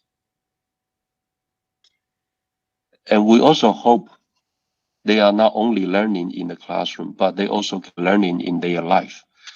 So the English corner, the one-on-one English chat room, and book club are needed in their life. And for the information to be open to the stakeholders, student is one of the most important stakeholders in the EMI learning environment. So information to the enrolled students, why they need to take the EMI, and information to the prospective students, and for them to keep the interest to participate, and especially when they upon to graduate, and what kind of the EMI benefit will be take away from their education. So provide them the bilingual diploma transcript and other graduating student service are also needed to be provided. And we collaborate with lots of our academic units, including departments, institutes, and also the colleges. And we have quite a few of those of collaboration with the faculties and the students. And towards my very end of my presentation, I would also like to emphasize, I believe that you all have this fresh memory. Just the Tokyo Olympics just finished in the early of this month. And we have 9 students. They went to the Olympics. And 3 of them, they won the medal back. One, archery, he won the silver medal, and weightlifting, bronze. And this is a karate bronze. I met those students. Some of them I am quite familiar with, and they have a lot of chances and opportunity communicating with their competitors in the foreign nations at their same age. Some of them younger, some of them a bit older. But through this kind of communications and the higher educations through the EMI courses, I feel it's gradually even more important than before, because those youngsters, they have a more opportunity to work with others in the different nation, exchange their cultures with others in the regular basis. Is quite different from our learning period, maybe in the 1980s or in the 1990s. So the bilingual educations in NTNU is a needed and also ongoing process. Next year will be 100 years anniversary for the universities, and 100 years old maybe is not very old for the universities, but for the higher education in Taiwan, 100 years old is a landmark. And I hope next year, June 1st, if I can receive your idea for your achievement of your higher education in year 2021 or 22, it will be a good gift to NTNU and also to the higher education achievement in Taiwan. This is my presentation. Thank you. Thank you very much, Professor Ying, for the very comprehensive and excellent presentation showcasing NTNU's impressive milestones and best practices in as far as bilingual education is concerned. And surely, I think many of us would recognize the macro and micro policies being instituted in the country and in your institution respectively. And we have seen this translated into tangible accomplishments and global recognition. So thank you for that, Professor Frank. Later on, we will be answering questions. But for now, I'm giving the floor, the virtual floor, to our next resource person, whom I have introduced earlier, ang aking kababayan, Dr. Lorenzana, for her topic as well. Thank you for that kind introduction, Dr. Henara Lau. Good afternoon to everyone here on board. Since I'm speaking from the Philippine perspective, even if the topic is on bilingual education, allow me to talk about our multilingual experience since our country is multilingual, as stated by Chairman. May I now request the host to show the video presentation.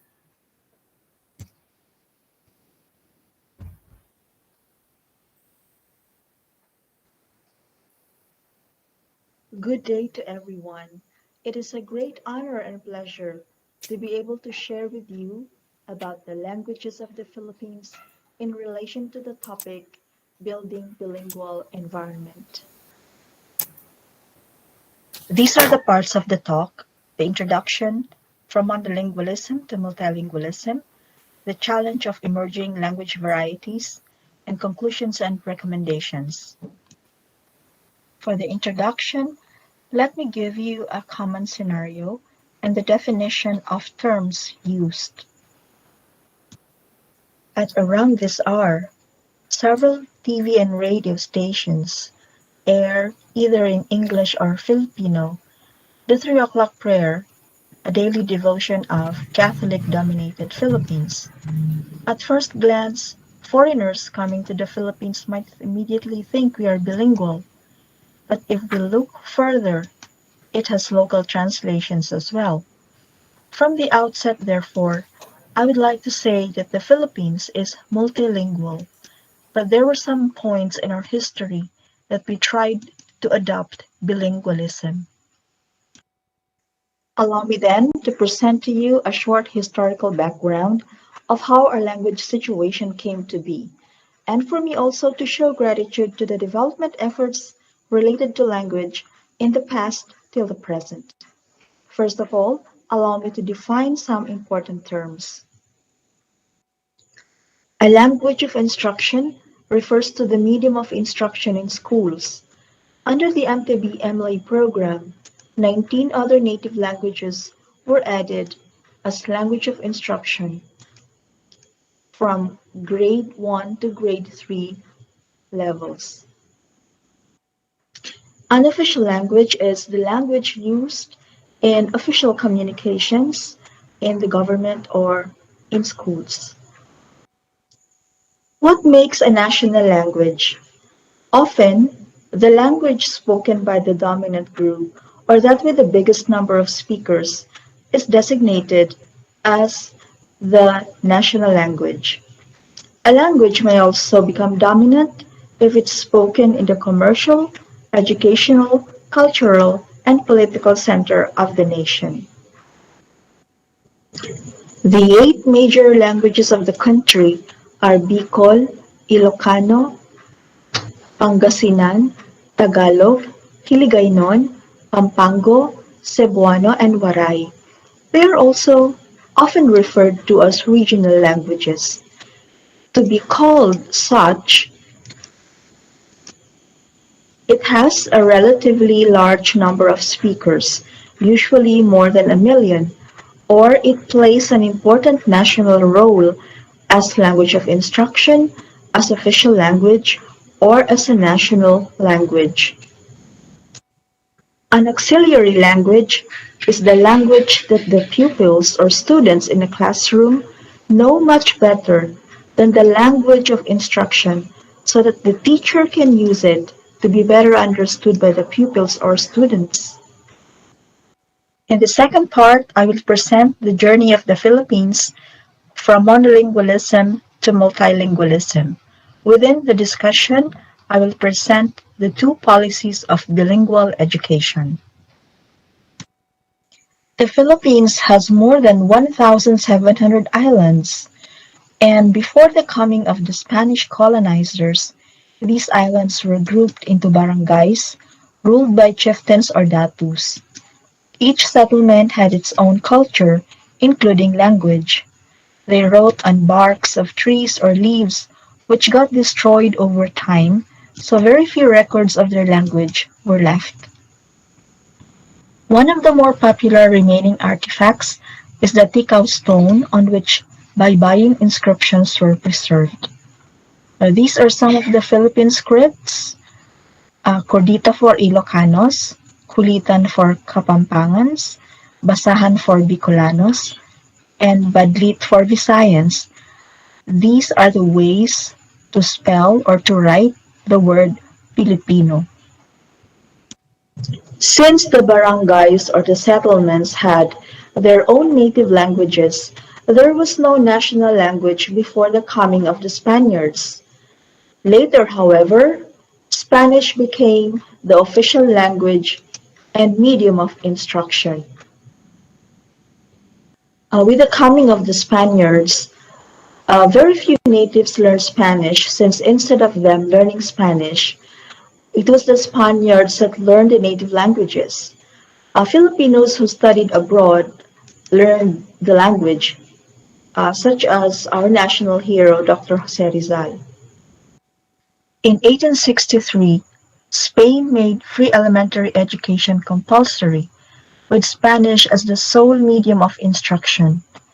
So it was actually during the Spanish period that the Filipinos had the first taste of bilingualism, their native language and some Spanish. Despite the more than 300 years of colonization, we did not learn Spanish enough to produce written works in the language. They left us, however, a Spanish Creole called Chabacano. With the signing of the Treaty of Paris on December 10, 1898, Spain ceded the Philippines to the United States, thereby beginning the era of American colonization. English was taught in schools. A monolingual policy of education using English as the medium of instruction was established. Based on the 1899 Constitution under the Malolos Republic, Spanish was the official language, while other languages were optional. Still, there was no national language. In 1902, the United States made English the sole language of instruction in all schools at all levels. Still, there was no national language. English and Spanish were the official languages. In 1935, efforts were being done to create a national language. Still, the official languages were English and Spanish, while English was gaining headway. In 1937, the government identified Tagalog as the basis of the national language referred to in the 1935 Constitution. English and Spanish remained the official languages, but English was the sole LOI. In 1943, during the Japanese occupation, the use of English was prohibited. Thus, Tagalog became more popular. Nihongo was offered as a compulsory subject. After World War II, language and literature subjects in elementary and secondary schools using the national language as language of instruction were gradually introduced. In 1959, the name Tagalog was changed to Filipino. In 1970, Filipino was used as the sole language of instruction. The 1973 Constitution ordered the use of the three languages of instruction, the mother tongue, Filipino, and English. The turbulent years of the 70s made a turning point in the linguistic history of the Filipinos.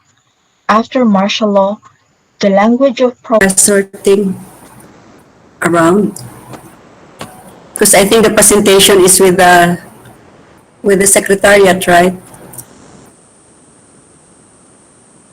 Yes, Pres. We get lost.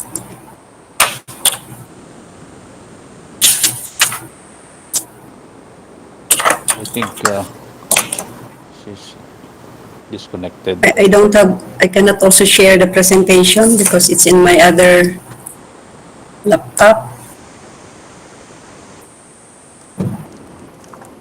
Anyway, how do we solve this professor thing? Are you in the platform? Or anyone from the secretariat? From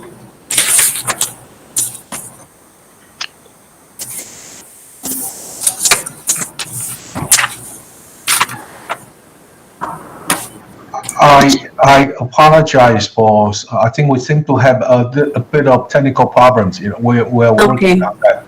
Okay, yeah, sorry. It should be back on now. Okay. thank you. Okay. We're going to continue playing the Lorenzana's presentation. Sorry for the technical issue. It's okay. Can we still proceed? Yes, we can. Okay, thank you. We might need a couple of minutes to resume to the presentation. Yeah, okay, thank you.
With Filipino as the new name for the national language.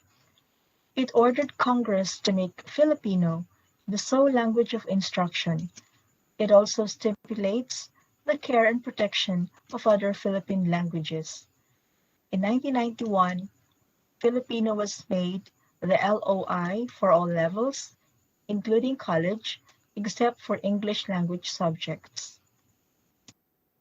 There was a drop in the quality and usage of English, so the government became alarmed. English was reinstated as the official medium of instruction in 2003. The 1987 policy was viewed by many as essentially the same as the 1974 BEP. However, these were the goals that were absent in the 1974 BEP. The goals include propagation of Filipino as a language of literacy, continuing intellectualization of Filipino in all levels, assured government funding support for materials production, in-service training, compensatory and enrichment program for non-Tagalogs, development of a suitable and standardized Filipino for classroom use, and evaluative instruments. Full listing of subjects for which Filipino would be MOI, English as a non-exclusive language for science and technology, and the creation of a bilingual education committee to monitor implementation for the 10-year implementation period. In due time, however, the bilingual education policy was abandoned. The reasons include it widened the gap between Tagalogs and non-Tagalogs. The formula for success in Philippine education is to be a Tagalog in Metro Manila. 2. For pupils whose first language was not Tagalog, learning Filipino and English was like learning two foreign languages. 3. The differentiated use of Filipino and English did not show impact on academic achievement. And 4. The perceived deterioration in the learner's use of English was not due to BE, but possibly the result of a deteriorating system on the whole. As an attempt by Representative Arroyo to recycle her similar previous attempts, the Galas Bill of 2009 was filed, which would have made English the sole medium of instruction from grade 4 to high school. It was opposed by the Commission on Filipino Language and other linguistic groups, saying it was unconstitutional. The bill proposed the following. English should be used as the medium of instruction in 70% of school subjects, and the use of Filipino is limited to 10%. It was considered a violation of the 1987 Constitution, which finalized the long-held battle of languages. The 1987 Constitution says that the national language of the Philippines is Filipino, and that Filipino is the medium of official communication and as language of instruction in the educational system. And finally, the official languages of the Philippines are Filipino and until otherwise provided by law, English. By virtue of Department of Education Order Number 74, the bilingual policy was supplanted by the mother tongue-based multilingual education or MTB-MLE within the new K-12 curriculum program by virtue of RA 10533. The lessons and findings of various local initiatives and international studies in basic education have validated the superiority of the use of the learner's mother tongue or first language in improving learning outcomes and promoting education for all. Mother tongue-based multilingual education, hereinafter referred to MLE, is the effective use of more than two languages for literacy and instruction. Studies have shown that first, learners learn to read more quickly when in their first language. Second, pupils who have learned to read and write in their first language learn to speak, read, and write in a second language and third language more quickly than those who are taught in a second or third language first. And third, In terms of cognitive development and its effects in other academic areas, pupils taught to read and write in their first language acquire such competencies more quickly. When MTBMLE was in place, various instructional materials were developed, such as these orthographies. There came a need to produce more dictionaries. More and more authors have begun writing in the regional languages. To standardize regional languages, grammar books are slowly being written. The indigenous languages are also given attention. For instance, in 2010, Manide was considered an undescribed Philippine language, but now there have been many studies conducted on this, and here is a book which is a dictionary for the Manide indigenous language.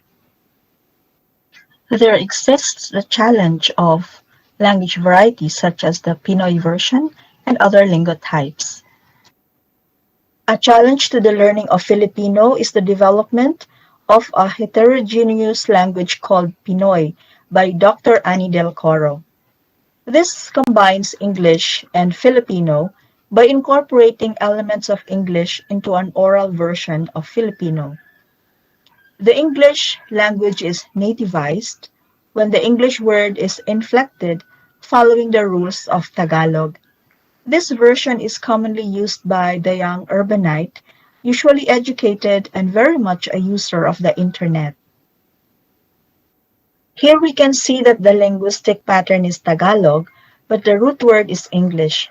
Here are some examples. As in ready or very much prepared, the phonetic spelling is applied in the reduplicated part of the word, ready.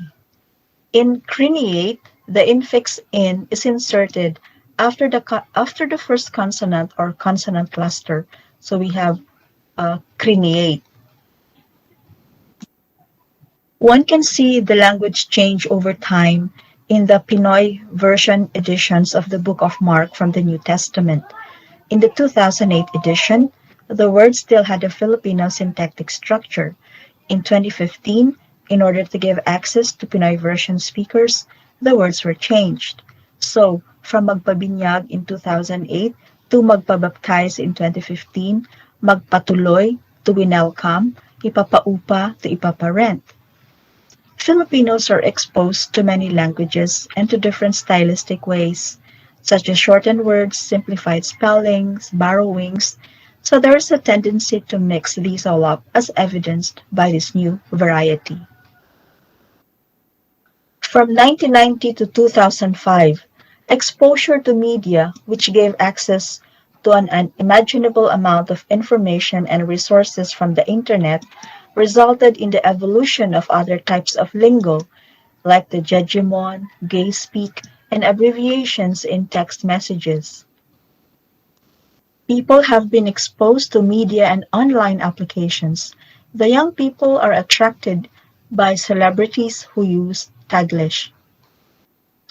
Looking back at history and the present challenges, I would like to forward these conclusions. Number one, English is here to stay. We have even developed a variety called Philippine English, but it will no longer become the sole medium of instruction like before. 2. A language shift may happen to the Filipino language with a trend called Pinoy version, unless the government and school prohibit this change. This trend can affect both English and Filipino languages. 3. With the interest on regional and indigenous languages, this will grow and be at par with Filipino and English in the long run, following their trail of standardization and intellectualization. And 4. Multilingualism, Filipino, English mother tongue is the way to go. My first conclusion is English is here to stay.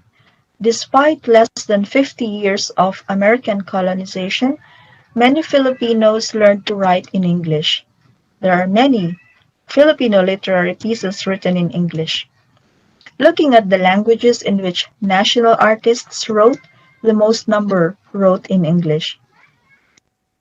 11 writers, or almost 60% out of 19 awardees, wrote in English, while only 7 writers, or 36%, wrote in Filipino. This shows that Filipino writers in English have become adept in the English language. In fact, it is even said that we have colonized English, since we already have developed a variety of English called Philippine English. We do not consider this as an inferior form of English, since it is held that languages normally transition from the source into the culture where it is found. This variety has been recognized and accepted. Some of the characteristics of Philippine English are: first, there are different realization rules for English sounds. There is, for example, a lack of aspirated use of bilabials instead of the aspirated form, like toy for toy or paper for paper. Then there is a new lexicography. There are words which are not found in American English dictionaries, like hold-upper, someone who commits a hold-up or robbery, comfort room, a room equipped with toilet. And there are different grammatical features, such as the use of wherein as an all-purpose connector. Conclusion 2. A language shift may happen to the Filipino language with a variety called Pinoy version. The Pinoy version New Testament Bible, which was met initially with disapproval for its informal tone, sold almost 100,000 copies within 3 months from its initial printing of only 2,000 copies. This is reflective of the wide acceptance of this new variety. With the interest in regional and indigenous languages, these will grow and be at par with Filipino and English in the long run. With the multilingual education and the production of books and materials on regional and auxiliary languages, these will be brought to the fore. In 2018, the first National Artist Awardee who wrote in a regional language was recognized. With regard to English, Filipino, and our native language, they are triumvirate with each other, and they are useless without the other. In short, a trilingual policy of vocabulary development is being pursued by the Commission on the Filipino Language. Here are some of the recommendations I'd like to propose. 1. Produce and publish more instructional materials and books to support MTB-MLE and the bridging to Filipino and English. 2. Use the 3 languages in the spoken and written forms in appropriate settings. Pinoy version has to be used more in a conversational context. Still, pure English and Filipino are to be used in official communication. 3. Identify the difference between American English and Philippine English to be able to know when and where to use it. 4. Translate materials in a two-way manner, like English to Filipino and Filipino to English. 5. Read in and listen to one's mother tongue, Filipino, and English. As academicians, we subscribe to the call for the development of these 3. We abide by former President Aquino's words on the equal knowledge and use of English, Filipino, and the mother tongue. He said, "We should become trilingual as a country. Learn English well and connect to the world. Learn Filipino well and connect to our country. Retain your dialect and connect to your heritage." Thank you. Salamat. Diyos mabalos. Thank you very much, Dr. Lorenzana. I'm sorry I got lost. My connection was unstable.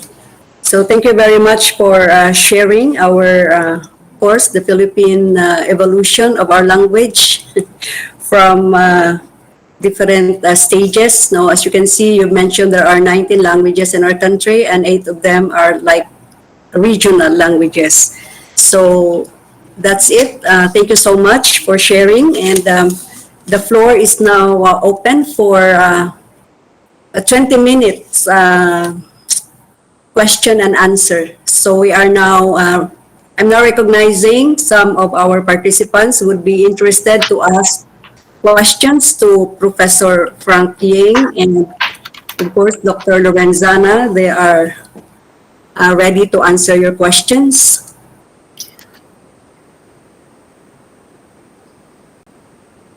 You have questions, Professor Hannah? If there are questions from our participants on YouTube, perhaps that can be read also.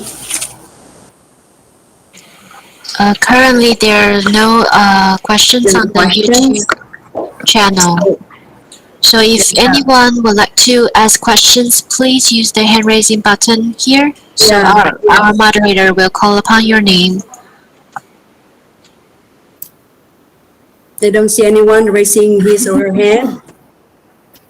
I may just ask Professor Yang. Actually, I am not a major in language. I'm a plant pathologist, but as from the perspective of a university president, I just would like to hear from you how, as a leader or as a middle manager, you were able to push for these very good accomplishments of your bilingual education in NTNU, and lessons probably that we can learn from you as managers or as presidents of our respective universities here, particularly from the Philippines.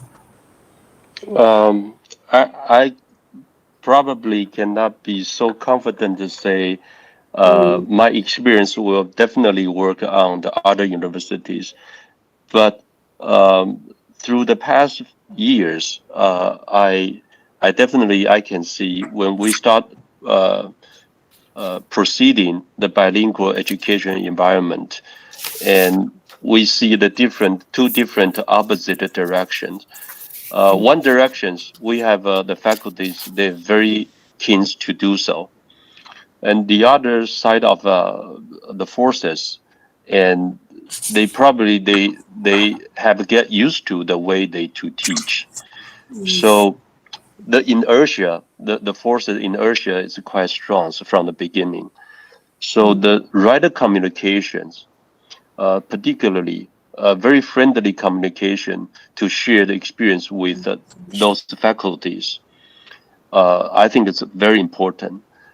And second of all, I believe the most of professors and the faculties and the mid-rank, maybe the staff, and I believe that most of them, even I can say all of them, everybody hopes the university will do better in the future. But the right communications and to let them know the benefits for students and also for themselves is very important.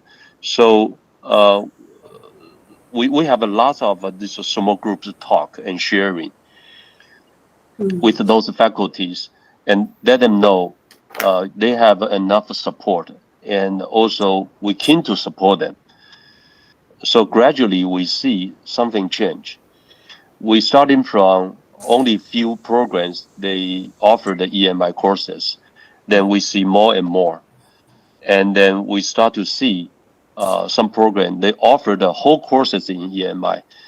And recently we have some faculty apply the PhD program that 100% use English, but it takes time.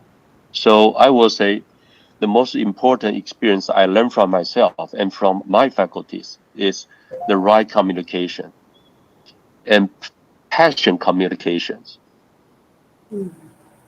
And I also would like to hearing from the Filipinos friends and also the participants from the screen, and your experience will be very helpful to us and to many universities. So this is my first response. Thank you very much, Professor Ying, for that very good sharing of your personal experience and as far as how your bilingual education as Vice President, in your capacity as Vice President. So thank you very much. Do I hear any question from the floor, from the member, or I mean the participants? Yes. I cannot. I'm Mei Shan from Yes, Professor May Yes, Shan. I have a question to Professor Lorenzana. Yes. Yeah, I'm Angela, if I may. Thank you very much. It's a highly impressed lecture. I'm so impressed about the trilingual outlook in your country. I'm wondering if you could elaborate more about your government's policy, how to achieve the trilingual outlook, and especially about how to achieve to make these three languages at a similar level, similar prestige in your own country. And I think my own, or in Taiwan, many people also are trilingual, as I speak Mandarin, English, and I also speak mother tongue to my family. So but I don't think that my country support enough to this trilingual aspect. So your experience might be very helpful to Taiwan. Thank you. Okay, thank you very much for the question, and thank you so much for your kind words, for your appreciation. First of all, if we talk about English, English is already in place. English has been with us since 1902. And for two reasons, I will only give two reasons. English has become a prestige language, the language with the highest prestige. Why? Because English is seen as a passport to the American dream of improving one's quality of life. Second, English promises academic success because in tertiary education, most of the courses are done or are given mostly in English, and the academic books are in English. So we need not worry about English. It has acquired its prestige. Um, as I've said, we even have developed a kind of variety because nowadays we don't talk about one standard English. Nowadays we talk about world Englishes, and we have developed a variety called Philippine English, and it's already accepted. So really, English is in place. Filipino, on the other hand, has been established as a national language only it has only started in 1935. So we have just, of course, after 1987, there is a freer use of the Filipino language, especially in the arts.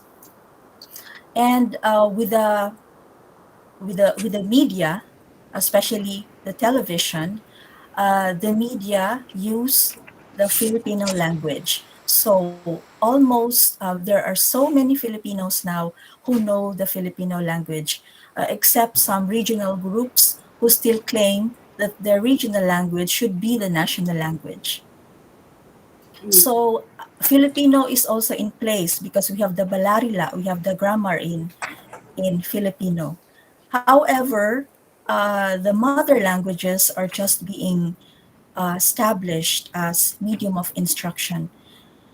MTB-MLE has just started in 2013, and teachers were unprepared initially because there was a lack of materials in the implementation of the program. But as I've said in the presentation, there are more materials being produced and there are more orthographies and dictionaries being printed. So the least developed is the mother tongue. And so this is the focus now of the government, of the regional LGUs, and also of the Komisyon sa Wikang Filipino, the development of the mother tongue or the there are 19 languages of actually we have 171 plus languages according to Talaytayan and 85 plus languages according to the Commission o sa Wikang Filipino or the Commission on the National Language. Out of these, we chose 19 to serve as the media of instruction. And of course, there are 8 major languages. I gave the definition of what a major language is. But only 19 languages are being used as media of instruction. And this still poses a problem because there are some groups who are not familiar with some of these languages. So right now, what we are doing is we give more focus on the mother languages or the native languages. Thank you. Thank Thank you. you so much, Dr. Lorenzana. Are there more questions from the participants? Yes, Can Professor Tang, Albert. can I have a follow-up question? Because I'm really interested to know, as you mentioned, the media. So you're talking about 19 MOI languages, right, Angela? So I'm Yes. wondering, in terms of media representations, what languages are all these 19 languages represented through radios or television programs? You know, what would be the media representation of these languages that serves also a very important immersion environment? Yeah. Yes. These 19 languages are actually regional languages. So I believe that each region has its own radio station, but not necessarily a TV station. Our TV stations are national, so the TV stations use Filipino and English.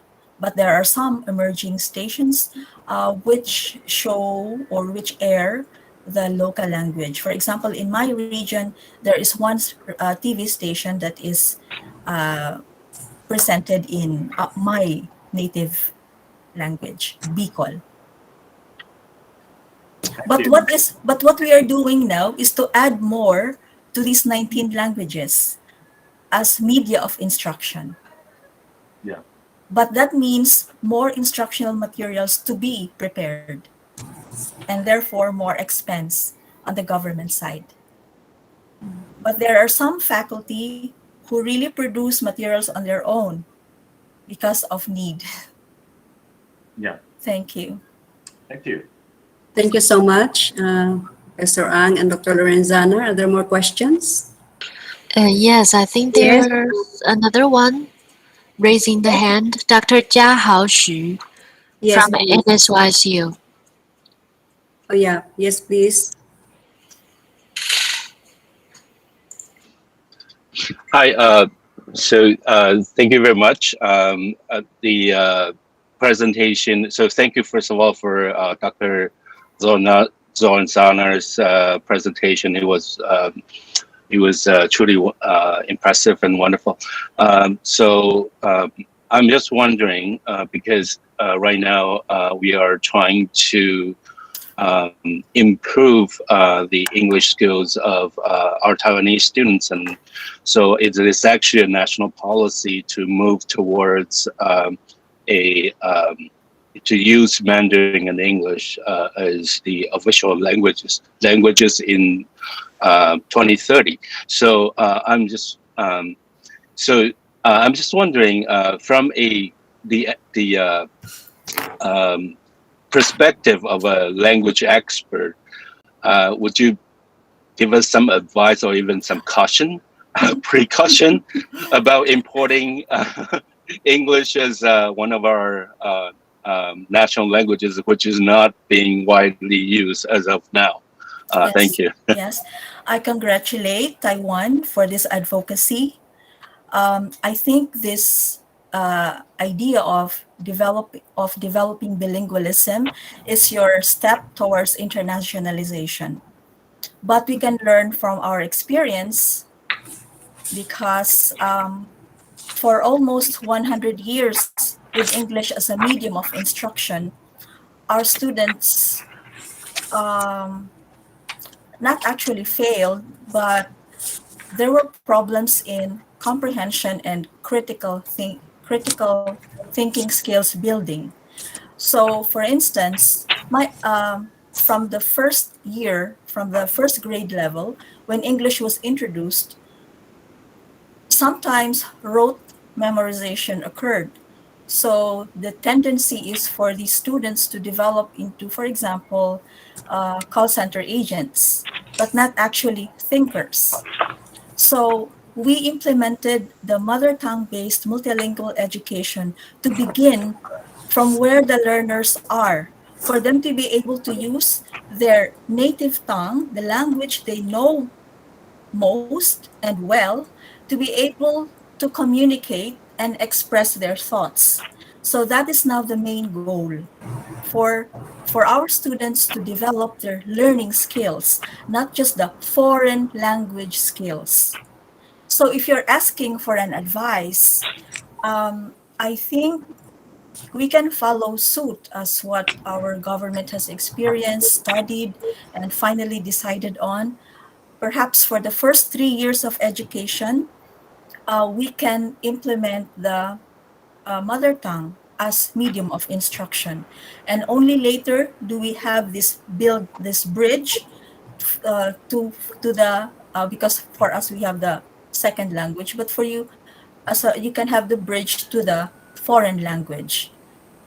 In this way, you ensure the development of the needed thinking skills before they actually a foreign language. For a child, it's very difficult at the same time to learn a language, to learn a new language, and at the same time to develop comprehension, because they need a language that they understand to be able to comprehend the lessons.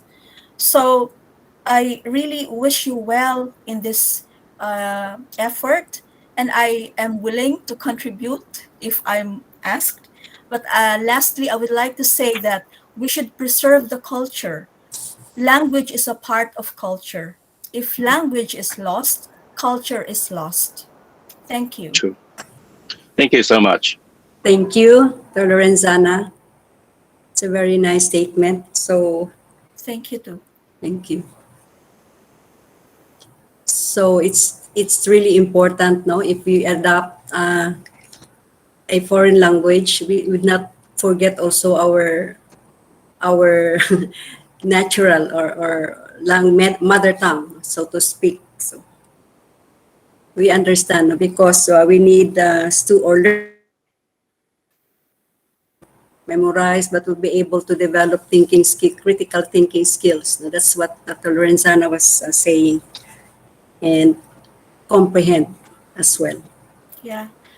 Yes, I'd like to add, because if the foreign language becomes more dominant, it will be very difficult, if not irreversible, to learn for the students to learn the mother tongue. Yes.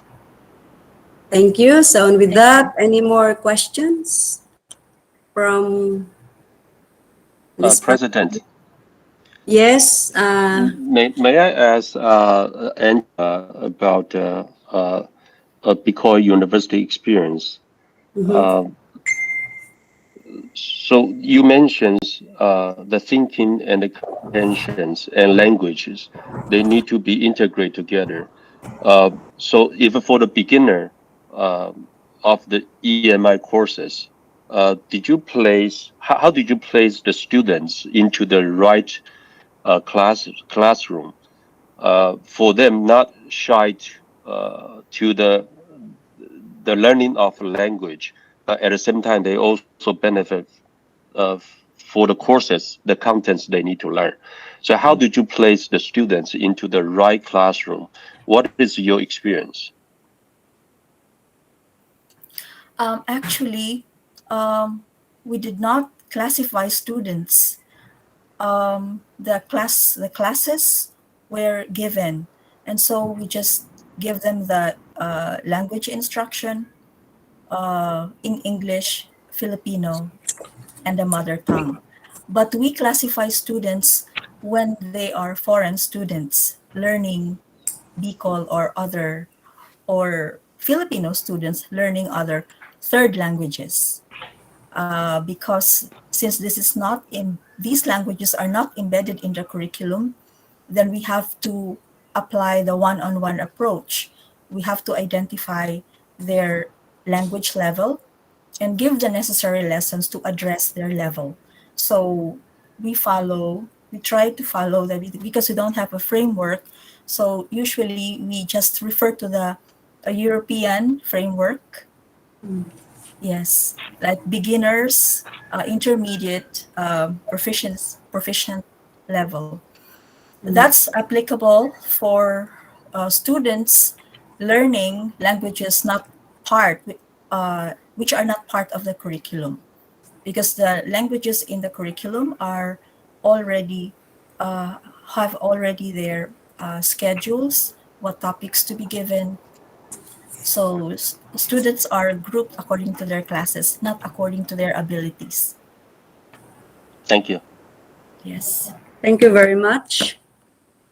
I don't know if we are still on time. There's only 20 minutes for the Q&A. So I think as moderator, I have to to already end the Q&A portion.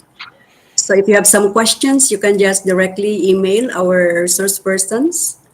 And thank you so much for your active participation. You have been a very engaging participants.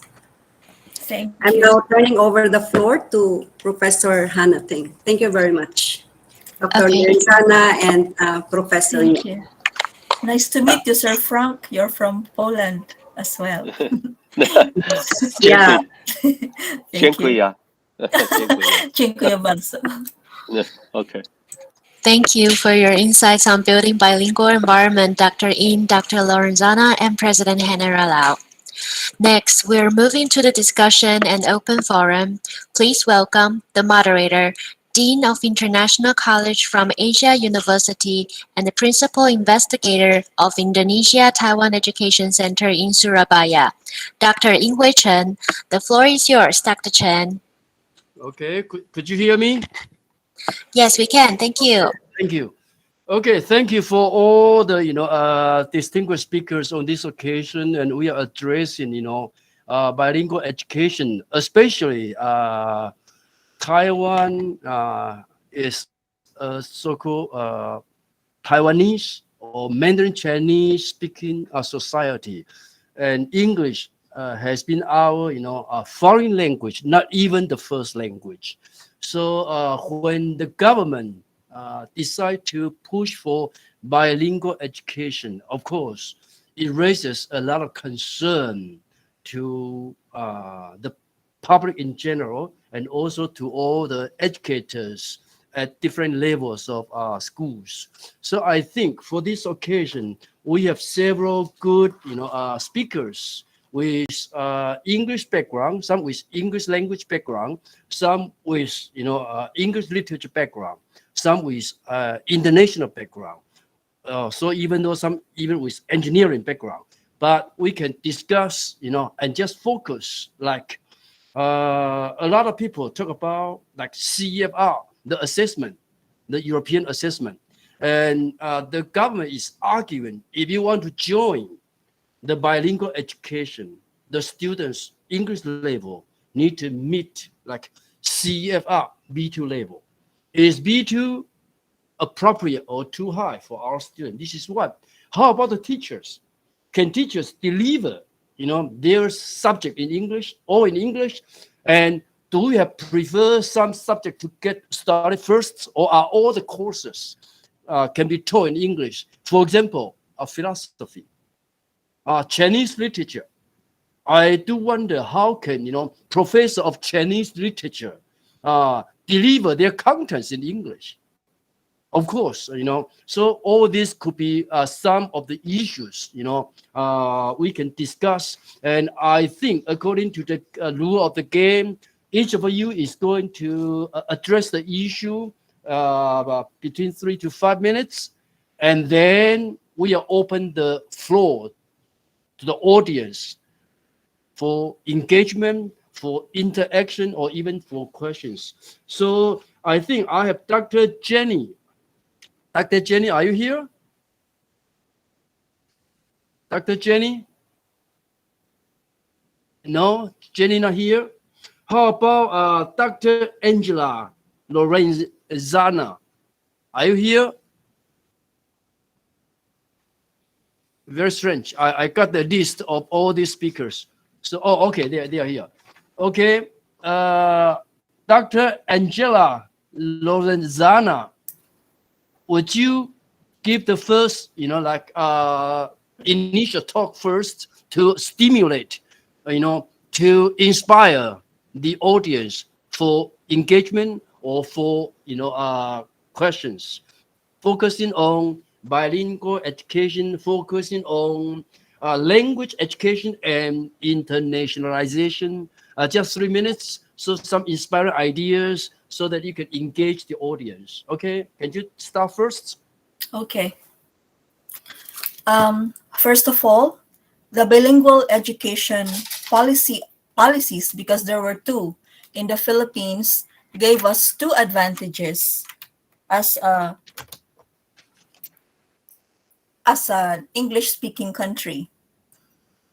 First of all, it made us easier. It has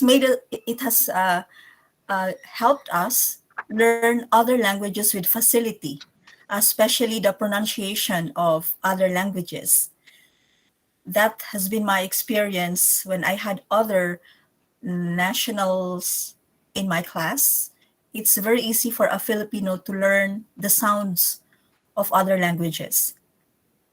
So for us, these are the advantages, especially, of course, the learning of English, which has helped us in our studies. But there are also disadvantages, as I've told you before. The children exposed to English in the early years, found it difficult to comprehend the language, English, for instance, because it's a foreign language to them. Luckily for some pupils, they have received exposure towards the English language before they start school. So it's easy for them. But for children who don't have this exposure, start of school as though learning a foreign language. So very important to develop this bridging to the second language and to the third language. So as of now, we have materials, more or less, to be used by MTB-MLE, but I think we lack materials to be used for the bridging from mother tongue to the L3, L2 or L3, L2 which is Filipino, and L3 which is English. So I think we are in the process of developing this. I think in Taiwan, it is also very important to develop this bridging so as not to shock, if I may say that, students in encountering a foreign language. So I think it has to be approached gently, because language is something that is natural. You cannot tell a person, for example, to sneeze or not to sneeze. So it's in the same way that you cannot tell a person to speak this or not to speak this. So, for example, in my history, when I was young, because of the English-only policy, we had to pay an amount if we spoke English. So that was very traumatic. Okay. So I think there have to be gentle ways to introduce a language, because we learn a language when we are happy. We learn a language when we realize that we need it. So I think it is very important to develop materials, in my case, for all these three. Okay, Thank you. very good for your very inspiring talk. Actually, we all experience some kind of trauma in learning, in picking up an official language. I myself experienced the same. Okay, I was born as a Taiwanese, and Taiwanese is my mother tongue. Okay, I speak my mother's language. But when I entered the primary school at that time, it's the so-called Mandarin Chinese only policy. Okay, so occasionally I spoke, Mandarin Chinese on a certain occasion. I got penalty. Okay, so yeah, I think that's kind of a hegemony, Okay, 霸权. Okay, and I think you also mentioned a very good point. Actually, in Taiwan, we have invested way too much time, way too much investment. In other words, school parents pay a lot, okay, spend a lot of time for English education, but the outcome is not very satisfying. Okay, you cannot judge, like Professor Go, our hosts, for as an example, saying, okay, the money pays off. No, he is a PhD, graduate from University of Texas at Austin. Okay, you cannot tell me as an example. Okay, you also speak good English. No, the majority do not speak good English, and so we can think about how to overcome this. Actually, it has a lot to do with like teaching methodology. But I think we open the floor, to the audience. I think I just, have speaker from the Philippines and speaker from Taiwan first. So Professor Guo, I see you. Would you like to address the issue? I do not introduce you myself because your bio data, distinguished, experience are all listed in the brochure, and you were the speaker this morning too. Okay, go ahead. Thank you, Dean. I think first of all, I just before I get into the maybe what you want me to talk during this open forum. I would like to thank all of our participants for today's event. Taiwan Education Center in the Philippines is always here to help and to bridge the collaboration between Taiwan and the Philippines. And when I was thinking of this morning, I was talking about that this last year we didn't, because of the pandemic, and we didn't have these president's forum, or preferably it would be like a forum between the higher education leaders. Okay, so today is obviously, of course, we are honored to have so many university leaders, presidents and vice presidents joining, but we also have quite a few other faculties, professors who are interested at the discussion joining us. So I was thinking that we should continue on with the good tradition, because the first two events we held separately in Manila and here in Taiwan, Kaohsiung, and during those two past events, we actually had quite a lot of discussion, and then we have succeeded in bridging many collaborations between universities from Taiwan and from the Philippines.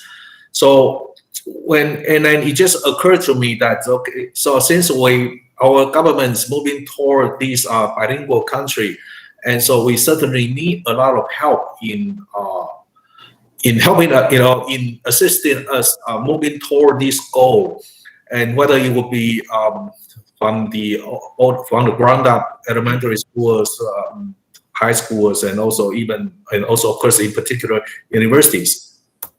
And our government actually has also put up a lot of resources in assisting schools and universities in trying to achieve this goal, and the ultimate is to become a bilingual country. So I was thinking that since I'm in charge of the Taiwan Education Center in the Philippines, and what I do in the past is just helping making the bridge of working as a facilitator between my colleagues on the one hand from the Taiwan, and also my friend, a lot of dear friends, over the years that the Filipino universities that I have the privilege to know about. So I think, you know, it would be, who else can best to help us, and in this regard, you know, especially as far as English education is concerned.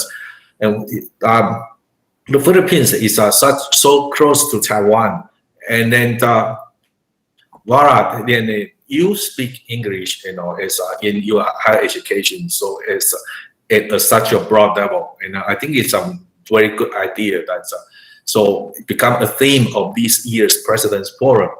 So my colleagues, a lot of us, you know, we have many partners from United States and maybe a lot of European partners, and then who they also speak out they also have very good English programs, and then in our previous collaborations. So when we first think about promoting the English education, whether it's EMI or just more broadly promoting the broader use of English in the campus. So I think most of us, unfortunately, we first think about, I mean, of course, we turn to Americans, which of course, for the moment, they play a very big part in helping Taiwan in moving toward this bilingual country goal. So our government had, you know, earlier this year, we had this Taiwan-US bilingual education initiative, in which my university, National Sun Yat-sen University, we had the honor of hosting this conference and this event here in our campus. And so Americans, they do, and then many of us, a lot of US partners, we try to seek our help from our American partners in helping us, you know, achieving this bilingual education goal. And then the next, probably, you know, British Council also for the moment, they play a very big part in promoting this too. And so many of us, you know, we have having a lot of British, UK partners universities, and they also turn to their help. Australians, Canadians, and even New Zealand. And I think probably very few of us, you know, I'm not saying none. Of course, they certainly are. You know, my presentation this morning, as I mentioned that Changjiang Christian University from Tainan, and also the National Kaohsiung University of Science and Technology here in Kaohsiung, they had the presence of mind of sending their students. You know, as far as I know, this is the first batch of systematic, I mean, at the university levels of collaborations between Taiwan university and also their partners in the Philippines, and sending their students over there to learn the English.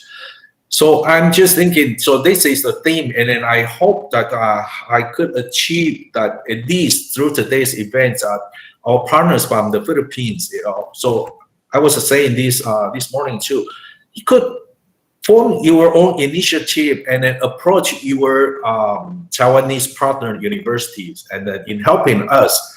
Of course, some of us, you know, already approaching you. I'm pretty sure there's a lot of these ongoing, which I'm not aware of, and specifically, I know that there must be some. And then for a lot of our my friends from the Philippines and universities, yeah, I'm sure you have your programs, and then which can help us a lot. And then I hope that you could tell your partner universities from Taiwan, and then let's work out a program, and let's work out projects that are benefiting each other. And also at the same time, I would like to mention that while you could offer us in English education, and I think of course Mandarin learning and also it's kind of a fact and currently, and so Taiwan here from our side, we can help you in learning the Mandarin too. And then Taiwan Education Center in the Philippines, we had the honor of over the years offering a lot of these language courses. But us alone, the TEC alone, we can only reach so many students, prospective learners.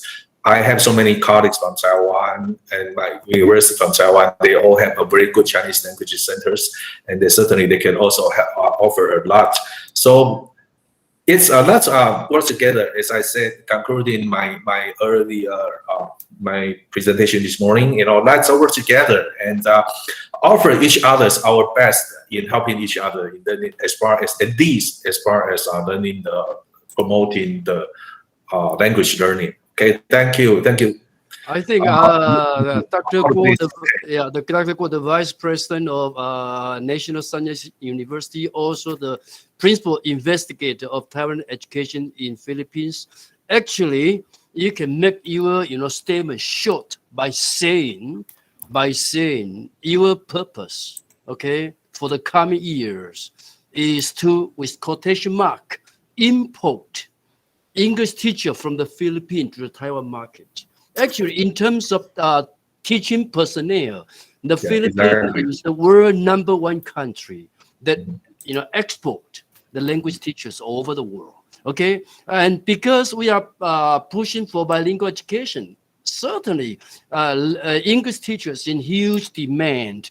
And as the principal investigator of Taiwan education, perhaps this is your role. Okay, this is your role. So I think you can think in terms of more or less like a non-profit agent. Okay, non-profit agent as a bridge. Okay, as a bridge. Of course, we can also export our Mandarin Chinese teachers. We all know that, like it or curse it, English has become a lingua franca, and Mandarin is rising as the world's second important language. Okay, so I think without further ado, I think I have should be the first speaker, Professor Jenny Jackson, the Vice President of Philippine Normal University. Are you still here?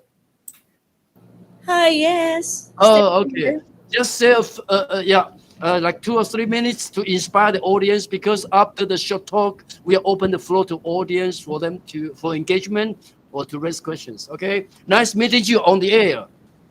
Nice meeting you too. Okay, well, just say, just say, a few words addressing the issue. Okay, you can talk about this from different perspective. Okay.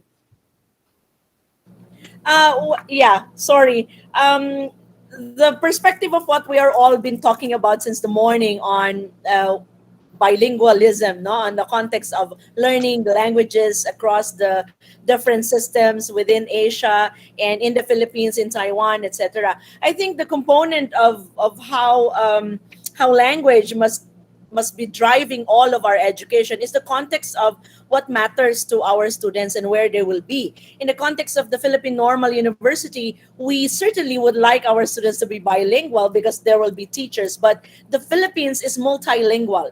And to achieve the multilingual context is very difficult and very different. Politically, economically, and education-wise, to put our perspective in the bilingual context is very wrong, because the Philippines has a law on multilingual education and the account for the mother tongue. So I heard you talk about you speaking about your mother's language from the very beginning, but certainly shifted in education. I think it's also true in the Philippines. We have we have shifted to an official language once we entered education, but we cannot do away with the multilingual context of the country. No? So the idea of English here is official, academic, both in the medium and in the language of learning. However, we have a concern on the language of thinking. The Filipinos are using the language, the mother tongue, as the language of thinking. And when the learning uses another language, now there's the gap between our early learners. Amongst pre-service teachers, where PNU is focused on, we have to drive all of these concepts theoretically in order to assist our teachers on what they will do once they are in the field. I think that's where we are coming from the PNU perspective. Thank you. Yeah, I think you raised a very, very good issue. Actually, I remember Freud, the psychologist, wrote a book called Civilization and Its Discontent. Okay, perhaps we can talk about English education and its discontent. Obviously, a lot of students would be quite, tense, have a lot of pressure, when they are forced to learn, a foreign language. Once it becomes a bilingual country, English will become the second language. Okay, not a foreign language. being a foreign language, you can still live your good life without the knowledge, without the skill. But once you become a bilingual, and we are also true, everyone in a sense is bilingual, okay, or multilingual as you put it. Okay, very good. I think some audience might respond to your issue. So our fourth speaker from Taiwan will be from Taiwan. Do I have Vice President Yin Yongxiang from National Taiwan Normal University? Are you here? Yin Yongxiang, are you here? Not here? Not yet. How about the Dean of International Affairs from Providence University, Dr. Philip Lin? Are you here? Yes. Yes. Okay. So just say a few words addressing the issue, and we'll open the floor to the audience. Right. Okay. So, dear Professor Cheng Wei, thank you for having me here, and it's my privilege to be here and to express a bit of thoughts on the talks for today. As we talk about bilingual, I think still there's one point we have to remember is that it has to be sustainable and has to be long term. So what I'm saying is that although the government is putting a lot of efforts in the next 10 years or so to trying to push for the bilingual environment in education. I mean, education environment. But actually, as Professor Chen has mentioned earlier, I think because from the Providence University, we're based. We study from one of the three Catholic universities. We start the kind of networks, global networks, establish the kind of a global networks very early. And before the pandemic, we actually pushed for a lot of exchanges, sending students or teachers abroad to get trained. So I think the only way to really execute the kind of to make this bilingual environment happen is to create the kind of 100% full English environment. So through workshops, through education trainings for our new generation teachers, I think that's at the moment that's what Providence University is focusing on for now.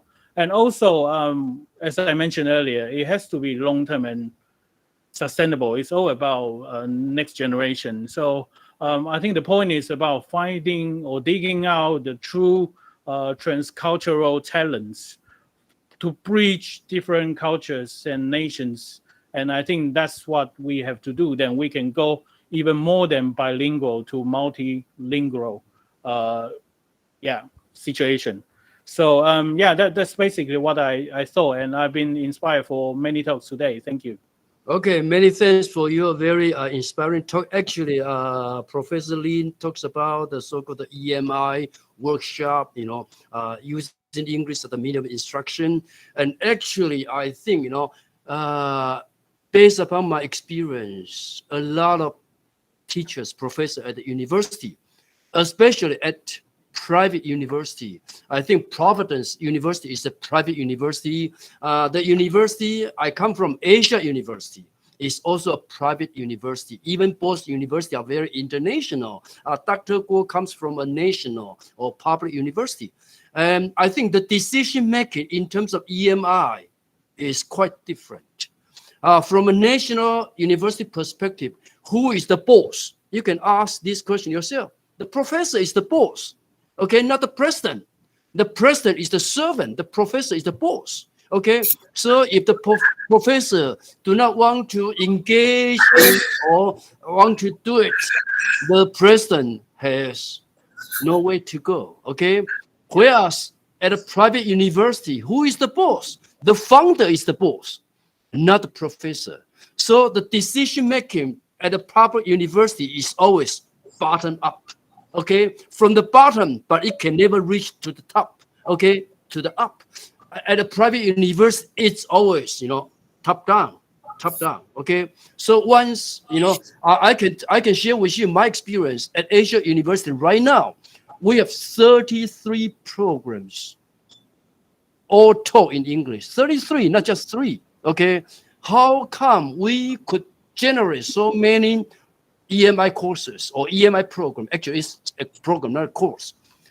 When the founder think a certain department, a certain discipline is ready for taking international student, he would just ask the chair of the department, okay, go ahead with an English talk program. So from my perspective at Asia University, we can easily create EMI program. But if we think about the so-called discontent, not the student, discontent of the teachers, that would be another issue for us to think about. Okay, so we think about the discontent of the student, discontent of the teacher when it comes to bilingual education. I think I have one last speaker from my list. There is Professor and Vice President from National Normal University in Yongxiang. Are you here? Or Can I just say one word? Professor Chen Din, yes. You are revealing national secrets, okay, by telling all our Filipino friends that professors in public universities are the boss. I think you are revealing national secrets. Okay? This is not this is the reality. Okay, yeah. Honesty is the best policy. Okay, so I have to admit that's the reality. So no, I just want to stimulate to inspire you to think about the discontent of the professors at the university, especially at a private university, when they want to practice bilingual education. Also the discontent of the teachers, okay, of the student, I'm sorry, because the student is the learning body. So we have to think from different perspective about the big, issue. Okay, so in Yongxiang, Professor Yin, are you still here? Sorry, Professor Ying has a meeting, so he has left the meeting already. So now I think we can open the floor to all the audience. You can raise your issue, and if you want to, ask a certain speaker for the answer, you are more than welcome. Okay, now let's open the floor to all the, audience. I think the first one who had raised the hand is Dr. Chen, Vice President Chen from NTSU. Okay, sure. Yeah, go ahead. Hello? Yes. Yes, my name is Kevin Chen. I'm the Vice President of National Taiwan Sports University, 国立体育大学. Okay, very good. First of all, I enjoyed today's forum very much. And I like to show my appreciation to all speakers today for their valuable contributions. I would like to share some information how my university, that's NTSU, is helping to promote Chinese learning in Taiwan. There are many Chinese language learning centers set up by the educational institution in Taiwan, and NTSU is only one of them. Our strategy is to combine the resources of language learning and sports activities. That's NTSU's specialty. And we target 2 special groups of people in our programs. The first group are the foreign students that study physical education or sports in Taiwan. It also includes foreign athletes that are receiving sports training in Taiwan. Language ability can help them to improve their sporting skill more easily. The second group are the foreign workers live and working in Taiwan. The foreign workers, after their work and in their spare time, need recreation and sport activities. So NTSU provides sports activities for these workers to improve their daily life condition.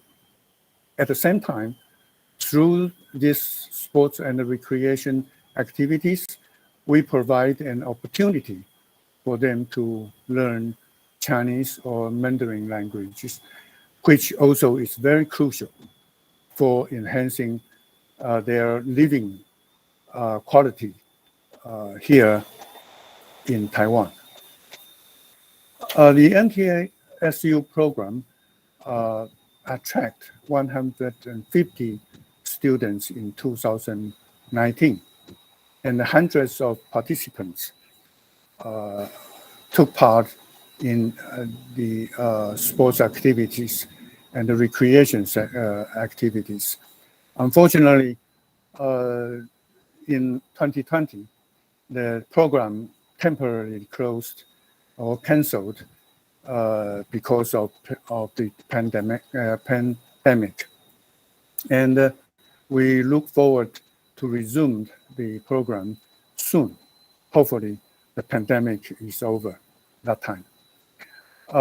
This is an example, we think, of the resources sharing in language education in Taiwan. Well, that is for your information for all the participants in the forum, and thank you for your attention. Thank you. Okay, Dr. Chen, Vice President of National Taiwan Sports University, thank you for your sharing. And I think you are marketing too, okay? You are marketing too.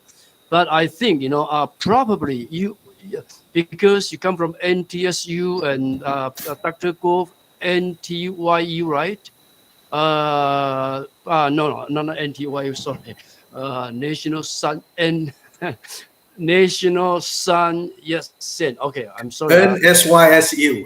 Yeah, sorry. It's a long abbreviation. Yeah, actually, you might, learn a good lesson from National Science University. In other words, we are now talking about the new normal.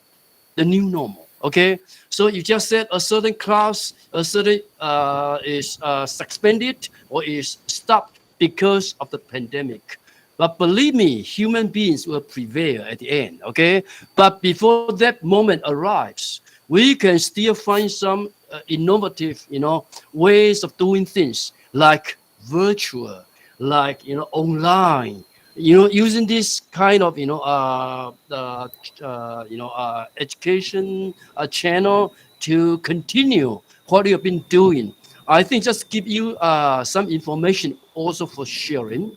You cannot imagine the coming semester that will start in September, right?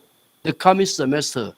Asia University, my university, will have more than 1,200 international students from our partners register for our semester, exchange courses. Okay, so actually we are using online for this purpose in the period of the so-called the new normal, in the age of the so-called new normal. So probably, we can also talk about the new normal in terms of education. Okay. Anyway, thank you very much for your very insightful sharing. Okay. Do we have other audience want to raise or to?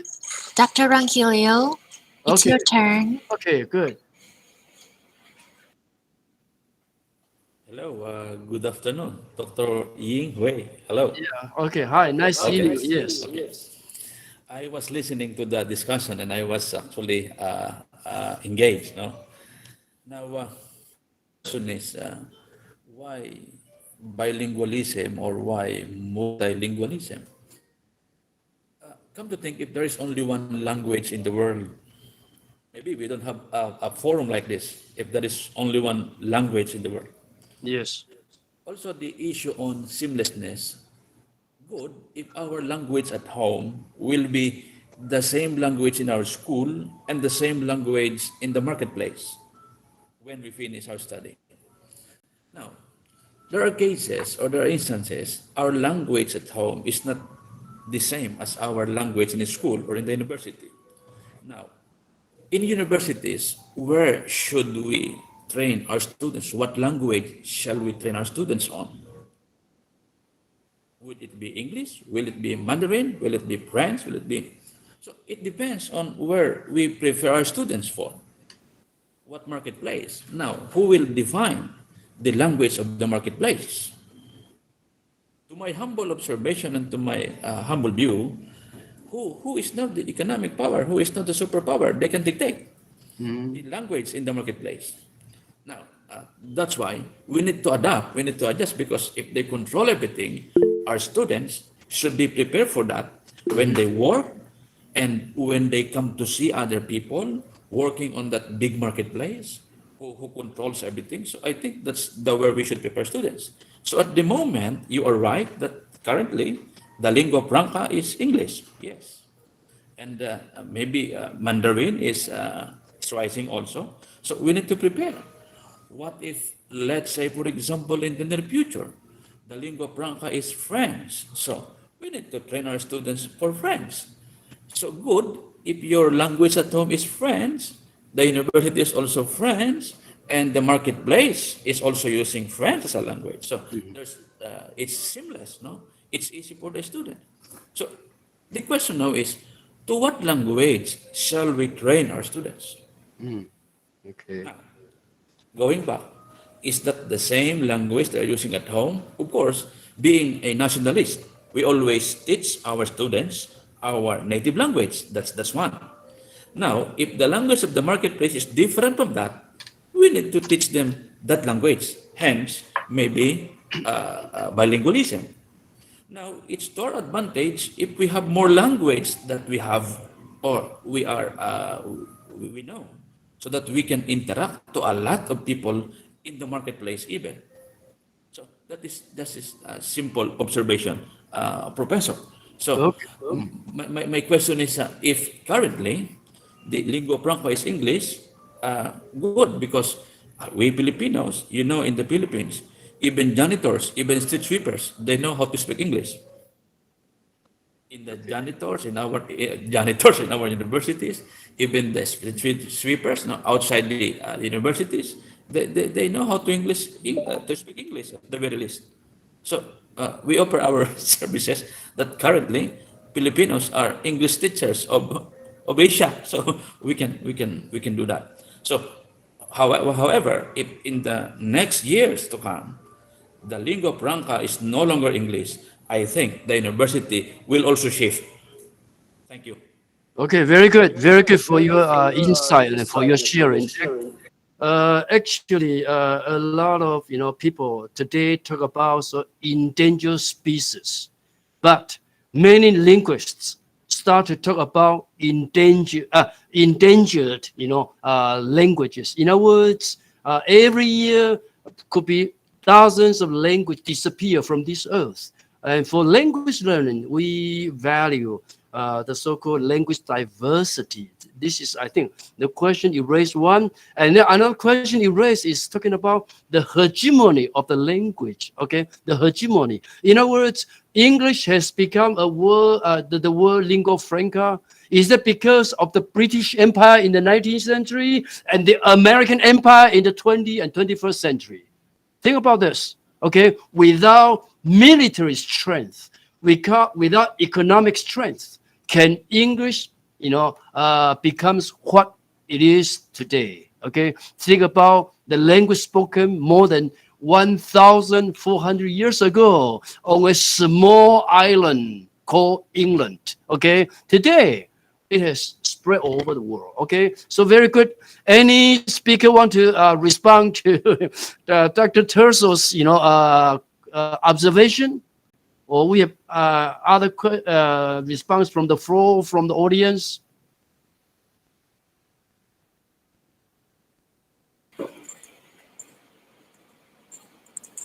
Shirley, you want to say some? Yes, good afternoon. Thank you for recognizing me. I have raised my hands a while ago, but it's good that I lowered it down. Sorry, I cannot see it from the air, okay? Can you hear me now? Yes. Yeah, okay. Thank you very much. But I raised my question after the talk of our speaker or reactor from the Philippine Normal University, Dr. Jackson, regarding the importance of using the mother language. He emphasized that mother language is the thinking language, which means that if in my own understanding that if you use the mother language in teaching the different subjects in the classroom, the child would can assimilate more than when using another language. Well, I have no negative comments on that. I agree to that. But now the challenges in the 21st century is assuring our higher education, our graduates to become globally competitive. And in relation to what Dr. Tirso have observation, that the mother language may not be the same in the marketplace. So I want to go back to the basis, to the question of Dr. Tirso, who should tell which is the language to be used in educating our children. So I would like to ask, where is the boundary line? When is the best thing to use the mother language, and when is the right time to introduce bilingualism or multilingualism in order to properly prepare our graduates or students to the challenges of globalization or internationalization. So as a researcher myself, I would like to ask to Dr. Jackson of the Philippine Normal University if there has already been data. Because I always go back to the data when I make a decision. So database decision making will assure our stand to where we should be going. So this is a very good avenue for us to explore how we can strengthen our stand, whether we go to our mother language or adopt the bilingualism or multilingualism. So as higher education institution, maybe we need to go back to data analytics, and that maybe a sort of collaboration in order to find out when is the boundary line to impose mother tongue in order to basic knowledges in the different core courses can be best understood, and when can we start introducing courses to our students in order to usher them to become globally competitive. So is there any data already to prove that mother language is the thinking language for students? If there are, when will be the best time to shift the students to embrace other language in addition to their mother language time? Thank you. Okay, Shirley, thank you for your sharing. Before Dr. Lorenzana answer your question, let me make it clear from you. Are you saying people only think in their mother tongue? Are you saying this? I'm not the one that's saying this. I picked this up from the statement of Dr. Jamie Jackson of the Philippine Normal University, that the mother language is the thinking language, so that when a student use or you introduce a course or subject using foreign language or multilingual or other language other than the mother tongue, then there is a gap created. So I just would like, so I do not have any intention to debate on that, but if there are data to prove that students or children who are taught using the mother language is better than when you use a foreign language, then that will be the start of whether we will go to bilingualism or bilingualism, or when or to establish a boundary when to infuse other language in conducting classes inside the classroom. Yeah, so perhaps we might need to make the distinction between mother language and official language. Okay, I think even for all official language, the language they receive at formal education, they use the official language to think, to write, and not necessary. The official language, not necessary is the mother tongue. I just offer me as a good example. My mother tongue is Taiwanese, one of the major dialects in Taiwan and in China as well. Okay, but for education, we are asked to learn Mandarin Chinese. Actually, you might know Mandarin Chinese was originally spoken in Peking area. Okay, but it was chosen through a committee as the official language. Okay, so I can think actually in terms of not my mother tongue, in terms of the official language Mandarin, I can also think as a thinker, as a writer, in terms of the English language. So I do agree, yes, official language or even mother tongue, if happen to be the same, student learn how to think. But actually, if we argue, we can only think in terms of the mother tongue. This is quite what we call essentialism. Essentialism. I don't know whether you agree with me or not. But anyway, let's Dr. Rosenzana to answer your question. Okay. I think it's Dr. Jenny Hodgson. Jenny, okay, sorry. Right?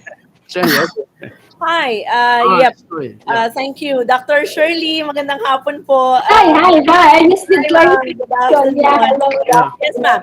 I'd like to clarify. I'd like to respond to the query. The Philippines by default is multilingual by default, and whether it's a context of that we need to discuss or anything political there, it's by default we are multilingual. That's for our friends from Taiwan because of our geography, no, because of our situation. Geographically speaking, it is inherent among Filipinos to be multilingual. Now, at the turn of the decision of the Philippines to move to the K to 12, to have 12 years basic education, we put into the law the decision as a country to shift to mother tongue based multilingual education, specifically to our early grades.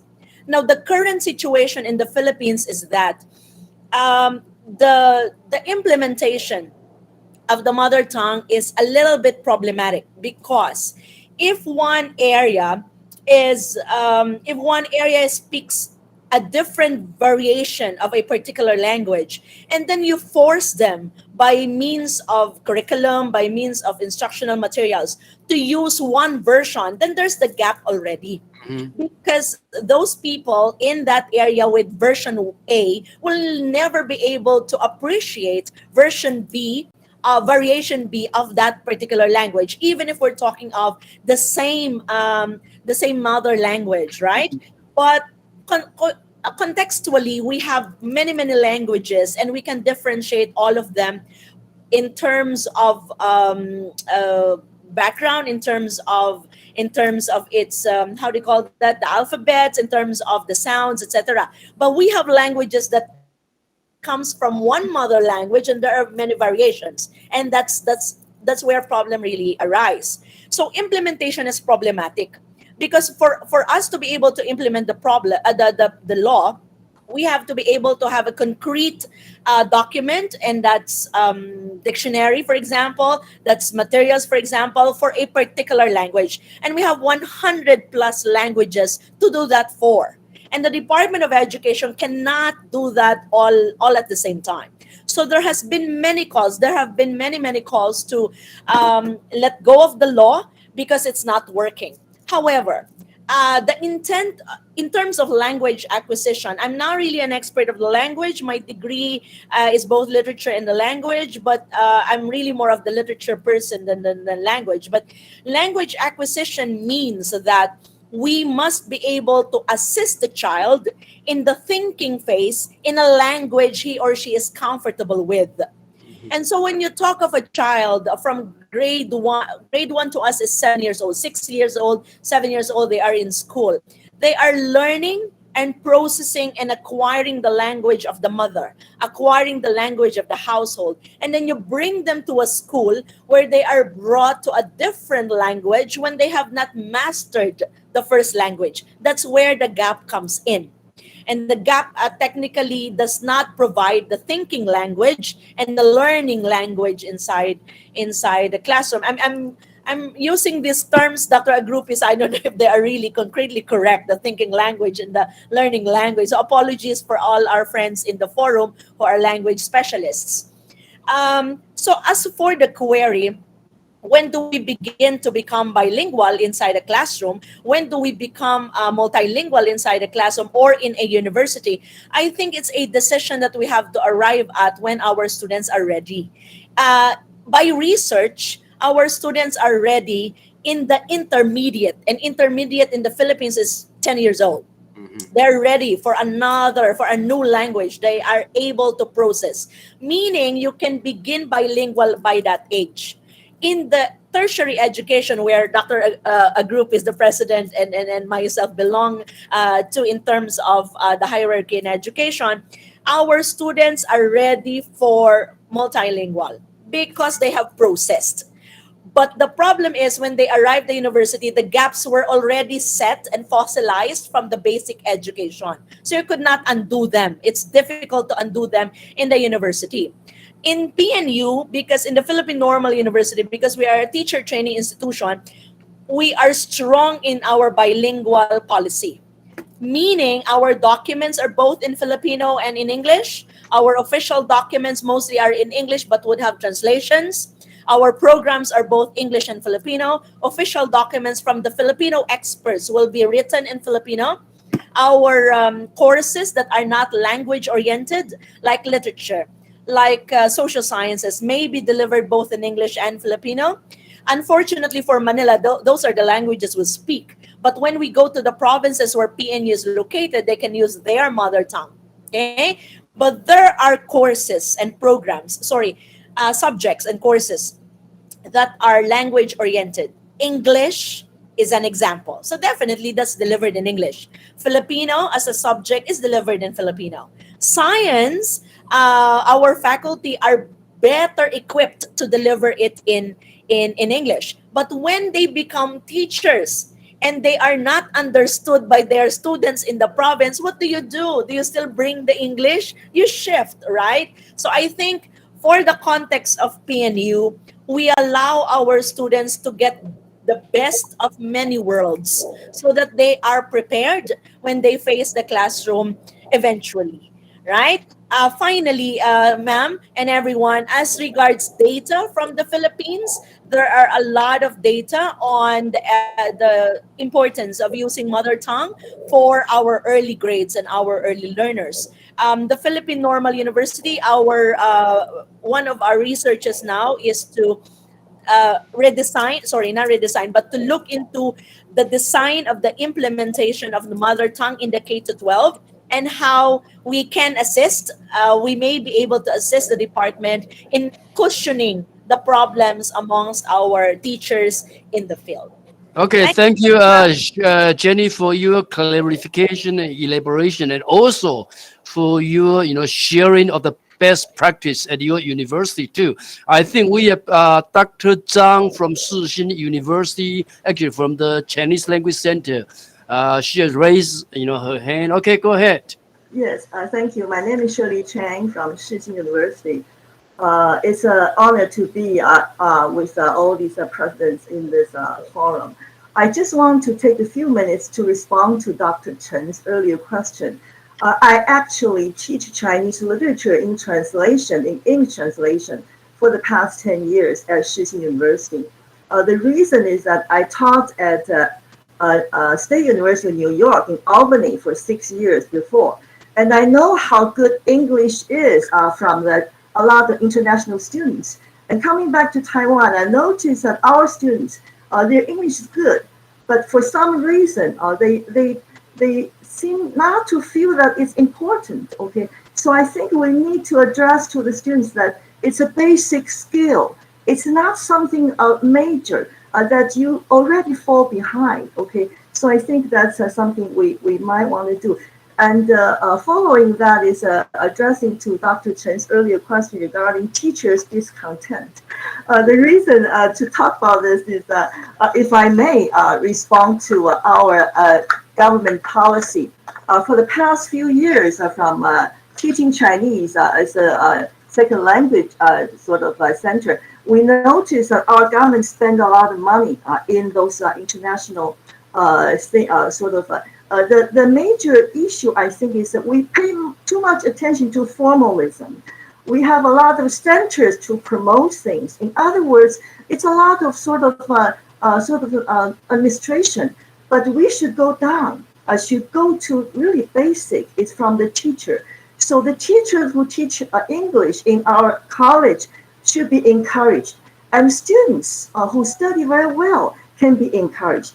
The reason is that the fund should be properly used. Instead of doing writing a lot of plan, and then we have a lot of people to examine, to check the 计划书, and then teachers to study how to write 计划书.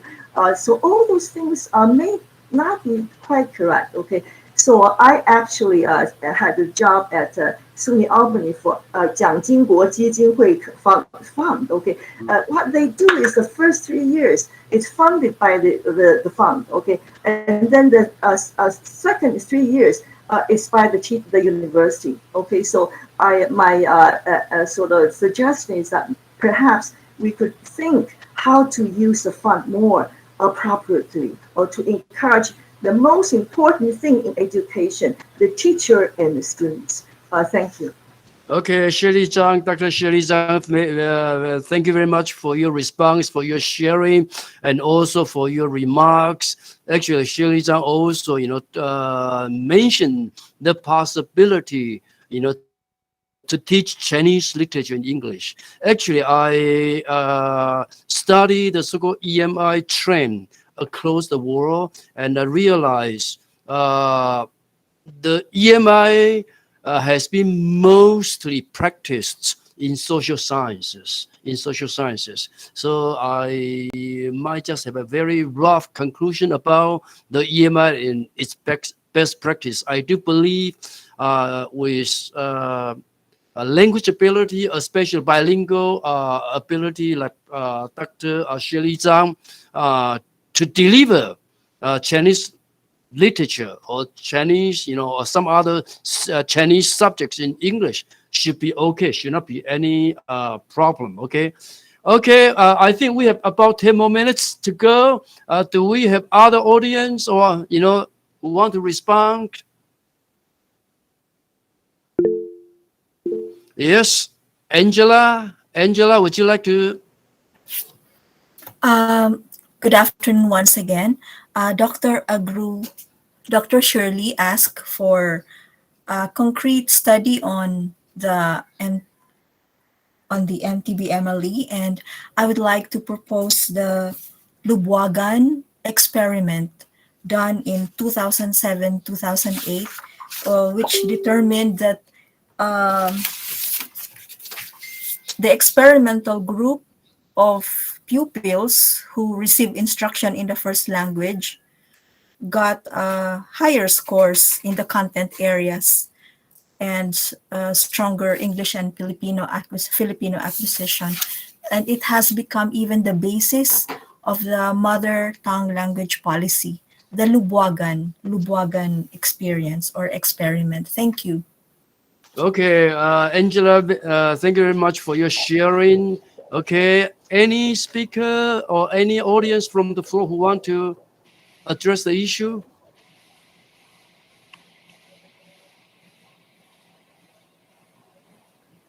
Yes or no? Okay, I think if we have no further response from the audience, let me conclude this session by saying a few things. Actually, we talk about for this session the so-called student discontent, okay? Teachers discontent when they need to practice to implement, EMI. Okay, sorry, I think we have, okay, another, okay. Who want to respond before I conclude the session? Anyone? I just, Dr. Chen, yes? yeah, yes, am I recognized? Yes. Yeah, thank you very much for this opportunity. And I thank those who answered my query because my university offered teacher of education and just like Philippine Normal University, we are center of excellence. In fact, that's why we know each other, Dr. Jackson. We conduct several research together. So thank you very much for the clarification for the when to start infusing bilingual in the classroom and so on and so forth. Yes, Mom Angela, we will take a look on the Lubwagan, and then this could be a beautiful start of research collaboration in terms of language and other related topics. Thank you, Dr. Chen. Okay, Shirley, thank you. I think, probably, we can think about some collaboration because my university has practiced EMI over the past decade. And actually, one of my college, called College of Business, is identified as the first college to practice EMI. So I do believe we need a lot of professors, especially, subject area professors to come over, to share or to teach or even co-teach. Okay, so I think probably, after the session, I will try to contact you to start up some kind of collaboration between your esteemed university and Asia University. I think, if you read the university world ranking, Asia University is new but very international, and we are probably like top 20 or top 10, between top 10 and top 20 in Taiwan out of 163. Okay, so we can think about some kind of collaboration, especially I think about this collaboration from the need of my university, from the need of Asia University, and your college, happen to be like language teacher, education. Okay, any other audience? Dr. Guo, okay, Elaine, right? Elaine, want to say? Okay, good. Good afternoon, everyone. Yeah, I'm from the Philippines, but I'm currently teaching at the National Sun Yat-sen University. So that's a good example of collaboration. Okay. I'm teaching under the international graduate program, International Graduate Program of Education and Human Development. 2 years ago, I was still under the University of the Philippines, and I want to share my experience because I spearheaded the bilingual camp. Our first bilingual camp, supposed to be we will have second and third, but we had a pandemic. Yeah, so I think the bilingual camp was a very good opportunity for the Taiwanese students. We handled 30 students, and they spent 1 month in my university. In the morning, they would study English, like grammar, etc. The basic conversational English, and in the afternoon, we will talk about Philippine culture. So we expose them to, for example, different kinds of food from various parts of the Philippines. But they have to feature their output. They have to speak in English. And the Taiwanese students were very excited. And after 1 month, I saw them really improve in terms of their English communication skills. Like during weekends, I will also bring them to some shops or massage shops, and they have the opportunity. Yeah, they were very excited. These are freshman undergraduate students, and they told me they read in the internet that massage in the Philippines is very cheap. So I have to drive them to some massage shops, and I have to accompany them. So, but they were very happy because they had a chance to speak with the locals, but in English. Yeah, that was my experience 2 years ago. Okay. Thank you. Yeah, thank you very much for your experience sharing. Actually, at Asia University, we have like some 10 students, and these from the Philippines, and these students actually also have a side job as English teacher and primary school in the neighborhood. So just give you some idea the demand, the need of local, especially primary and secondary schools for English teachers. So we look forward to more collaboration between the Philippines and Taiwan, especially in terms of the university level. Okay, because we are helping with the local secondary and primary schools for the English language education. Okay. Thank you. Okay. Any other? Okay, we have Brian, right? Okay, Brian from Yes. NTCPA. Okay. Yes, good afternoon, everyone. I'm Brian Lin Zehong from National Taiwan College of Performing Arts. I would just like to say one thing.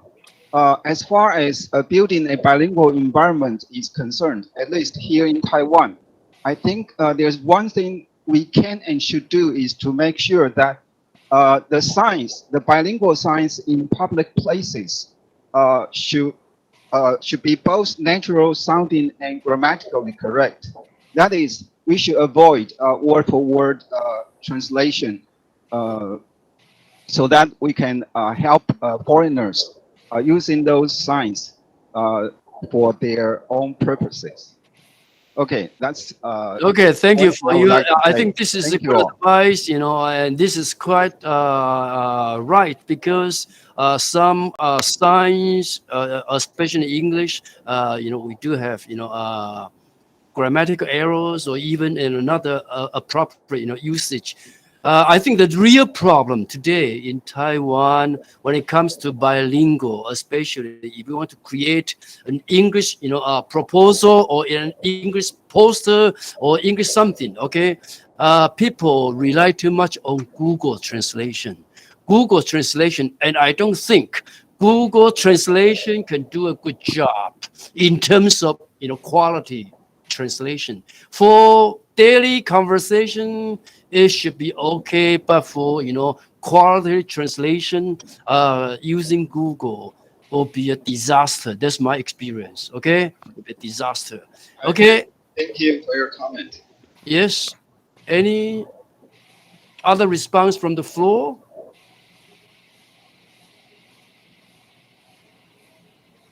Yes or no?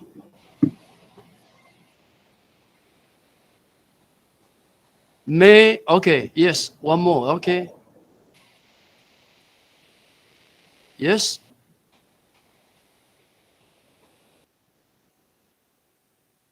No or yes?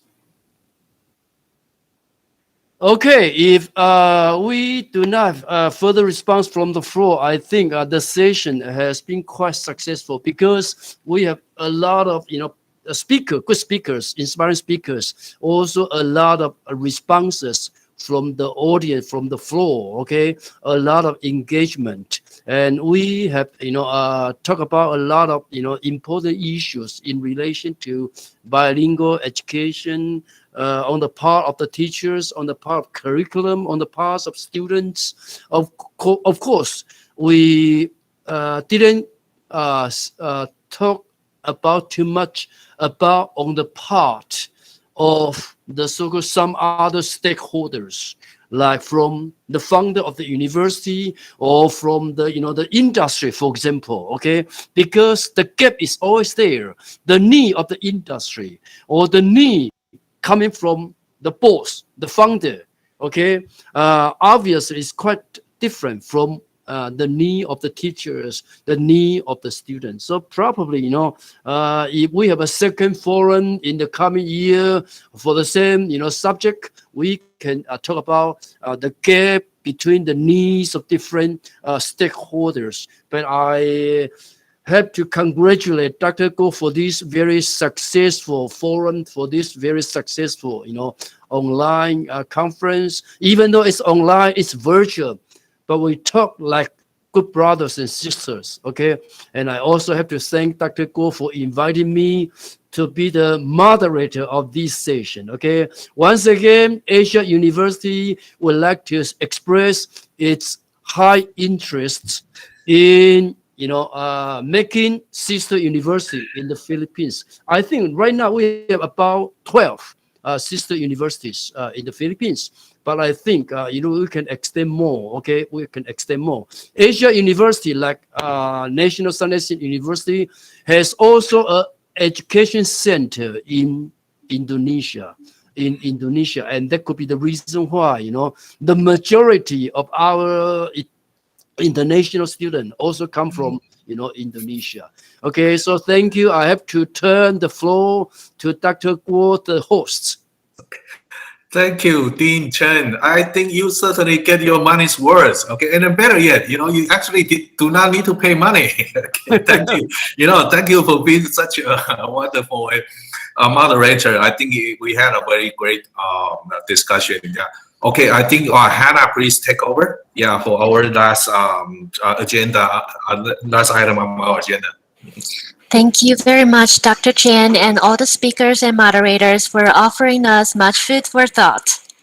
For the closing ceremony, we would like to invite the Vice President for National Capital Region, PASUC, also the President of Technological University of the Philippines, Dr. Jesus Rodrigo Torres, to give his closing remark.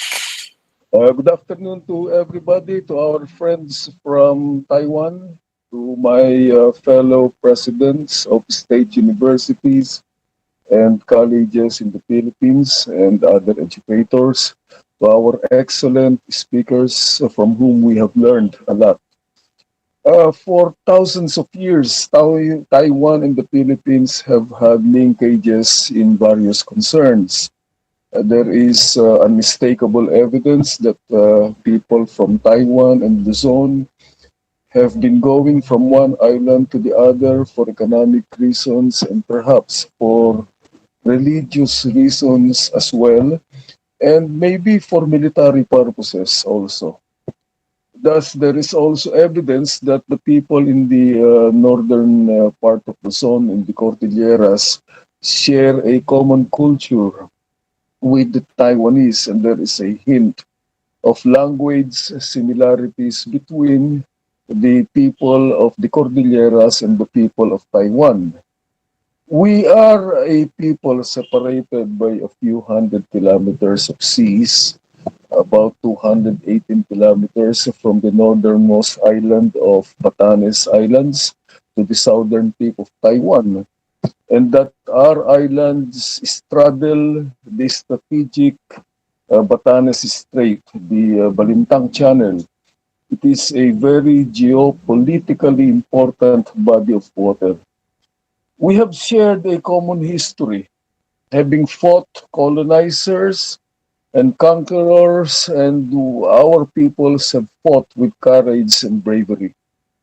Because of our common experiences, it would be inevitable that our two nations must continue on cooperating, because Taiwan and the Philippines have always shared a common destiny and will continue to share that common destiny. The initiative to cooperate in the field of education is timely. We will be able to share knowledge, to adjust our actions in the light of our present challenges. In so doing, we will arrive at a stronger educational system for our countries, and all our actions will be for the benefit of mankind. It is inevitable, as I have said, that Taiwan and the Philippines must cooperate in many endeavors, and we in the Philippines are looking forward to such cooperation in the many years to come. Thank you very much, and good afternoon. Thank you, Dr. Torres. Next, please welcome our final speaker, the Director General of the Department of International and Cross-Strait Education, Taiwan Ministry of Education, Dr. Nicole Yan-Yi Li, to conclude today's forum. Yes, okay. Dr. Torres, distinguished participants, good afternoon, everyone. It's a great pleasure to have this opportunity to join this forum. And on behalf of the Ministry of Education, I would like to thank all the people involved in organizing today's forum. I also like to thank you each of the more than 150 participants from Philippines and Taiwan, and all the speakers who give the presentation for sharing their valuable experience and idea with us. Particularly Dr. Prospero for giving the speech on today's keynote topic, global education under COVID-19.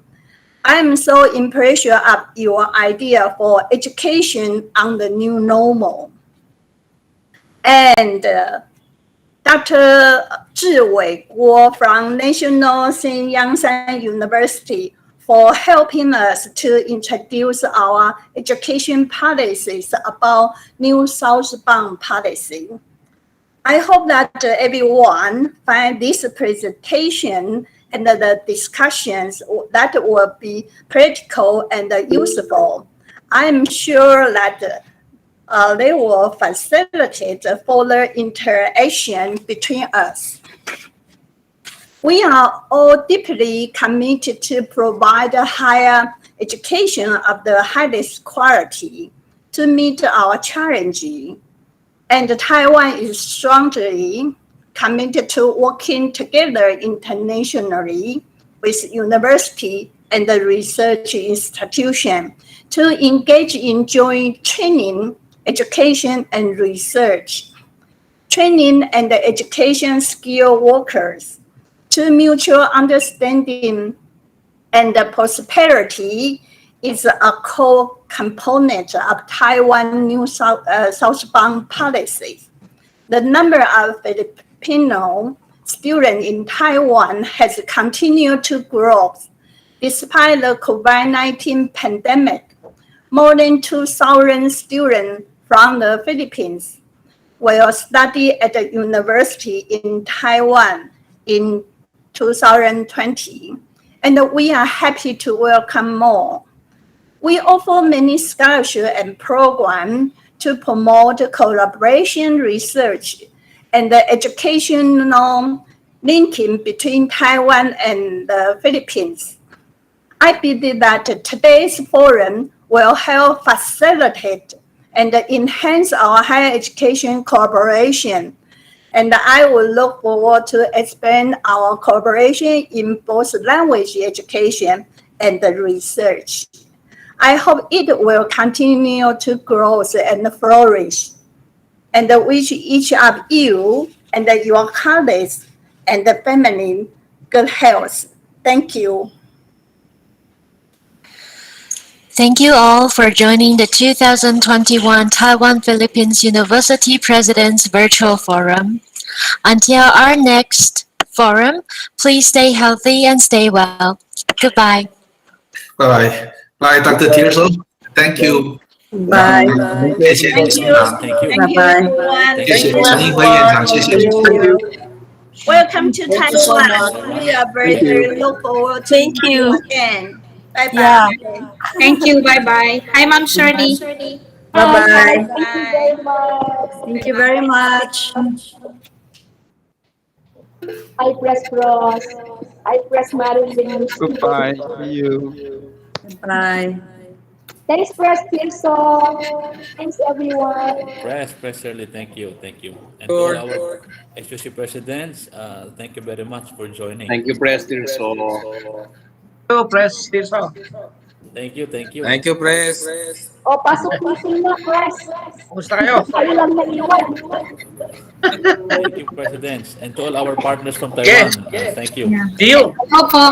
See you when the COVID is done. Yeah. I'm here.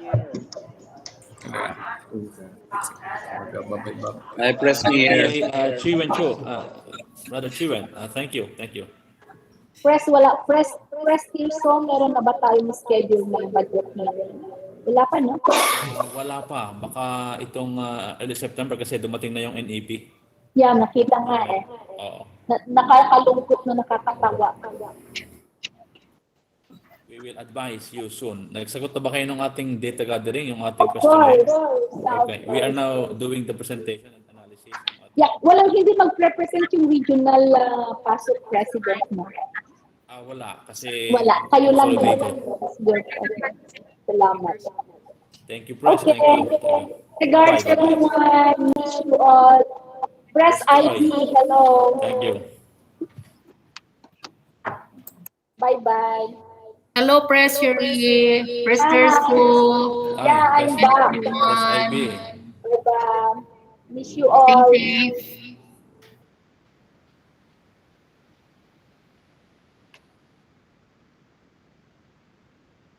Hello, Press Evelyn. Andyan ka na. Nakita. You're muted, Ma'am Eve. Bye.